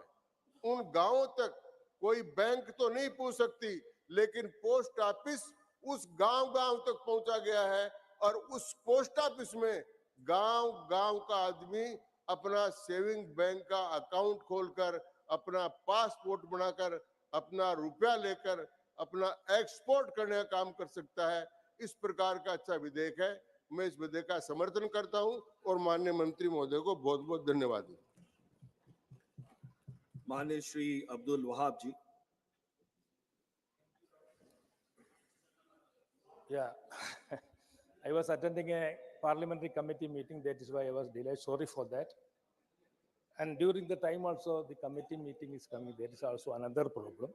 Anyway, I am opposing the bill for the reason that after a long time such a bill came and it was needed and warranted. But some provision in that one is the bill allows employees to open postal parcels in the interest of national security.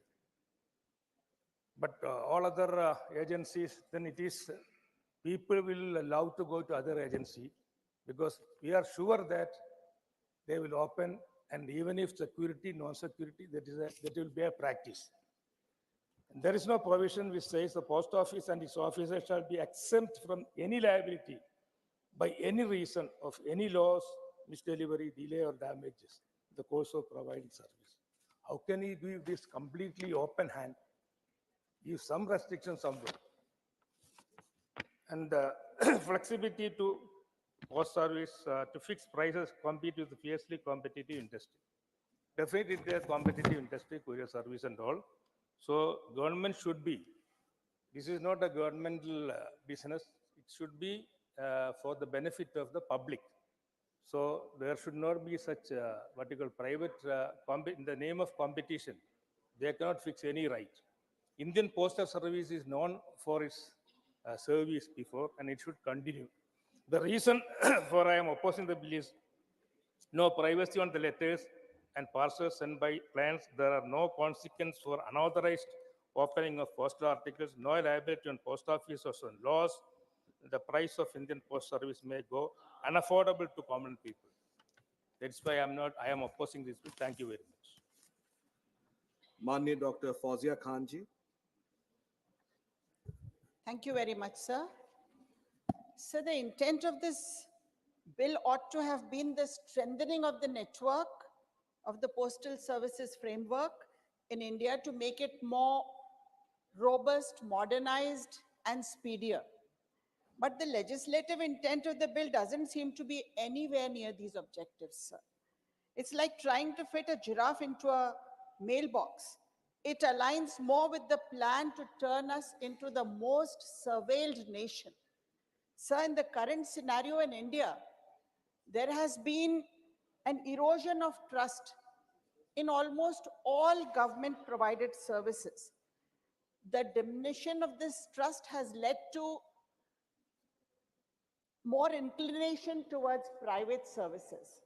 Sir, the proposed bill should not solely focus on transforming post offices into financially viable entities, but it should also emphasize the need for operational efficiency. It is important to position them as the preferred choice of the public. Sir, ज़माना अब बदल गया है और जैसे घनश्याम तिवारी जी ने कहा कि अब हमारे पत्र कबूतरों के माध्यम से नहीं जाते हैं यहाँ वहाँ। मिर्जा गालिब ने भी कुछ ऐसी ही बात कही थी, कासिद के आते आते खत एक और लिख रखूं, मैं जानता हूं वो जो लिखेंगे जवाब में। तो ये जो धीमी धीमी रफ्तार थी वो अब नहीं है, क्योंकि जमाना तेज हो गया है। अब जीवन जितना गतिमान हो गया है, पोस्टल सर्विसेज को भी उतना ही गतिमान होना होगा। प्राइवेट कुरियर सर्विसेज के स्पीड को मैच करना होगा। Sir, private services, by the way, have not been brought within the purview of this act, and I wonder why. My point number one is, why do we need these services? I think the department has to make proper utilization of the growing needs of digital banking services. That's why this has come in. But we still have to talk a lot about infrastructure, how to modernize this infrastructure. Nothing like this has been mentioned in the bill. Then why is the burden of pricing being shifted entirely to the postal department? Do we have any ceiling on this? The bill specifies no mechanism on how the prices are going to be regulated by the department, sir. Our focus ought to be improving services for the public and not making money. Sir, the act exempts the government from any liability related to theft, misappropriation, etc., which has been expressed by many of us. Officers are also exempt from all liability. In fact, the Jan Vishwas Amendment Provisions Act 2023. Honorable member, please conclude. Please conclude. Take 30 seconds, conclude. All right, sir. So what I want to say is that officers have got an immunity shield and they may indulge in corrupt practices through it.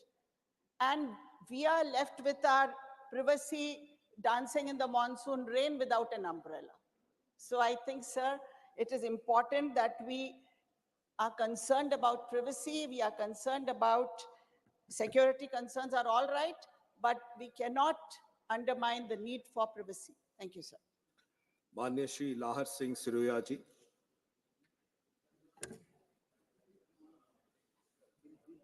Minute. माननीय उपसभापति जी, आपका बहुत धन्यवाद। मुझे आपने इस bill पर बोलने के लिए बुलाया और मैं पार्टी का भी आभारी हूं, उन्होंने मुझे इसका अवसर दिया है आज। ये बिल अध्यक्ष जी मैंने देखा है जो 125 वर्ष पुराने कानूनों को बदलकर नए कानून लाए जा रहे हैं। और आज मैं आदरणीय प्रधानमंत्री मोदी जी का भी मैं आभार व्यक्त करना चाहता हूं, अभिनंदन करना चाहता हूं कि पोस्ट ऑफिस संस्था हमारे दिल से जुड़ी हुई है वर्षों से। आज उसको उन्होंने बचाए रखते हुए उसको आधुनिकीकरण पे ले जा करके आज उसका मैं आपको एक दो उदाहरण देके बताना चाहूँगा। अध्यक्ष जी, मैं उपाध्यक्ष जी, मैं वैसे तो आईटी सिटी बेंगलोर से रह रहा हूँ 50-55 वर्षों से, और आईटी सिटी बेंगलोर से आया हूँ जो देश की आईटी राजनीति के रूप में जानी जाती है और इंफॉर्मेशन टेक्नोलॉजी के रूप में हमारा शहर बहुत आगे बढ़ चुका है। लेकिन मेरा बचपन राजस्थान के गाँव में बीता है और मेरा बचपन विशेष तौर से जो 5-6 वर्ष का जब तक था, मैं मेरे ननिहाल में रहा तो एक हफ्ते में एक बार डाक आया करती थी और पूरी एक लाइफ लाइन थी पूरे गांव के लिए। और वो डाकिया इतने समर्पित होते थे कि जो गांव में जो कोई पढ़े लिखे लोग नहीं थे उनको चिट्ठी पढ़कर सुनाया करते थे। तो डाक संस्था जो है हमारे दिल से जुड़ी हुई है, हमारे दिमाग से जुड़ी हुई है और गांव की लाइफ लाइन है। जो मेरी उम्र के जो लोग हैं इस बात को मैं समझता हूँ, जानते होंगे। तो ये और एक और बताना चाहूंगा, आज जो हमारा चरित्र निर्माण हुआ है, आज जो इस सदन में जिस वजह से मैं पहुंचा हूं, उसमें हमारे बचपन में जो हमें साहित्य मिलता था, मुझे याद है कि गोरखपुर में जो हमारी संस्था है गीता प्रेस, वहां से कल्याण नाम की पत्रिका आया करती थी और हमारे पिताजी उसके ग्राहक थे, नियमित ग्राहक थे। तो हर महीने वो कल्याण पत्रिका हमारे घर पर आया करती थी और उस पत्रिका को हम पढ़ते थे बचपन में। और कोई हमारे पूरे से देश के जोड़ने का में कोई और तरीका नहीं था हमारे पास में। तो उस कल्याण में हमने पढ़ा कि तमिलनाडु में तिरुपल्ली कुंड्रम नाम का कोई पक्षी तीर्थ है, तो पूरे देश से जोड़ने का हमें अवसर मिलता था। और जो पत्रिकाएं जो महीने की आती थी वो डाक से आया करती थी और चिट्ठी आती थी जो से डाकिया डाक लाया, आपने सब कुछ कहा है, तो उसका तो मैंने भोगा है, अनुभव किया उस बात को। तो ऐसी डाक संस्था को जो करीब करीब समाप्त होने जा रही थी बिकॉज ऑफ द आधुनिकीकरण की वजह से, बढ़ती हुई टेक्नोलॉजी की वजह से,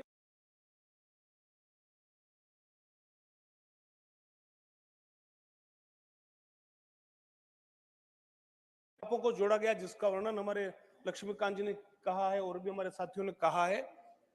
चाहे ये पासपोर्ट वाला हो, ये डिजिटल पेमेंट वाला हो, सेविंग बैंक्स वाले हो, इंश्योरेंस हो, कई तरह की चीजें पोस्ट ऑफिस से जोड़ा गया।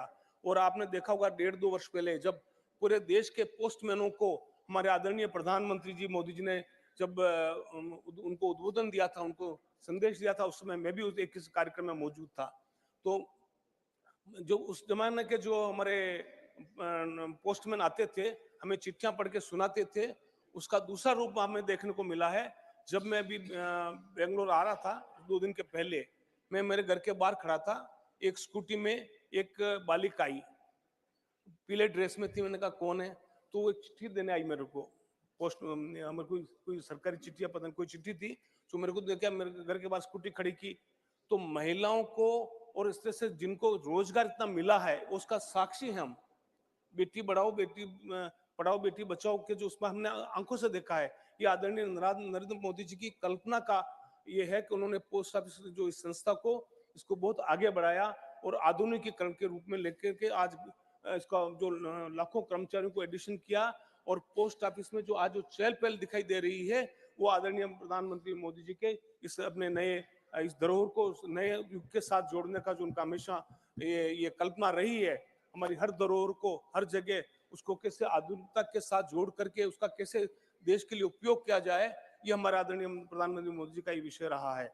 और ये जो मैंने इसको विस्तार से इसको देखा है अध्यक्ष जी, उपाध्यक्ष जी, इसको आदरणीय वैष्णव जी, अश्विनी वैष्णव जी ने जो संजोग से मेरे पड़ोस के जिले के ही गांव के हैं, हालांकि लोग उनको उड़ीसा का भी समझते होंगे, लेकिन उनका जो जिला है मेरे पड़ोस के उस गांव के हैं। और उन्होंने बड़ी मेहनत से, मैंने एक इसका एक देखा है और हमने पहले भी स्टडी किया है, हमारे कमेटी में चर्चा में भी आए हैं ये विषय। तो जिस विस्तार से उन्होंने ध्यान रखा है, अपनी इनको जिम्मेदारी सतर्कता की ध्यान रखा है, जिम्मेदारियों का ध्यान रखा है और उसके पोस्ट ऑफिस के अधिकारों का ध्यान रखा है कि कैसे इसको आगे बढ़ाया जाए और वो नियमावली कैसे बने। अब ये कुछ लोगों को बात में इमरजेंसी दिखती है, ये कि ये इमरजेंसी में क्या होगा, इमरजेंसी में क्या किया नहीं हुआ। चिदम्बरम साहब हमारे सामने बैठे हैं, उनको पता है क्या क्या नहीं हुआ और क्या क्या किसने किया। और उसमें तो आर्टिकल 356 भी प्रावधान है, लेकिन हमारे आदरणीय प्रधानमंत्री मोदी ने 10 वर्षों में कई लोगों की मांग होते हुए, यहाँ तक कि कांग्रेस ने मांग की थी तो उसमें वेस्ट बंगाल में राष्ट्रपति शासन लगाया जाए, कई जगह से मांग उठी, लेकिन हमारे आदरणीय प्रधानमंत्री जी ने इसका कॉन्स्टिट्यूशन का ध्यान रखते हुए, अपने आजादी का ध्यान रखते हुए आज तो एक दिन भी किसी भी राज्य में 356 जरूरत होने के बावजूद भी नहीं लगाया और संयम रखा। और कांग्रेस कितनी बार 356 का उपयोग किया है। आज खड़गे जी साहब नहीं है, मैं समझता हूँ कि आज तो होने चाहिए थे लेकिन नहीं है, तो कितनी बार उन्होंने 356 का उपयोग किया, बिना कारण के किया। और ये हार जीत चलती रहती है, उनको इतना वो ये डिप्रेशन में आने की जरूरत नहीं है। तेलंगाना को कंसोलेशन दे दिया गया है, वो हमारी गलतियों से, और समझो कि वहां भी जो भ्रष्टाचार का वो चल रहा था उसके चलते वो सरकार को जाना पड़ा। कोई ये इनकी जीत नहीं है, उनकी हार है, इनकी जीत नहीं है, उनकी हार है। तिवारी साहब आप आगे, तिवारी जी आगे बढ़िए, आप पार्टी के अध्यक्ष बनिए। मैं समझता हूँ आपका आपके नेतृत्व में ज्यादा सीटें आएगी। माननीय सदस्य, no cross talk, no cross talk, please please please address the chair please. मैं ये कहना चाह रहा हूँ, ये अधिकारियों ने वैष्णव जी के नेतृत्व में बहुत विस्तार से इस बात का ध्यान रखा है।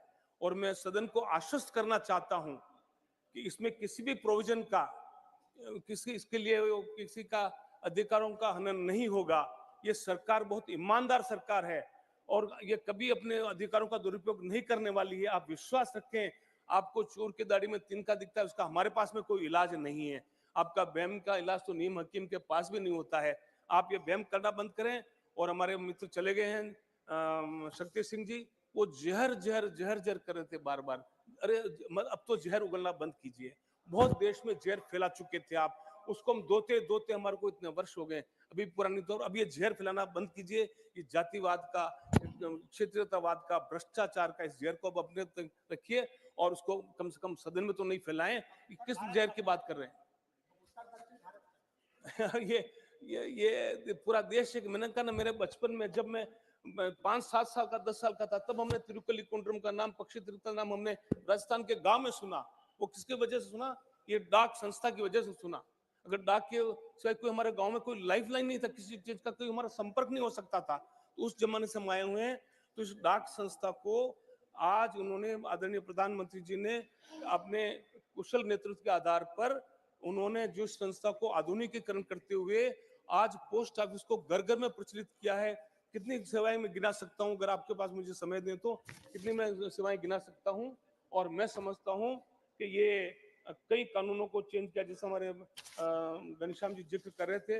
इन सारी बातों को मैं विस्तार से नहीं कहना चाहूंगा, लेकिन कुछ बातें जो है उसमें कहना उल्लेखनीय यह है कि इस पोस्ट ऑफिस में जो सेवाएं चल रही है उसमें आज भी आप देखो, हम सब लोग शहर में बैठे हैं, लेकिन जो गांव में रहने वाला आज भी इस पोस्ट ऑफिस के आश्रय पर जी रहा है। तो इस पोस्ट ऑफिस की संस्था को हमारे को बनाए रखना है और पोस्ट ऑफिस का अवांछित तत्व, इसका दुरुपयोग नहीं करें, इसका ध्यान रखते हुए।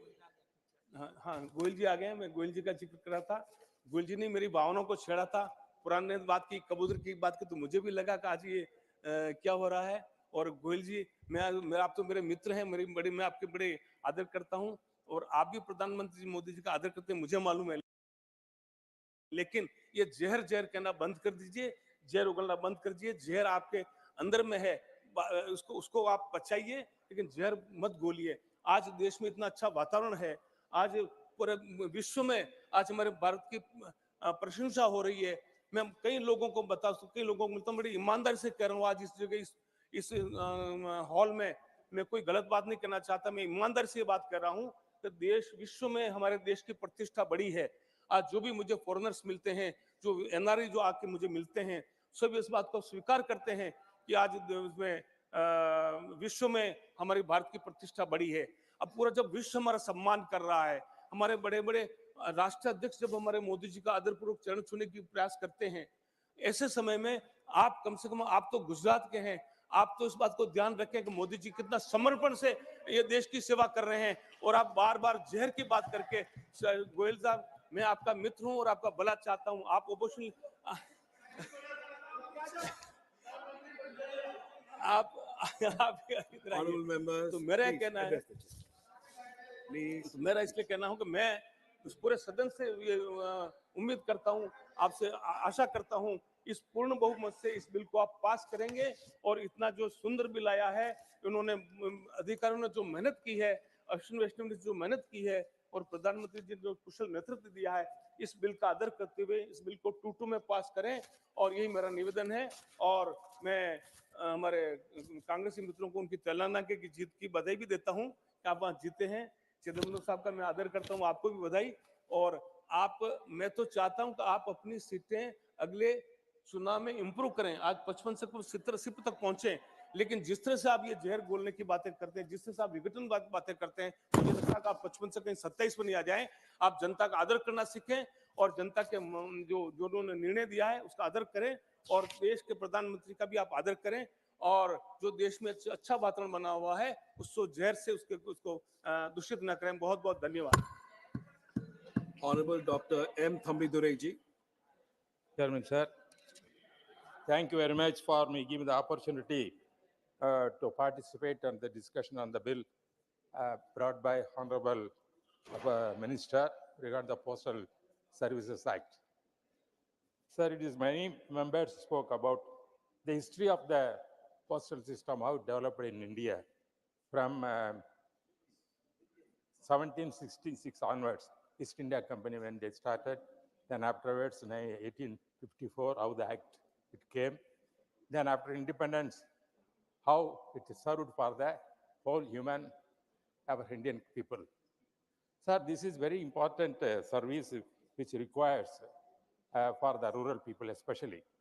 modern days nowadays, we are having so many systems for delivering our goods or letters and everything. At the same time, at still rural areas, we are depending on the postal department. Without that, we cannot do it.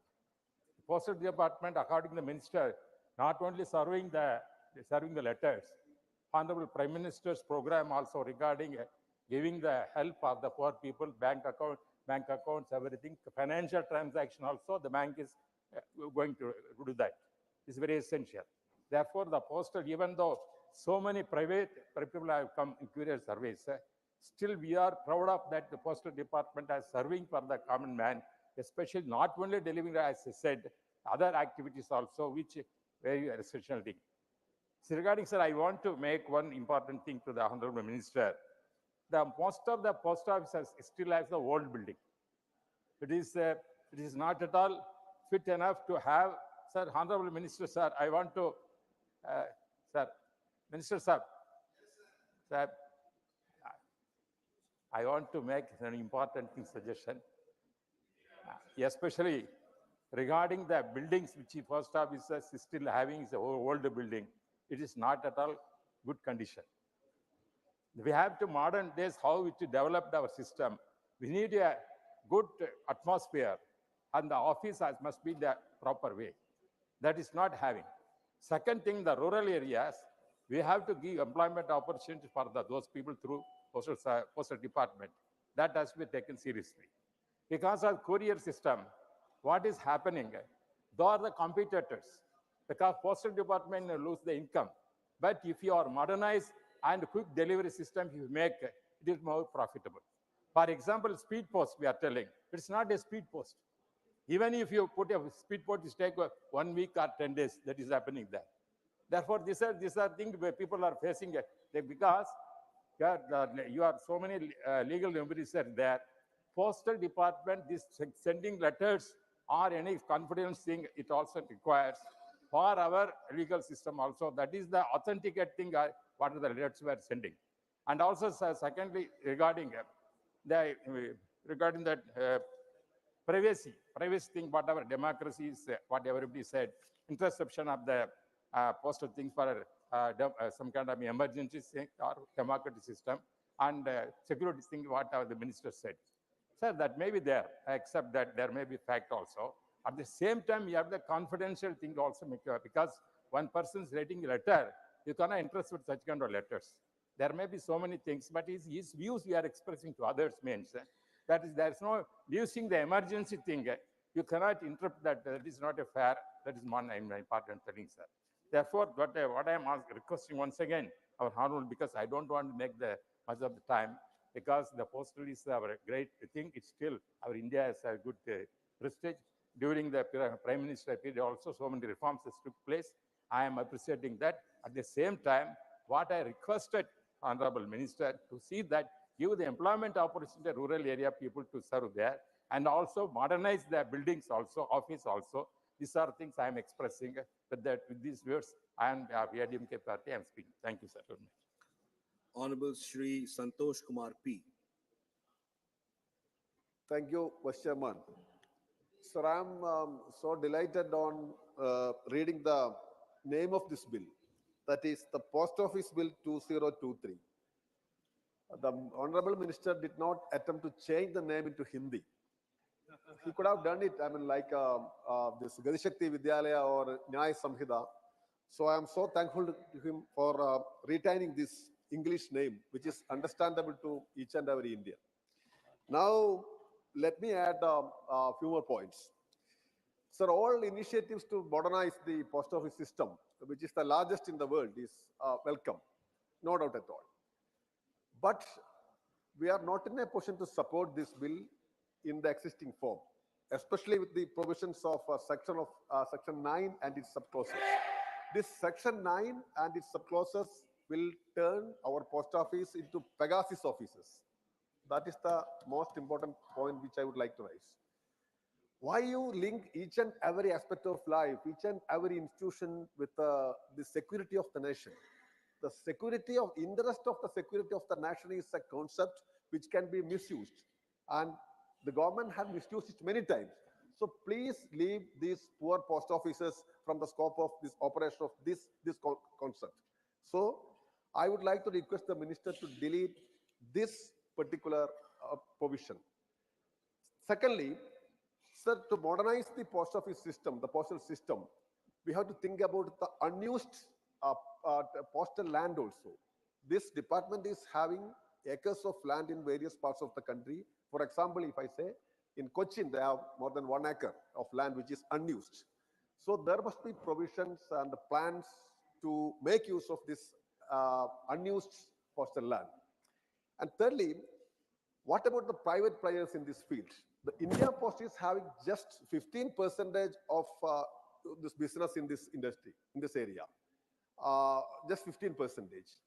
Others are in the hand, remaining 85% is in the hands of private players. So do you have anything to control these private players? You are, if you are going to implement this section 9, then it will be, the secrecy has no value, privacy has no value, then obviously these customers will move towards private players. So there must be something to control the private players also. So even though we are in favor of modernizing our postal system, this network, we have to take into account all these concerns. And as far as the postal workers are concerned, sir, more than 90,000 posts are still vacant. So you have to take steps to fill up these vacancies as early as possible. Moreover, the wages of these grassroots level workers must be enhanced.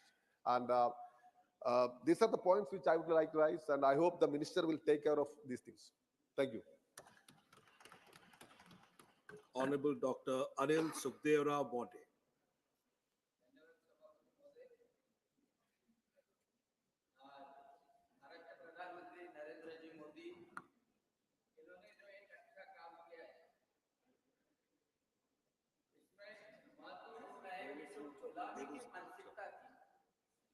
पूरी गुलामी की मानसिकता बदलने का काम किया, यानी वो अमृत पथ रहे, सुभाष चंद्र जी बोस की स्टैचू लगाना रहे, या 1898 में बनाया हुआ इंडियन माइक्रोफोन प्लीज।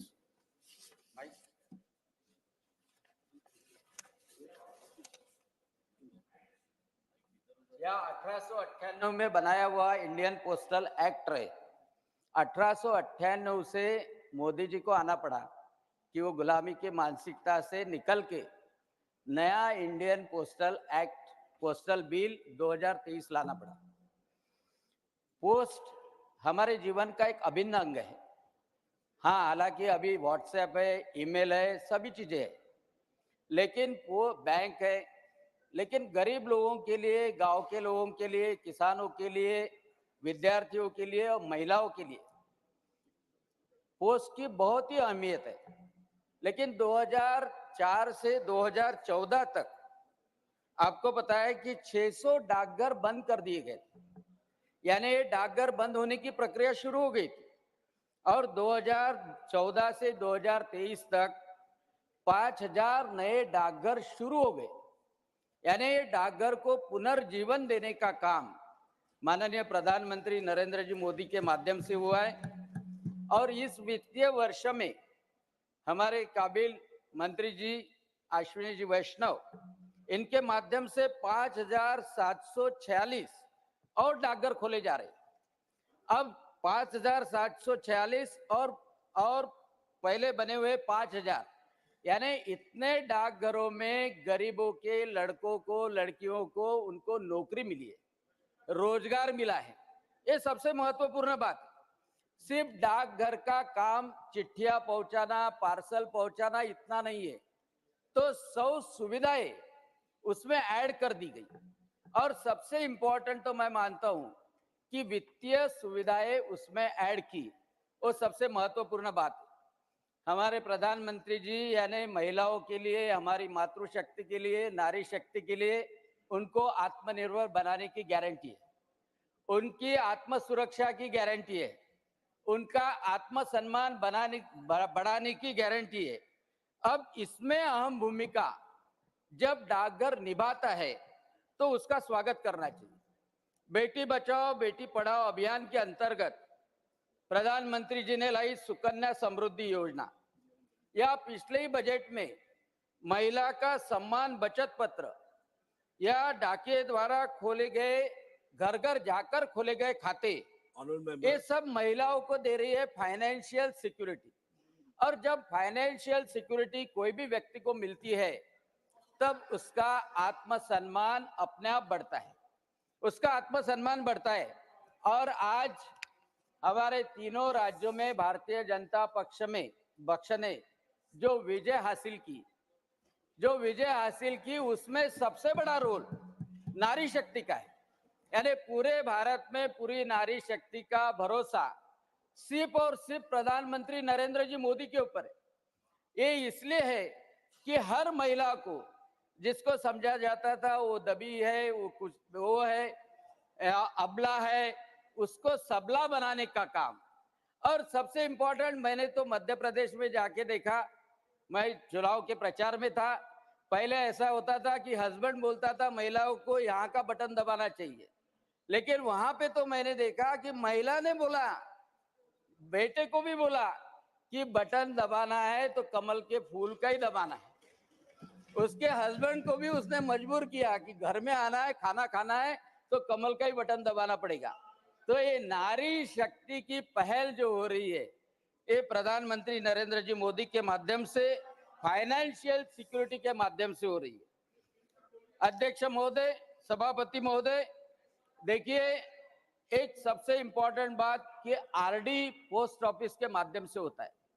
आरडी के माध्यम से हर महीने में घर घर जाके वो आरडी की प्रतिनिधि पैसे जमा करती है, 200 रुपए, 500 रुपए, 1000 रुपए, और उसके बाद में वो प्रोविडेंट फंड में, पीपीएफ में जमा किया जाता है। और इंडियन पोस्ट पेमेंट बैंक ने 4 वर्षों में 8 करोड़ खाते खोलकर मुनाफा कमाना शुरू कर दिया। यानी इसका फायदा किसको होता है? गरीब को होता है, महिलाओं को होता है, किसानों को होता है, किसानी मजदूरी करने वाले को होता है, विश्वकर्मा लोगों को होता है। इसका फायदा कोई इंडस्ट्री वाला नहीं ले रहा, इसका फायदा कोई बड़ा अधिकारी नहीं ले रहा। सबसे नीचे ग्राउंड लेवल पे रहने वाला जो आदमी है उसको बेनिफिट हो रहा है पोस्ट ऑफिस के माध्यम से। ये डाकघर का विधेयक जो है ये सिटीजन सेंट्रिक है। मुझे सौभाग्य मिला एक सांसद के नाते से कि अमरावती जिले में एक एरिया में जहाँ जेवट नगर का एरिया है, जहाँ झुग्गी झोपड़ी का एरिया है, वहां पे डाकघर खोला गया। और मैंने देखा कि ये डाकघर मैंने पहले बचपन में भी देखे थे, और डाकघर ऐसा रहता था कि अंधेरे रूम में डाकघर चलता था, वहां ठप्पे मारे जाते थे, और डाकघर का नौकरी करने वाला भी दिन रात वही काम करके परेशान होता था। लेकिन जो मैंने डाकघर देखा वो स्मार्ट डाकघर देखा कि स्मार्ट डाकघर यानी टोटली कंप्यूटराइज था, टोटली डिजिटलाइज था, बैंक के जैसा था। वहां बैठने की सुविधा अच्छी थी, वहां एयर कंडीशन लगा था, वहां की तिजोरी अच्छी थी। यानी अच्छी तरह से जब डाकघर निर्माण होता है तो इसका मतलब इंफ्रास्ट्रक्चर भी बहुत अच्छा रहा और ये ग्रामीण इलाकों में भी हो रहा है। मुझे तो आशा है कि इतना बड़ा नेटवर्क हमारे डाकघर का है और हमारे मंत्री जी और प्रधानमंत्री जी इतने, उनकी कल्पना शक्ति भी आगे है कि कल हो न हो अमेज़न जैसा डाकघर के माध्यम से डिलीवरी सिस्टम भी शुरू हो जाए, अमेज़न जैसी डिलीवरी सिस्टम भी शुरू हो जाए और लोगों को डाकघर के माध्यम से हर उनके घर तक कोई भी सामान पहुंचाने की सुविधा भी निर्माण हो सकती है। अब जो दिक्कत है, जो विरोधी पक्ष के सम्मानीय सांसद लोगों ने जो दिक्कत पेश की है कि पार्सल फोड़ा जाएगा, जो किसको डर है कि जो गलत काम करने वाला है, जो देश विरोधी ताकतें हैं, उनको ये डर रहना चाहिए। कुछ कुछ डर बहुत अच्छे होते हैं, कुछ कुछ डर सरकार का डर निश्चित ही रहना चाहिए। जो दहशतवाद करते हैं, जो दहशतगर्दी करते हैं, आपको पता है कि ब्रुसिलिस नाम की बैक्टीरिया के माध्यम से बीमारी फैलाने का काम भी एनवेलोप के माध्यम से किया गया था, बैसिलस एंथ्रैक्स करके। तो एंथ्रेक्स के बैक्टीरियाज भी पोस्ट के लिफाफे में से भेजने का काम वेस्टर्न कंट्रीज में भी किया गया था। और ईच एंड एवरी जो भी पार्सल रहता है आज के जमाने में, वो उसका एक्सरे भी होना चाहिए, उसकी स्क्रूटिनी भी होना चाहिए, और सस्पेक्टेड रहा तो उसको खोलना भी चाहिए। और ये इम्पोर्टेंट पहल है देश की सुरक्षा के लिए, कम्युनिटी की सुरक्षा के लिए। मुझे लगता है कि किसी की प्राइवेसी उसमें कुछ डिस्टर्ब होने की संभावना नहीं है। उसको ही डर लगेगा कि जो गलत काम, देश के विरोधी काम कर रहा है, उसको ही गलत लग सकता है। इसलिए मुझे लगता है कि ये महत्वपूर्ण बिल, जो रिवोल्यूशनरी बोल सकते हैं हम पोस्टल एरिया के और पोस्टल डिपार्टमेंट के पूरे लाइफ में, जो 1898 के बाद में पहली बार आया है, उसका मैं स्वागत करता हूं। माननीय प्रधानमंत्री नरेंद्र जी मोदी तथा मंत्री जी अश्विनी वैष्णव, इन्होंने लाए हुए बिल के लिए सभी ने समर्थन करना चाहिए, ऐसी विनती भी करता हूं। धन्यवाद। जय Hind. Honorable Srimati Priyanka Chaturvedi ji. Thank you honourable chairman sir. आपने मुझे एक महत्वपूर्ण बिल पे बात करने का अवसर दिया है, तो मैं आपकी आभारी हूँ। 125 साल बाद एक रिफॉर्म आ रहा है, उसका हम स्वागत करते हैं। पोस्ट ऑफिस बिल 125 साल बाद आ रहा था। मेरी उम्मीद ये थी कि अगर हम बात करें कि किस तरीके से उसका मार्केट शेयर बढ़ाएंगे, किस तरीके से हम मॉडर्नाइजेशन करेंगे, किस तरीके से हम सर्विसेज को पुख्ता करेंगे, किस तरीके से रीएलोकेशन ऑफ एसेट्स करेंगे, किस तरीके से हम घर घर तक पोस्ट ऑफिस को पहुंचा पाएंगे, ये उम्मीद थी इस बिल के माध्यम से। पर अनफॉर्चुनेटली क्लॉज 9 और क्लॉज 10, मैं मानती हूँ रिफॉर्म के आड़ में हम ऐसे क्लॉजेस डाल रहे हैं जो सर्वेलेंस से कम नहीं है। जिस तरीके से एक महीने पहले मैंने माननीय मंत्री जी को चिट्ठी भी लिखी थी, जब हमारे फोन्स पे एक मैसेज आया था कि स्टेट स्पॉन्सर्ड सर्वेलेंस, जिसका मतलब है एक सिटिंग मेंबर ऑफ पार्लियामेंट के स्टेट स्पॉन्सर्ड सर्वेलेंस अटैक हो रहा है, इस पे कार्रवाई होनी चाहिए। इन्वेस्टिगेशन कुछ नहीं हुआ है, आज तक मुझे उनकी चिट्ठी का जवाब भी नहीं मिला है। सेम चीज अब हम यहाँ पे देख रहे हैं पर्सनल डेटा प्रोटेक्शन बिल में, नेशनल सिक्योरिटी की आड़ में सर्वेलेंस, इसके आड़ में सर्वेलेंस। और सर्वेलेंस यहाँ पे क्या, इंटरसेप्शन क्या क्या कह रहा है, किस किस चीजों पे इंटरसेप्शन कर सकते हैं, under which rules, security of the state, friendly relations with foreign states, public order, emergency, public safety, contraventions of the provision of this bill or any other laws. Emergency को गाली देने वाले आज इमरजेंसी की आड़ में आपका वो कर सकते हैं, इंटरसेप्शन कर सकते हैं पार्सल्स का। दूसरी चीज क्लॉज नंबर 10 कि कोई लायबिलिटी नहीं है, सर्विसेज में अगर दिक्कत हो, फॉल्ट हो, कोई लायबिलिटी नहीं है। लायबिलिटी कौन डिसाइड करेगा? केंद्र सरकार करेगी, उस बिल में प्रावधान है। तो इस बिल में हम ये क्यों नहीं कह सकते हैं there will be liabilities if there is lack of services? ये मुझे इस बात से बड़ी दिक्कत है कि सरकार डिसाइड करेगी कि किस तरीके से लायबिलिटीज डिसाइड होंगी। खुली छूट दी जा रही है डायरेक्टर जनरल साहब को और उनके ऑफिसर्स को कि इंटरसेप्शन के नाम पे वो गुड्स को डैमेज भी कर सकते हैं, लेटर्स खोल सकते हैं, प्रिवेसी का हनन हो सकता है, पर कोई कार्रवाई नहीं की जाएगी। साथ ही साथ मैं लास्ट में बस एक ही चीज कहना चाहूंगी, मैं उम्मीद करती हूँ कि ये पॉजिटिवली इसको लेंगे और इस पे काम करेंगे। पर साथ ही साथ मैं लास्ट में बस एक चीज कहना चाहती हूँ सर कि सर्वेलेंस हो, इंटरसेप्शन हो, नेशनल सिक्योरिटी की आड़ में ऑपोजिशन को दबाने का काम किया जाए, लोगों को चुप कराने का काम किया जाए, ये डेमोक्रेसी के खिलाफ है और हमारे संवैधानिक अधिकारों के खिलाफ है। तो इसको मैं इन दो क्लॉजेस के अलावा मैं इस बिल का समर्थन करती हूं और उम्मीद करती हूं कि इसमें किसी तरीके की अमेंडमेंट्स लाई जाएगी। Thank you so much. Honorable Dr. Anil Agrawal ji.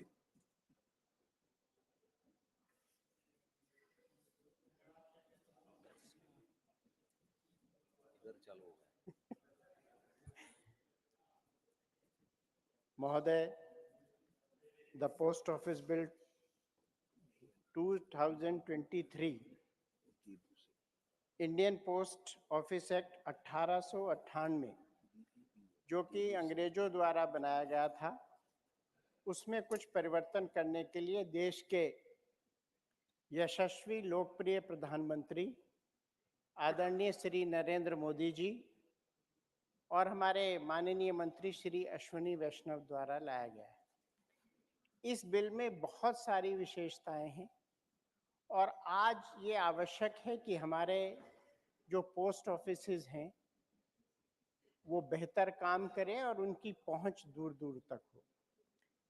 मेरे मित्र ने जब अपना शुरुआत की, शक्ति सिंह गोहिल जी ने, तो उन्होंने ये कहा था कि साहब सुदूर गांव में तो पोस्ट ऑफिस ही काम करेगा और कोई जो सर्विसेज देने वाले लोग हैं वो काम नहीं करेंगे। ये सत्य बात है, लेकिन वो ये जानना भूल गए शायद, या उन्होंने जानबूझ के इस बात का उल्लेख नहीं किया कि जब उनकी सरकार थी तो पोस्ट ऑफिसेज बंद हो रहे थे।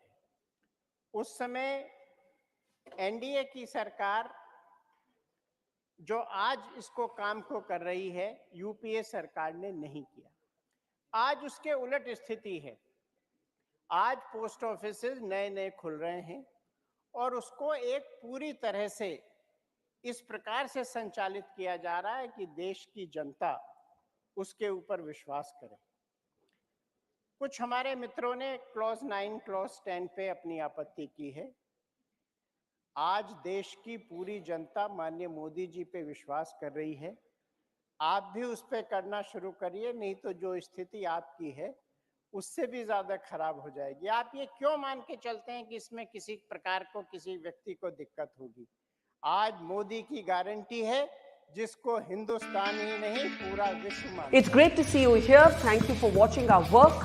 If you haven't subscribed yet, don't forget to click the bell icon and subscribe to Voter Story and support independent, robust और journalism. Indian post payment bank के माध्यम से माननीय अध्यक्ष जी गांव-गांव तक बैंकिंग